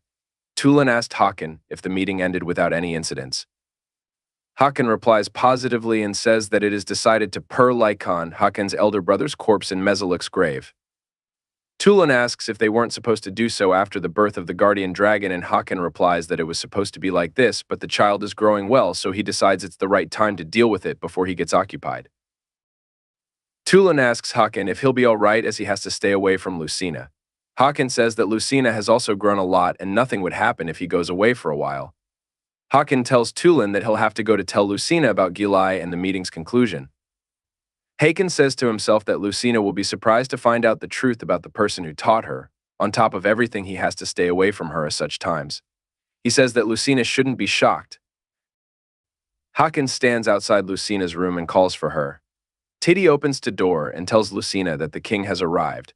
Hakan enters the room and asks Lucina what is she doing. She smiles and tells him that she has been studying with Titty. Hakan hesitates for a moment and tells Lucina that Gilai is the culprit in the dark magic incident, and he admitted it himself. Lucina gets upset. She says that she believed Gilai, but he planned to harm Hakan and her. Hakan tells her not to be too bothered. He hugs her, regrets mentioning it, and advises her to rest. Lucina tells him that she is grateful that Hakan told her. Hakan is standing in silence, and Lucina asks him if there is anything else. Hakan tells her that he wants to stay by her side and keep protecting her, but he has to go outside of the palace for some time. Lucina asks him how long will he be gone, and he tells her that he will be gone for a week. He says that sending his brother to Mesoluk came much sooner than he expected because the Senate urged a lot. Lucina looks at him and laughs. She tells him not to worry about her and to take care of himself as she can live without Hakan for a week. Hakan hugs her and says that he'll stay with her until he leaves. Titty looks at them from a distance and says if Lucina is happy, then it's fine. A few days later, Hakan is standing outside the palace with some men and Lucina. He says that they do when the castle is attacked, so only a few people will travel to Mesoluk with him. He tells his men to take care of themselves as the number of men will be smaller than usual. The soldier agrees to Hakan's orders. He steps towards Lucina, holds her face, and kisses her.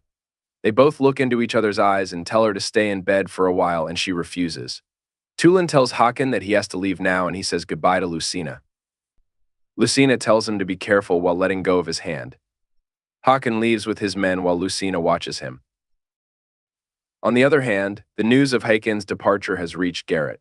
She smiles wickedly and calls Lucina a poor girl, saying that she has no idea what is waiting for her. A few days later, Hakan has left. Lucina is sitting in her room with Titty, and she asks her when will Hakan be back. Titty tells her that there is not much time left. Lucina is quite upset, and Titty looks at her and says to herself and Saya that Lucina is getting depressed because she stays in her room. She says that Lucina's mood might have been renewed by studying writing if Gilai had not been in prison. Titty asks Lucina to go for a walk or have a bath. Lucina says that she can only stay in her room, and Titty asks her if she has anything to feel better and tells her to go outside. They leave the room, and a black shadow appears. As soon as they leave, the shadow has been keeping an eye on them. Meanwhile, Titty asks Lucina if she feels better, and she replies that, since Hakan is not with her, she feels a bit uncomfortable. A soldier approaches them from behind and tells Lucina that he needs her to go with him for a moment. Titty asks the soldier what is wrong, and he says that a sinister subject has been found in Lucina's room and tells Titty that they will have to check it together. Lucina gets worried and wonders if something odd has been found in her room. She can't understand the situation but feels like there are some misunderstandings as no one has entered her room for the past few days. Titi asks the soldier if it's a misunderstanding. She says that she has been together with Lucina for the past few days and asks how something odd can be found in Lucina's room all of a sudden. The soldier that he doesn't know, and that the truth is that they have found something related to the king in Lucina's room. He grabs Lucina's hand and tells her to go with him.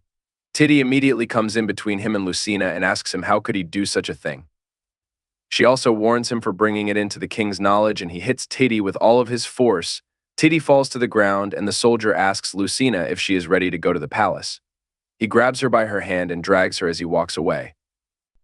The soldier drags and throws Lucina into her room, and Garrett is standing there already with some servants. Garrett tells Lucina that an employee of the palace says that he found something odd in her room. Lucina asks what is it, and Garrett tells the servant to show her the thing. The servant shows a dark candle to Lucina, and she quickly recognizes it. Garrett says that Lucina has recognized the candle immediately as expected and says that the candle is the same one as that used to cast a spell on the king.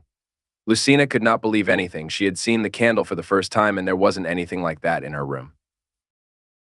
Garrett asks Lucina if she means to say that she is lying. She says that the guard who found the candle took it to the temple, and the people in the temple felt the power within the candle. She asks Lucina if she still won't admit her crime. She says that she doesn't want to doubt Lucina. She says that until the king returns, all the procedures and laws are implemented. Garrett tells Lucina that she has to stay in her room until the king returns, and Lucina says to herself that all the doubts will be clear when Hakan returns.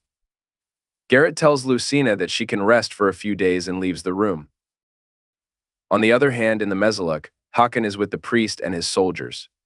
The rituals for his brother's burial are taking place as he gets out into the coffin. The priest tells Hakan to put the things in the coffin that he brought. Hakan puts some objects in the coffin beside his brother's dead body and tells him to rest.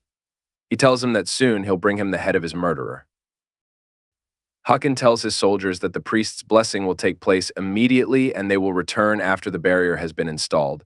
He holds the coffin and says that he cannot Lucina by herself as he doesn't know what could happen while he is away. Meanwhile, Lucina is sitting in her room. Puka looks at her from the outside of the window. He says that she looks sad and cannot believe that she didn't notice him even though she has returned.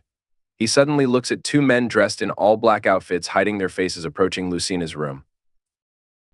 He wonders what should he do as he can't show himself. He hits one of the men with something on his head, and the man starts to look here and there.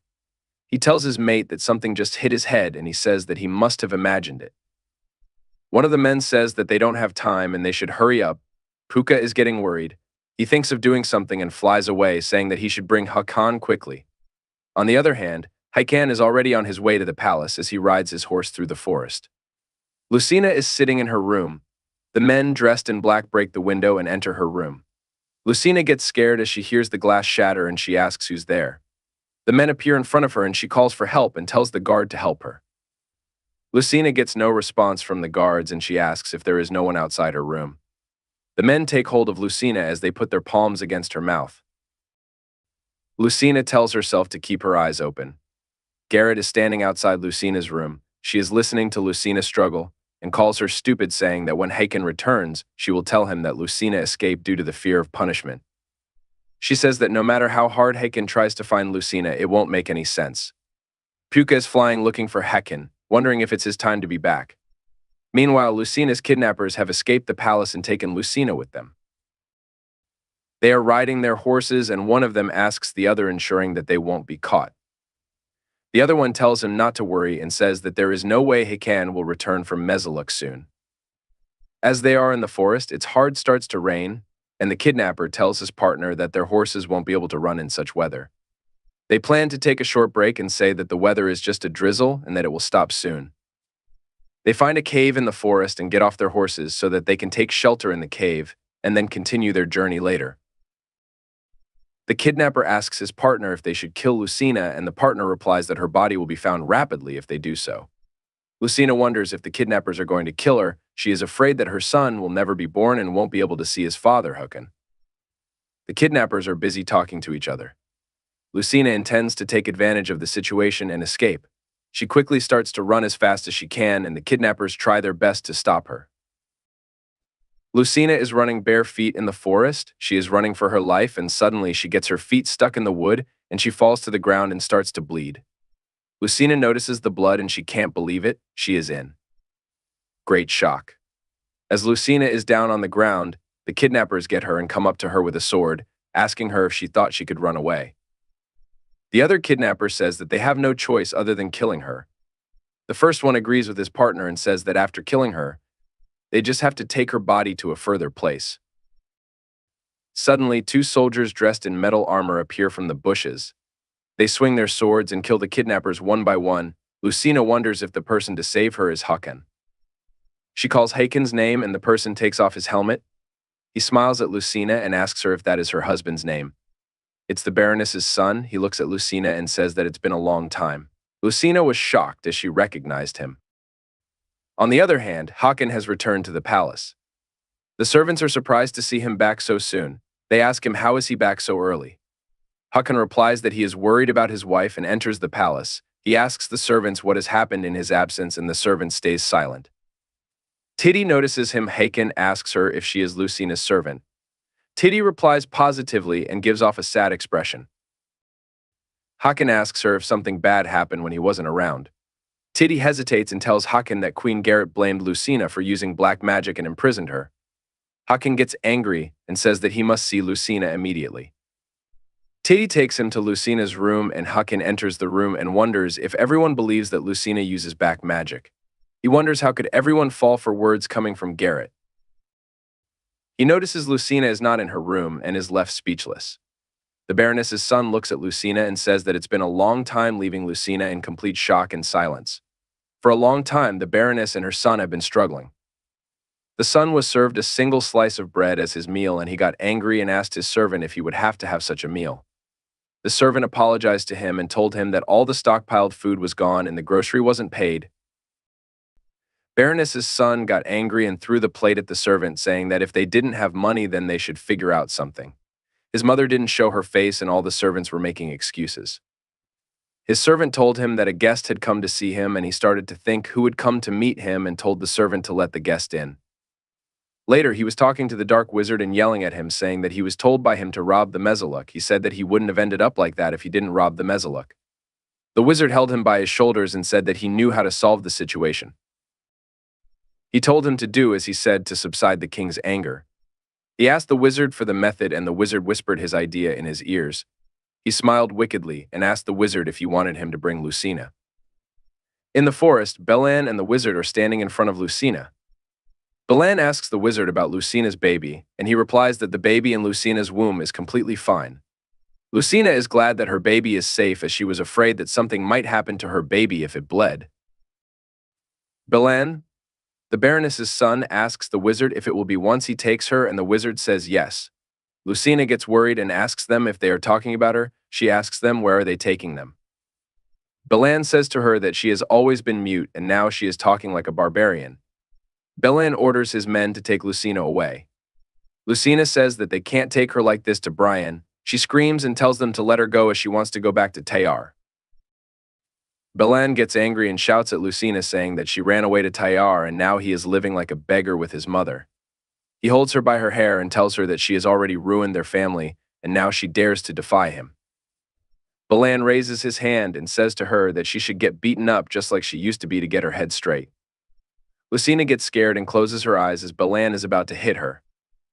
Suddenly, Belan hears a strange noise and he looks behind his back and sees a red-skinned dragon flying in the sky staring right at him. Belan gets surprised to look at the dragon and Lucina recognizes the dragon at first. It's Hakan. Belan says that he hasn't heard anything about this and he asks if the king is not supposed to be away for a while. The dark wizard seems to have lied to them. He tells him men to run and also turns around to flee. Lucina is still sitting on the ground with her eyes closed as she is still afraid. Hakan tells her to keep her eyes closed and he uses his weapon to behead his enemies one by one. Hakan has turned to his human form. He faces Belan again as he is running for his life. His feet are stuck in the wood and he falls on the ground. Hakan is standing behind him and says that he spared his life at his mother's request as he is the one who robbed Mezzaluk in the past and now he dares to kidnap his wife again.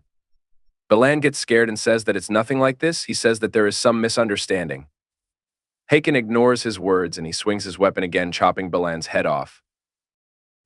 He looks at Belan's corpse and questions if he should tear him from limb to limb, then throw them to the beasts as food. Lucina calls for Hakan. He quickly turns to her and she tells him to stop saying it's enough. Hakan tells Lucina that Garrett said that she ran as she was afraid of the punishment. He holds her in his hand and asks how this all happened. Lucina tells Hakan to go back to the palace as she is too tired. The next day, Lucina is lying in her bed and Hakan is standing beside her. The priestess is also there. She tells Hakan that Lucina's bleeding was significant, but fortunately, the baby in her womb is completely safe. The priestess tells Hakan to rest, as he must not be able to sleep in the past few days.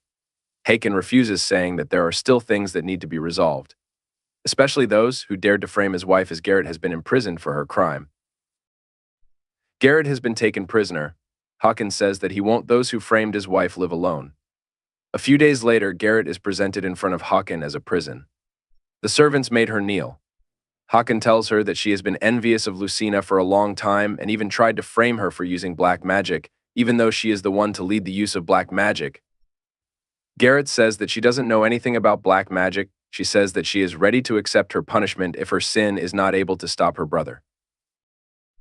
Hakan tells Garrett that she is still lying and orders the guards to let Gilai in. Gilai comes in and stands beside his sister as the king tells him to speak up. Jolly says that he has been using black magic for a long time at the behest of his sister, and Garrett goes in complete shock. Gilai says that he had used black magic to disturb Adar's mind and the king. Hakan says that Gilai has confessed everything, and he asks Garrett if she is still going to deny it. Garrett says that everything Gilai said is a lie, and she asks for evidence. Hallen tells her that her maids have also confessed as they served his mother to conceal the truth that she had been bewitched. He says that they have prepared many false evidences in anticipation of being questioned by him. Hakan tells Garrett that she has used black magic to disturb the country of Tayar's queen and king. Hakan orders his men to stripe Garrett off her title as a criminal and sentences her to death. Gilai tells Hakan to wait a minute. He says that it's also his fault that his sister used black magic. He says that she has dedicated herself to Tayar as the former queen consort, and he requests the king to consider this point. Other people also think that the punishment is quite harsh and ask Hakan to review his decision. Hakan agrees to do so. He says that he'll stripe off her title, imprison her in the southern palace, and leave a mark on her body so that she will never forget her crime for the rest of her life. He then turns to Gilai. He says that Gilai should also be executed for using black magic. But also Hakan says that since Gilai has confessed to all of his sins, then he'll just mark his body and sentence him to hard labor. The servant takes Giali with them as he turns. Garrett tries to confront him, and he tells her that he has repaid all his debts to his sister for raising him, and now he'll never have to listen to his sister's orders. He says that as long as he can stay away from his sister and stay in Machina's house, it doesn't matter if he can just live. A few days later, Hakan is in Lucina's room talking to her. Lucina asks Hakan if Gilai's use of black magic is true. She says that Gilai's guilt has indeed been revealed, but she feels uneasy. Hakan says that he has been giving Lucina bad news continuously. He says that he should give her some good news as well. He says that Louisiana has decided to bestow upon Lucina the position of temporary queen. He tells her that it has been decided this morning. He tells her that it's natural because she is pregnant with a guardian dragon and that she will be moved to the position of queen after the marriage ceremony. Lucina says that even if it's temporary, she is the queen of Tayar. Hakan tells her that he has another surprise gift for her. Lucina asks what is it, and Hakan gives a sign to Titty. She smiles and opens the door, and Adar enters the room. Lucina gets excited to see her and asks her if she has been well all this time. Adar looks at Lucina and asks who's that. Titty says that Adar has not fully recovered. Hakan says that it seems that she has been under the influence of dark magic for too long. He says that he needs to help her get rid of her. Lucina says that she will also help him as she wants to be by his side. Hakan asks if it is okay, and she says yes. Lucina tells Adar that she will be living with her in the palace and asks her if she is okay. Adar calls her a pretty sister, and Hakan says that they need to prepare a room for his mother in the palace. Lucina asks Hakan if they can get Gilai's help to help Adar completely heal from the dark magic. Hakan gets confused, and Lucina says that if someone can cast black magic, then they must know how to break free from it. She says that Adar's condition will improve a lot if they get Gilai's help. Hakan agrees to Lucina's request and tells her to do as she pleases. Meanwhile, the Baroness is looking for her son. she suddenly sees the blonde assassin leader coming towards her from a distance. She first mistook her as her son Balan, but as the assassin leader, but as she comes closer, the Baroness gets shocked to see her. The leader tells the Baroness that it's been a long time, and the Baroness asks her why is she here after abandoning her daughter to her. The Baroness asks if she has come to tell her about the news of her husband's death. The leader laughs and says to the Baroness that her husband has passed away a long time ago. The Baroness gets shocked and asks the leader what is she saying. The leader calls her foolish and says that she just took it all without knowing anything when her son and husband passed away. The Baroness gets angry and says it's not possible. She asks the leader where is she getting the nerve to lie with that dirty mouth of hers. The Baroness suddenly starts to cough as the leader is using her powers to kill her. The Baroness falls dead to the ground, and the leader wipes her hand with a handkerchief saying that Lucina's child is safe, so she'll soon be the Queen of Tayar, so the Baroness's family will no longer need her. She smiles and says that once Lucina's child is born, Tayar will be hers. A month has passed since Lucina has been awarded with the position of temporary queen. The palace had become more peaceful than before. The only thing that changed was that Gilai had come to the palace to treat Adar periodically. Haken and Lucina are walking around the palace smiling and talking to each other. Gilai passes them as he is held by the soldiers. Lucina gets upset to see him and Haken asks him about his mother's condition. Gilai tells him that she is improving, however, she is too old and has been under the influence of dark magic for a long time. So it will be difficult for her to completely regain her sanity. He says that he has almost removed the black magic effects, hence Adar can have normal conversations now. Haken tells the soldiers to take Gilai to the prison, and they take him away. Lucina looks at him and he seems upset. He turns away and leaves with the soldiers. Haken asks Lucina if she wants to go with him to check on Adar's condition, and she replies excitedly that she'll go with him. A few moments later, Haken and Lucina are standing outside Adar's room and Haken is staring at the door. Lucina asks him if he is uncomfortable seeing Adar, and he refuses, saying that he doesn't know what Garrett was doing to his mother. He regrets leaving his mother in Garrett's care. He says that he doesn't have the face to see his mother and wishes he had paid more attention to his mother. Lucina holds his hand and tells him that his mother won't blame him. Haken smiles and hopes she is right. Haken enters the room with Lucina and finds his mother sitting on a chair by the window. They both look at each other. Adar walks up to him and asks him if he is really Haken. Haken apologizes to her mother for coming late. Adar tells him not to apologize and says that she has done terrible things to her. She says that it is said that people who are bewitched forget what they did, but she remembers she has sinned against him.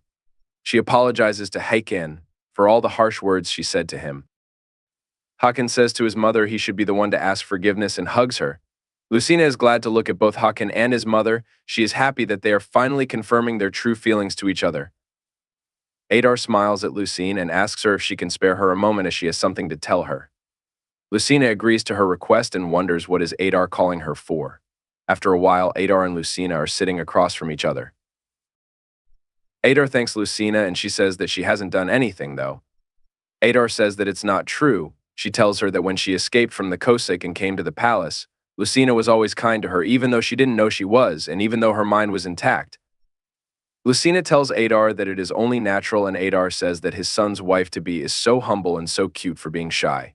Lucina gets shy as Adar compliments her. Adar hopes for Haken and Lucina to get along well. She tells Lucina that in the past she had been married to the king of Tayar through a plunder like her, and it was quite hard for her to adapt to this palace. She couldn't love her husband for this reason, and instead she became obsessed with her sons.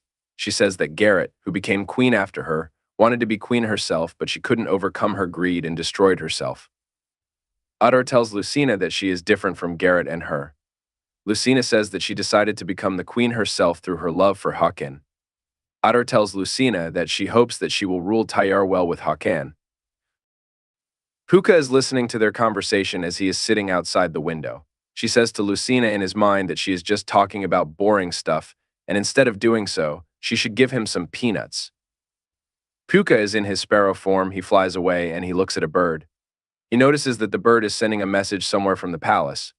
He gets excited and says that something interesting is about to happen, and he follows the bird. A few moments later, the bird arrives at a place and lands at the widow. A woman takes the message from the bird's feet and opens it. She is the assassin leader. She reads the message and giggles, saying that Tayar is becoming more and more stable.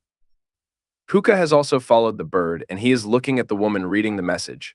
At first, he wonders who is the woman, and he suddenly realizes that the woman looks exactly like Lucina. The woman continues to read the message, smiles, and tells Lucina to work harder for herself as she speaks to herself. Puka looks at the assassin's leader and wonders who she is. He realizes that she looks like Lucina exactly. He says that except for the hair color and makeup, she looks exactly like Lucina and seems to know her more. The woman hears his voice and suddenly flinches. She looks in Puka's direction. Puka hides himself, saying that it was close. He flies away, saying he shouldn't have said so to that woman. The woman opens the window and looks outside, wondering if it is a misconception. Puka flaps his wing with full force as needs to return to Tyre quickly. A few days later, Lucina asks Hakan what is all that he is showing her. Hakan says that these are tools that will be used by their child as he is showing her baby toys. Lucina says that it's one child only and the toys are so many. Hakan smiles and says that it would be better to have enough tools and that it would be good to store them in case another child comes in the future. Lucina gets confused and Hakan tells her that he would like to have another child if it's not too much for her. The thought of seeing children resembling him and his bride makes him happy. Lucina smiles as it sounds good to her. She feels the same way as Hakan. She says that it would be wonderful to see their children getting along. Hakan says that it is fortunate that Lucina has healing powers. Lucina says that healing powers are quite useful and anyone would be grateful to have them. Hakan says that he wasn't talking about it. He says that it's good that she is alive and healthy enough to have children. Hakan holds Lucina's hand and puts it on his chest. He tells her that is Lucina who healed him and Brian and he wishes he had known it earlier. Lucina asks Hakan if healing abilities are rare in Tyre. He says yes, and Lucina asks him why didn't he bring her to Tyre the first time he saw her. Hakan says that it would be better if that happened, but at that time, he thought that she had a family waiting for her. He says that changing the life of the girl who saved him felt like repaying kindness with enmity, so he brought her to the village's communal well. He would have protected her if he knew how poorly she was treated by the wretched individuals in the Marquis' estate. Lucina turns her head away from Hakan with an angry expression on her face and says that if it weren't for him, she would have escaped at that time. She says that she couldn't escape because Hakan left her at the well and she was almost sold to King Brian. Hakan gets worried and apologizes to Lucina. He asks her how can he make it up to her and she starts to laugh. Hakan asks Lucina if she is joking. Lucina replies positively and says that living in Marquis' estate was difficult, but in the end it led to them meeting again. She holds Hakan's face and kisses him on the cheek. She tells him that she is happy to be with him and they kiss. Later, Puka has arrived at Lucina's room. She is happy to see him. She opens the window and says that she hasn't seen him for a few days. She asks him if anything has happened. She thought that he was being chased and would end up dead. She asks him if there is a flock of birds near there and gives him a peanut. Puka says that not so long ago he switched to Evrion. He checked the data there and seemed like he had been caught. Lucina gets worried and asks him what is he talking about. She asks him if he is doing dangerous things and says that she doesn't know much about fairies, but he could get himself hurt. She tells him that can't even use her healing powers. Puka tells her that he is tired of looking into the mirror, and he wonders if he should tell Lucina about this. He waves his hand and tells Lucina to lean in. He tells her that he saw someone at the Count Burke's who looked exactly like her. Lucina is shocked. Puka tells her that Marquis de Bird acted as if it was her own. He tells her that it seemed like that person mentioned her name and asks her if she has any guesses about that mysterious figure. He says that it could be her family or something. Lucina asks Puka if it is someone who looks exactly like her, and Puka says yes. He tells her that at first he was surprised, thinking it was Lucina there.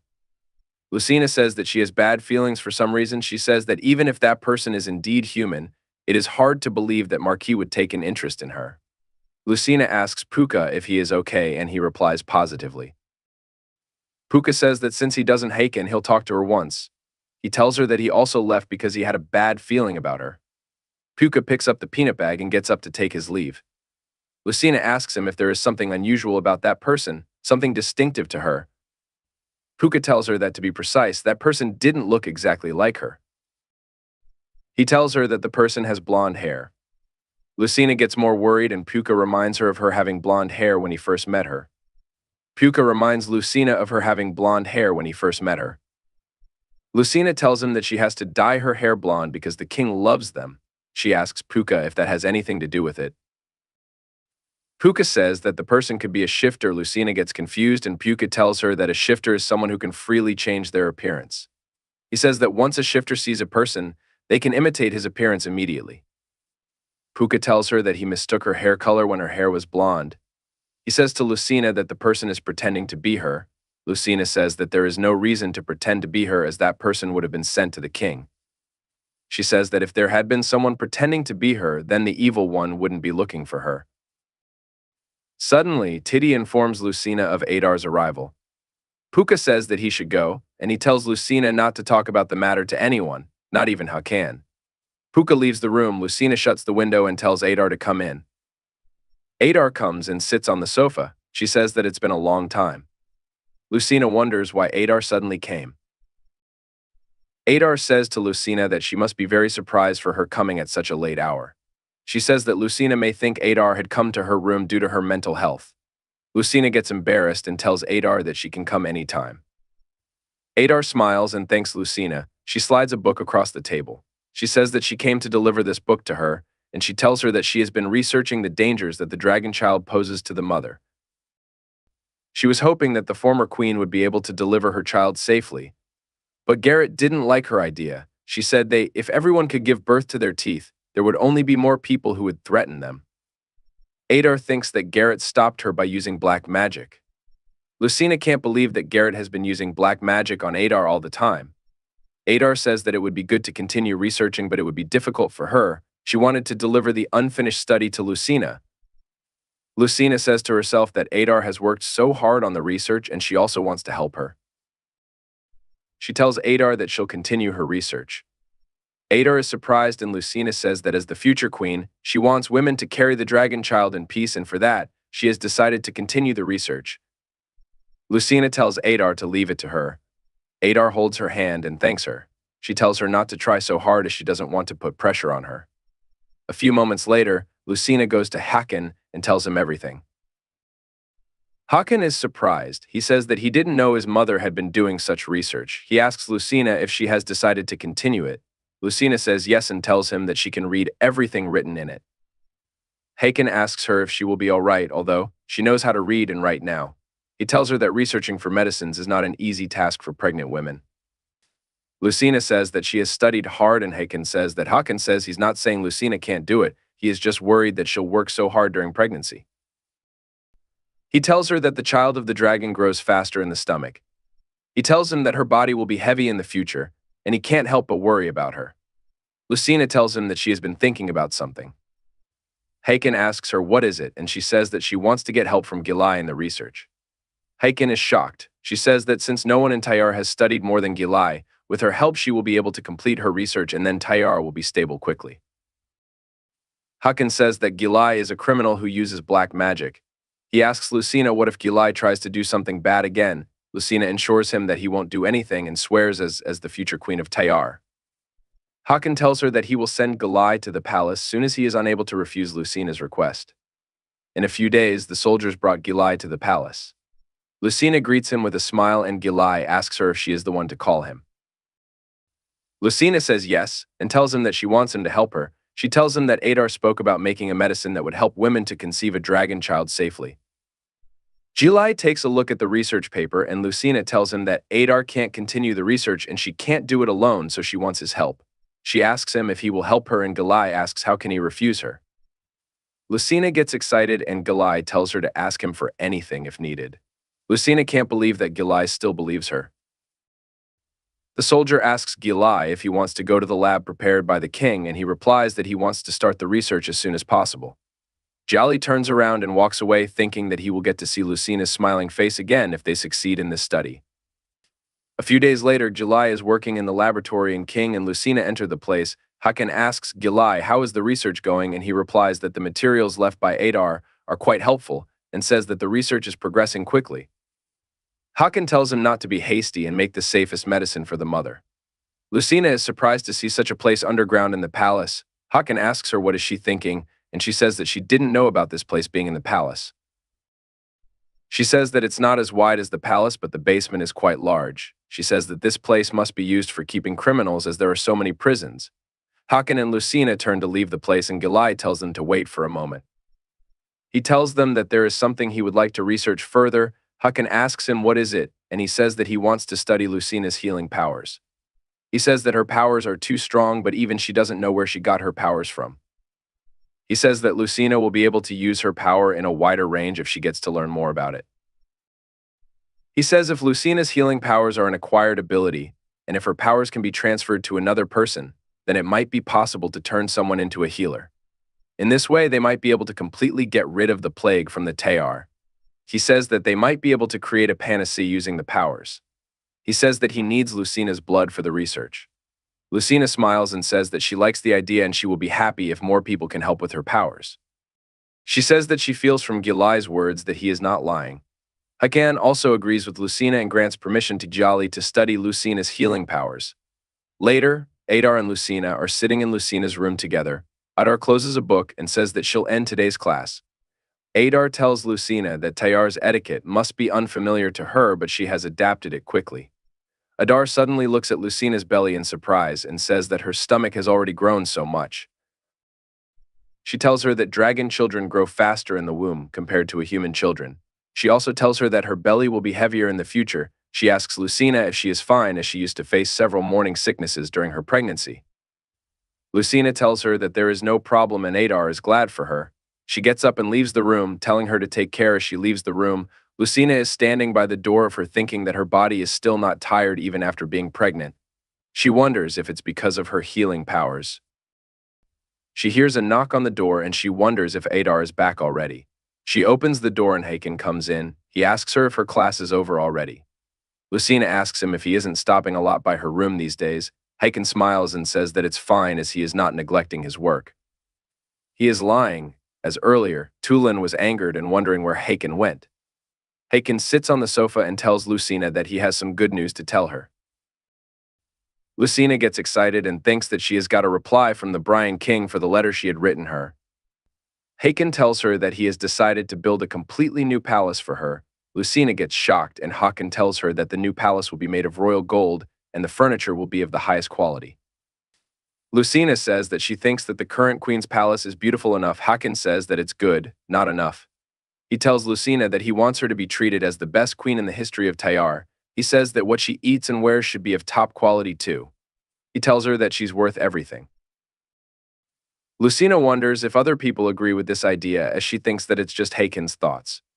Hakan asks Lucina what color of clothes he should wear at their wedding ceremony. He says that gold would be a good color for jewelry and asks Lucina if she wants another color.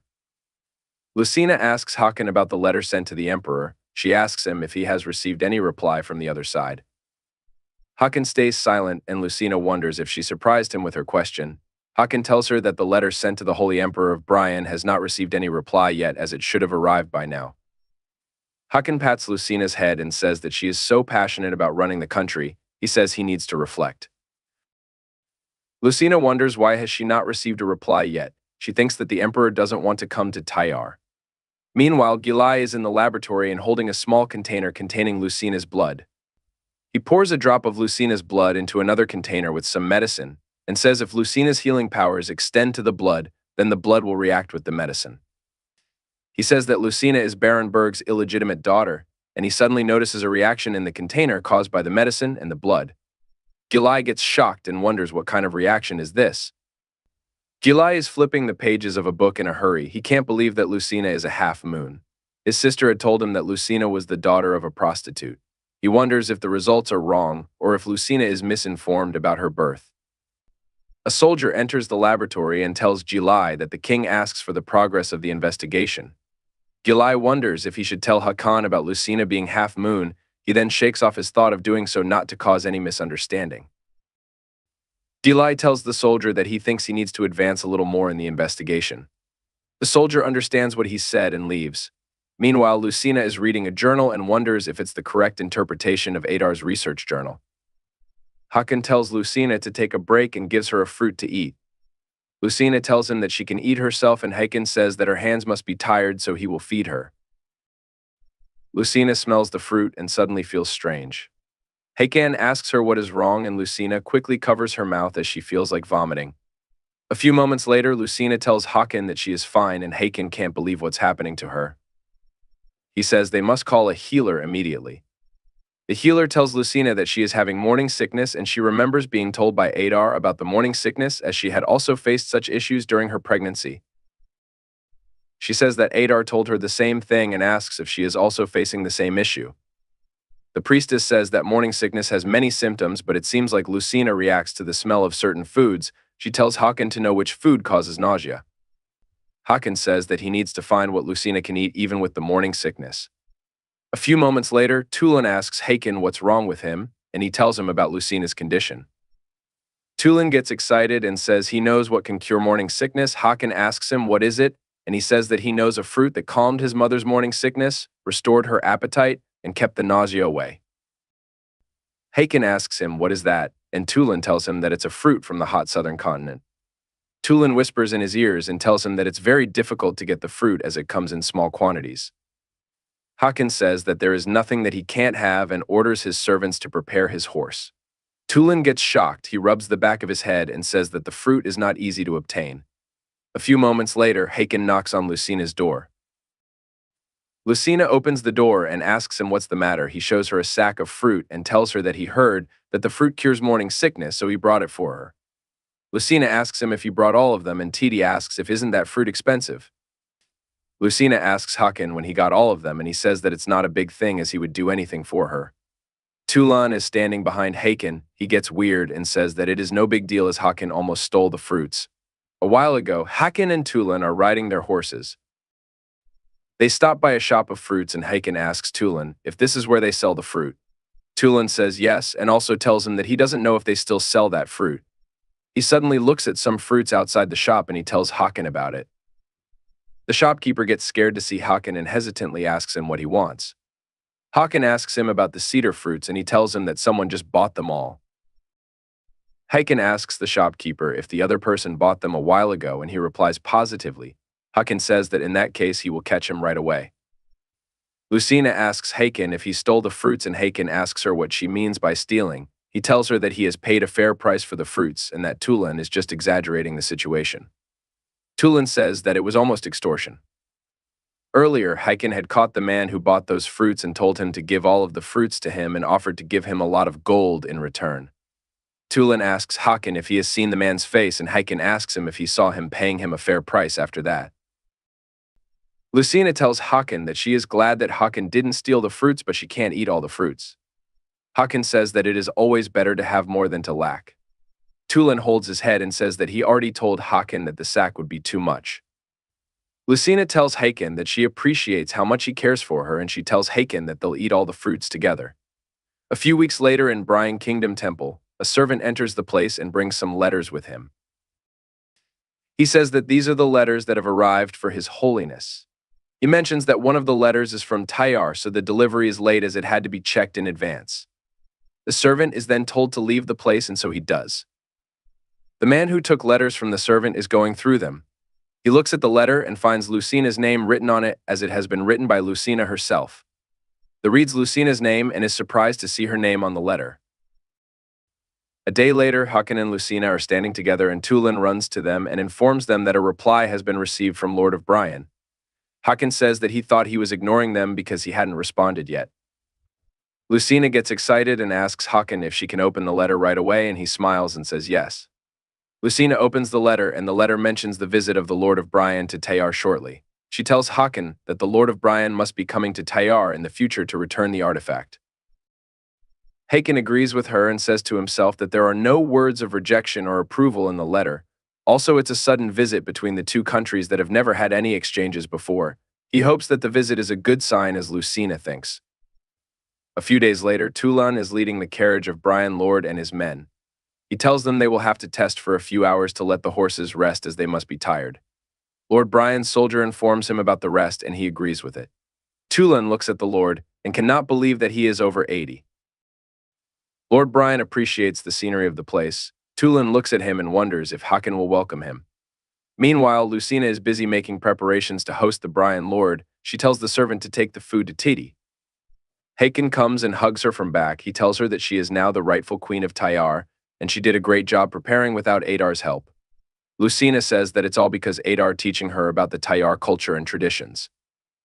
Hakan tells her that the decorations were supposed to be used for their wedding, but it has come to this. He asks her if she is going to use the decorations brought for their wedding in the welcome ceremony of Lord Brian.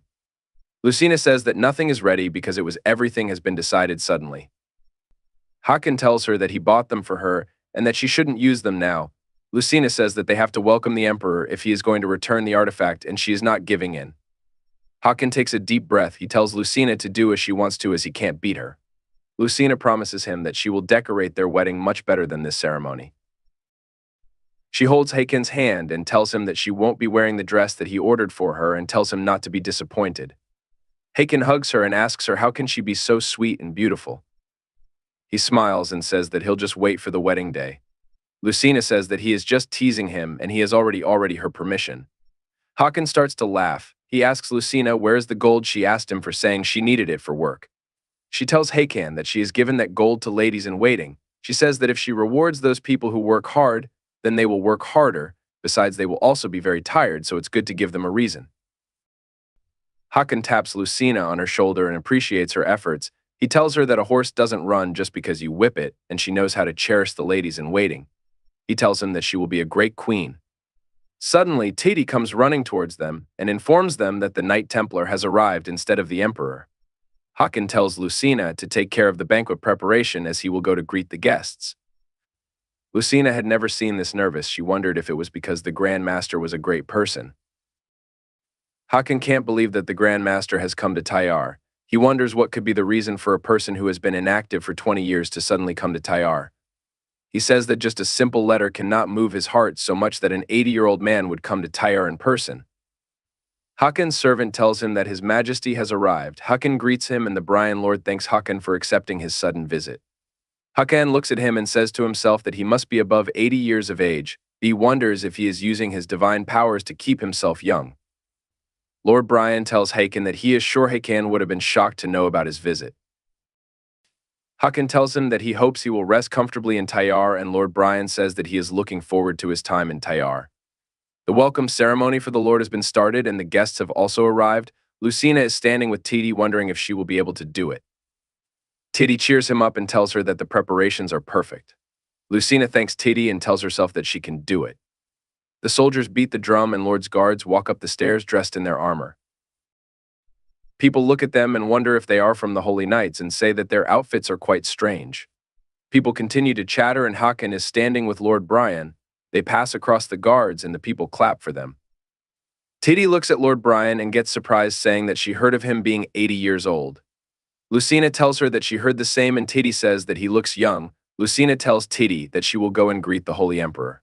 She goes to Hakan and he introduces her to the Brian Lord as his wife. Lucina greets him and tells him that she is glad to meet him. She is glad she didn't stutter. Lord Brian tells Lucina that it's nice to meet her. He holds Lucina's hand and kisses it, saying that he read Lucina's letter. She remembers the letter has many incorrect letters and was of quite a childish tone. Lord says that he came to Tyar because of Lucina's letter. Hakan tells him that the dancers have prepared a dance for him, and following the dance, a dinner has been prepared. He tells him that after the dinner they can discuss the relics together. Lord replies that talking about the relics might be difficult at the moment, but the reason he has come to Tyar is to talk to Lucina. Hakan asks him if he is talking about his wife. He replies yes and requests Hakan to make time for him and Lucina after dinner. Lucina can't believe that the Lord came to Tyar because of her, not the relics. After the dinner, Lucina and Lord Brian are sitting inside the room and Hakan is standing outside with Tulan burning in jealousy. He wonders what will Lucina and the Lord talk about. He asks Tulan if he heard any news while bringing the whole Emperor. He asks if he is here just for Lucina or if he has something up in his sleeves. Tulan tells him that he heard from the Holy Knights that the Holy Emperor decided to come to Tyar as soon as he read Lucina's letter. Hakan says that it means he is here for Lucina. Tulan says that Lucina requested a holy relic. He thought that he would naturally grant Lucina's wish, but it seems like a different case. Hakan asks if the whole Emperor is interested in Lucina's healing powers. He remembers Lucina wrote about her healing powers in the letter and says that it is only natural for him to take an interest in this matter because of Lucina's powers. He says that no matter how old the Emperor is, he still looks young. He is afraid he is interested in Lucina. Hakan tells himself not to jump to any conclusion and to wait for their conversation to end. On the other hand, Lord asks Lucina about her childhood, and she says nothing. Lord tells him not to worry. He says he knows the story roughly. He says that he's just concerned and worried. He's curious about when Lucina started having healing powers. Lucina remembers that Hakan was afraid that the Emperor might mistake her words, so he already told him in advance. Lucina says that she is an illegitimate child of the Baroness, and that's why she hates her. Lucina says that the Baroness often used to hit and scold her, and her wounds started to heal when she touched her injured areas, but even after discovering her powers, she didn't use them often. Lord Brian asks her if she is afraid of being hit after healing her wounds, and she says yes. Lord Brian gets upset and asks Lucina if she ever resented her parents, and she says that she never had that thought because surviving each day was her top priority. She adds that even if her mother was a good person, then she wouldn't have abandoned her in the first place. Lord Brian apologizes to Lucina and says that he should have come here long ago. Lucina wonders why is he feeling sorry for her, and she tells him that she is fine now because she is Hakan with her. Lord Brian says that it looks like the Tyar King is treating her quite well, and she replies positively. She tells him that she and Hakan truly love each other. Lord Brian says that it is okay with him and asks Lucina if she is satisfied with living in Tyar. On the other hand, Hakan is walking here and there, and Tulin tells him not to worry. He tells Hakan that he heard of Lord Brian having a woman that he loves. Hakan asks him if he is sure, and Tulin says that Lord Brian loves a woman who is like the spirit of the moon. He says that she is white and beautiful from head to toe. Hakan gets angry and says that the Holy Emperor loves a woman who looks exactly like Lucina. Tulin tells Hakan that he heard of Lord Brian having a woman that he loves. Hakan asks him if he is sure, and Tulin says that Lord Brian loves a woman who is like the spirit of the moon. He says that she is white and beautiful from head to toe. Hakan gets angry and says that the Holy Emperor loves a woman who looks exactly like Lucina. Tulin gets shocked and tells Hakan that can't just push the drawing room's door and enter like that. He tells him to calm down and not to be jealous of the Holy Emperor. Hakan agrees and says that he's right, as jealousy can cause big problems. He is still bothered by how the conversation between the Emperor and Lucina is taking so long. He says that the Emperor hasn't been able to enjoy the banquet they have prepared for him yet. He tells Tulin that he is going to Lucina not because of his jealousy of the Holy Emperor. He leaves, and Tulin says that he is definitely jealous of the Emperor. Hakan knocks on the door of the room and calls for Lucina and asks the Lord if he is inside. Tulin is glad Hakan didn't rush into the room. Lucina hears Hakan's voice and wonders if something urgent happened. She gets up and opens the door. She asks Hakan what brought him here, and he says that he was worried that the conversation was taking so long. He also asks Lucina what were they talking about. The Lord had asked Lucina if she was satisfied living in Tyar with him, but she couldn't complete her sentence and said that Hakan wouldn't like it. Lord Brian asks Hakan if he is bothered because Lucina is with him. Hakan says that it's not like that. He says that he can go and enjoy the banquet if he is done talking. Lord Brian says that is enough and tells him to let him finish the conversation. He asks Hakan if he can rest here for a while, as he is quite tired from enjoying the banquet. Hakan tells Lord Brian to do as he wishes. He tells him to excuse them and turns away. Lucina asks Hakan if something happened at the banquet, as his expression doesn't look good. She tells him to let her know if there is any problem. Hakan says that nothing had happened at the banquet and that she had prepared it perfectly thanks to her hard work. Lucina asks him the reason for his expressions, and he says that he, as the king, is jealous at the moment. Lucina is confused, and he tells her that when he saw her with the Holy Emperor, they both looked so good and he thought that they had been together since the beginning. He says that he felt jealous, even though he knows that Lucina loves him. Lucina asks him if that is the reason why he made excuses to take her out of the room. Lucina hugs Hakan and tells him not to be so hard on himself. She says that she will also feel jealous to look at him talking to another woman. She tells him that looking at the person whom we love with the opposite sex makes us jealous and it can't be avoided. Hakan tells her that it's what he heard, and she tells him not to worry, as she'll always be by Hakan's side. Earlier, Lord Brian asks Lucina if she is satisfied living in Tyar, and she replies positively, wondering why would he ask such a question. He tells her that he heard that her coming to Tyar was not her decision. Lucina tells him that he is right, but she mentions that in Brian she was in constant pain, but it's completely different for her in Tyar. She says that she thinks that Hakan has saved her. Lord Brian is unfortunate for such events, and she asks him why is he unfortunate. He tells her that he wants Lucina to go with him to the temple.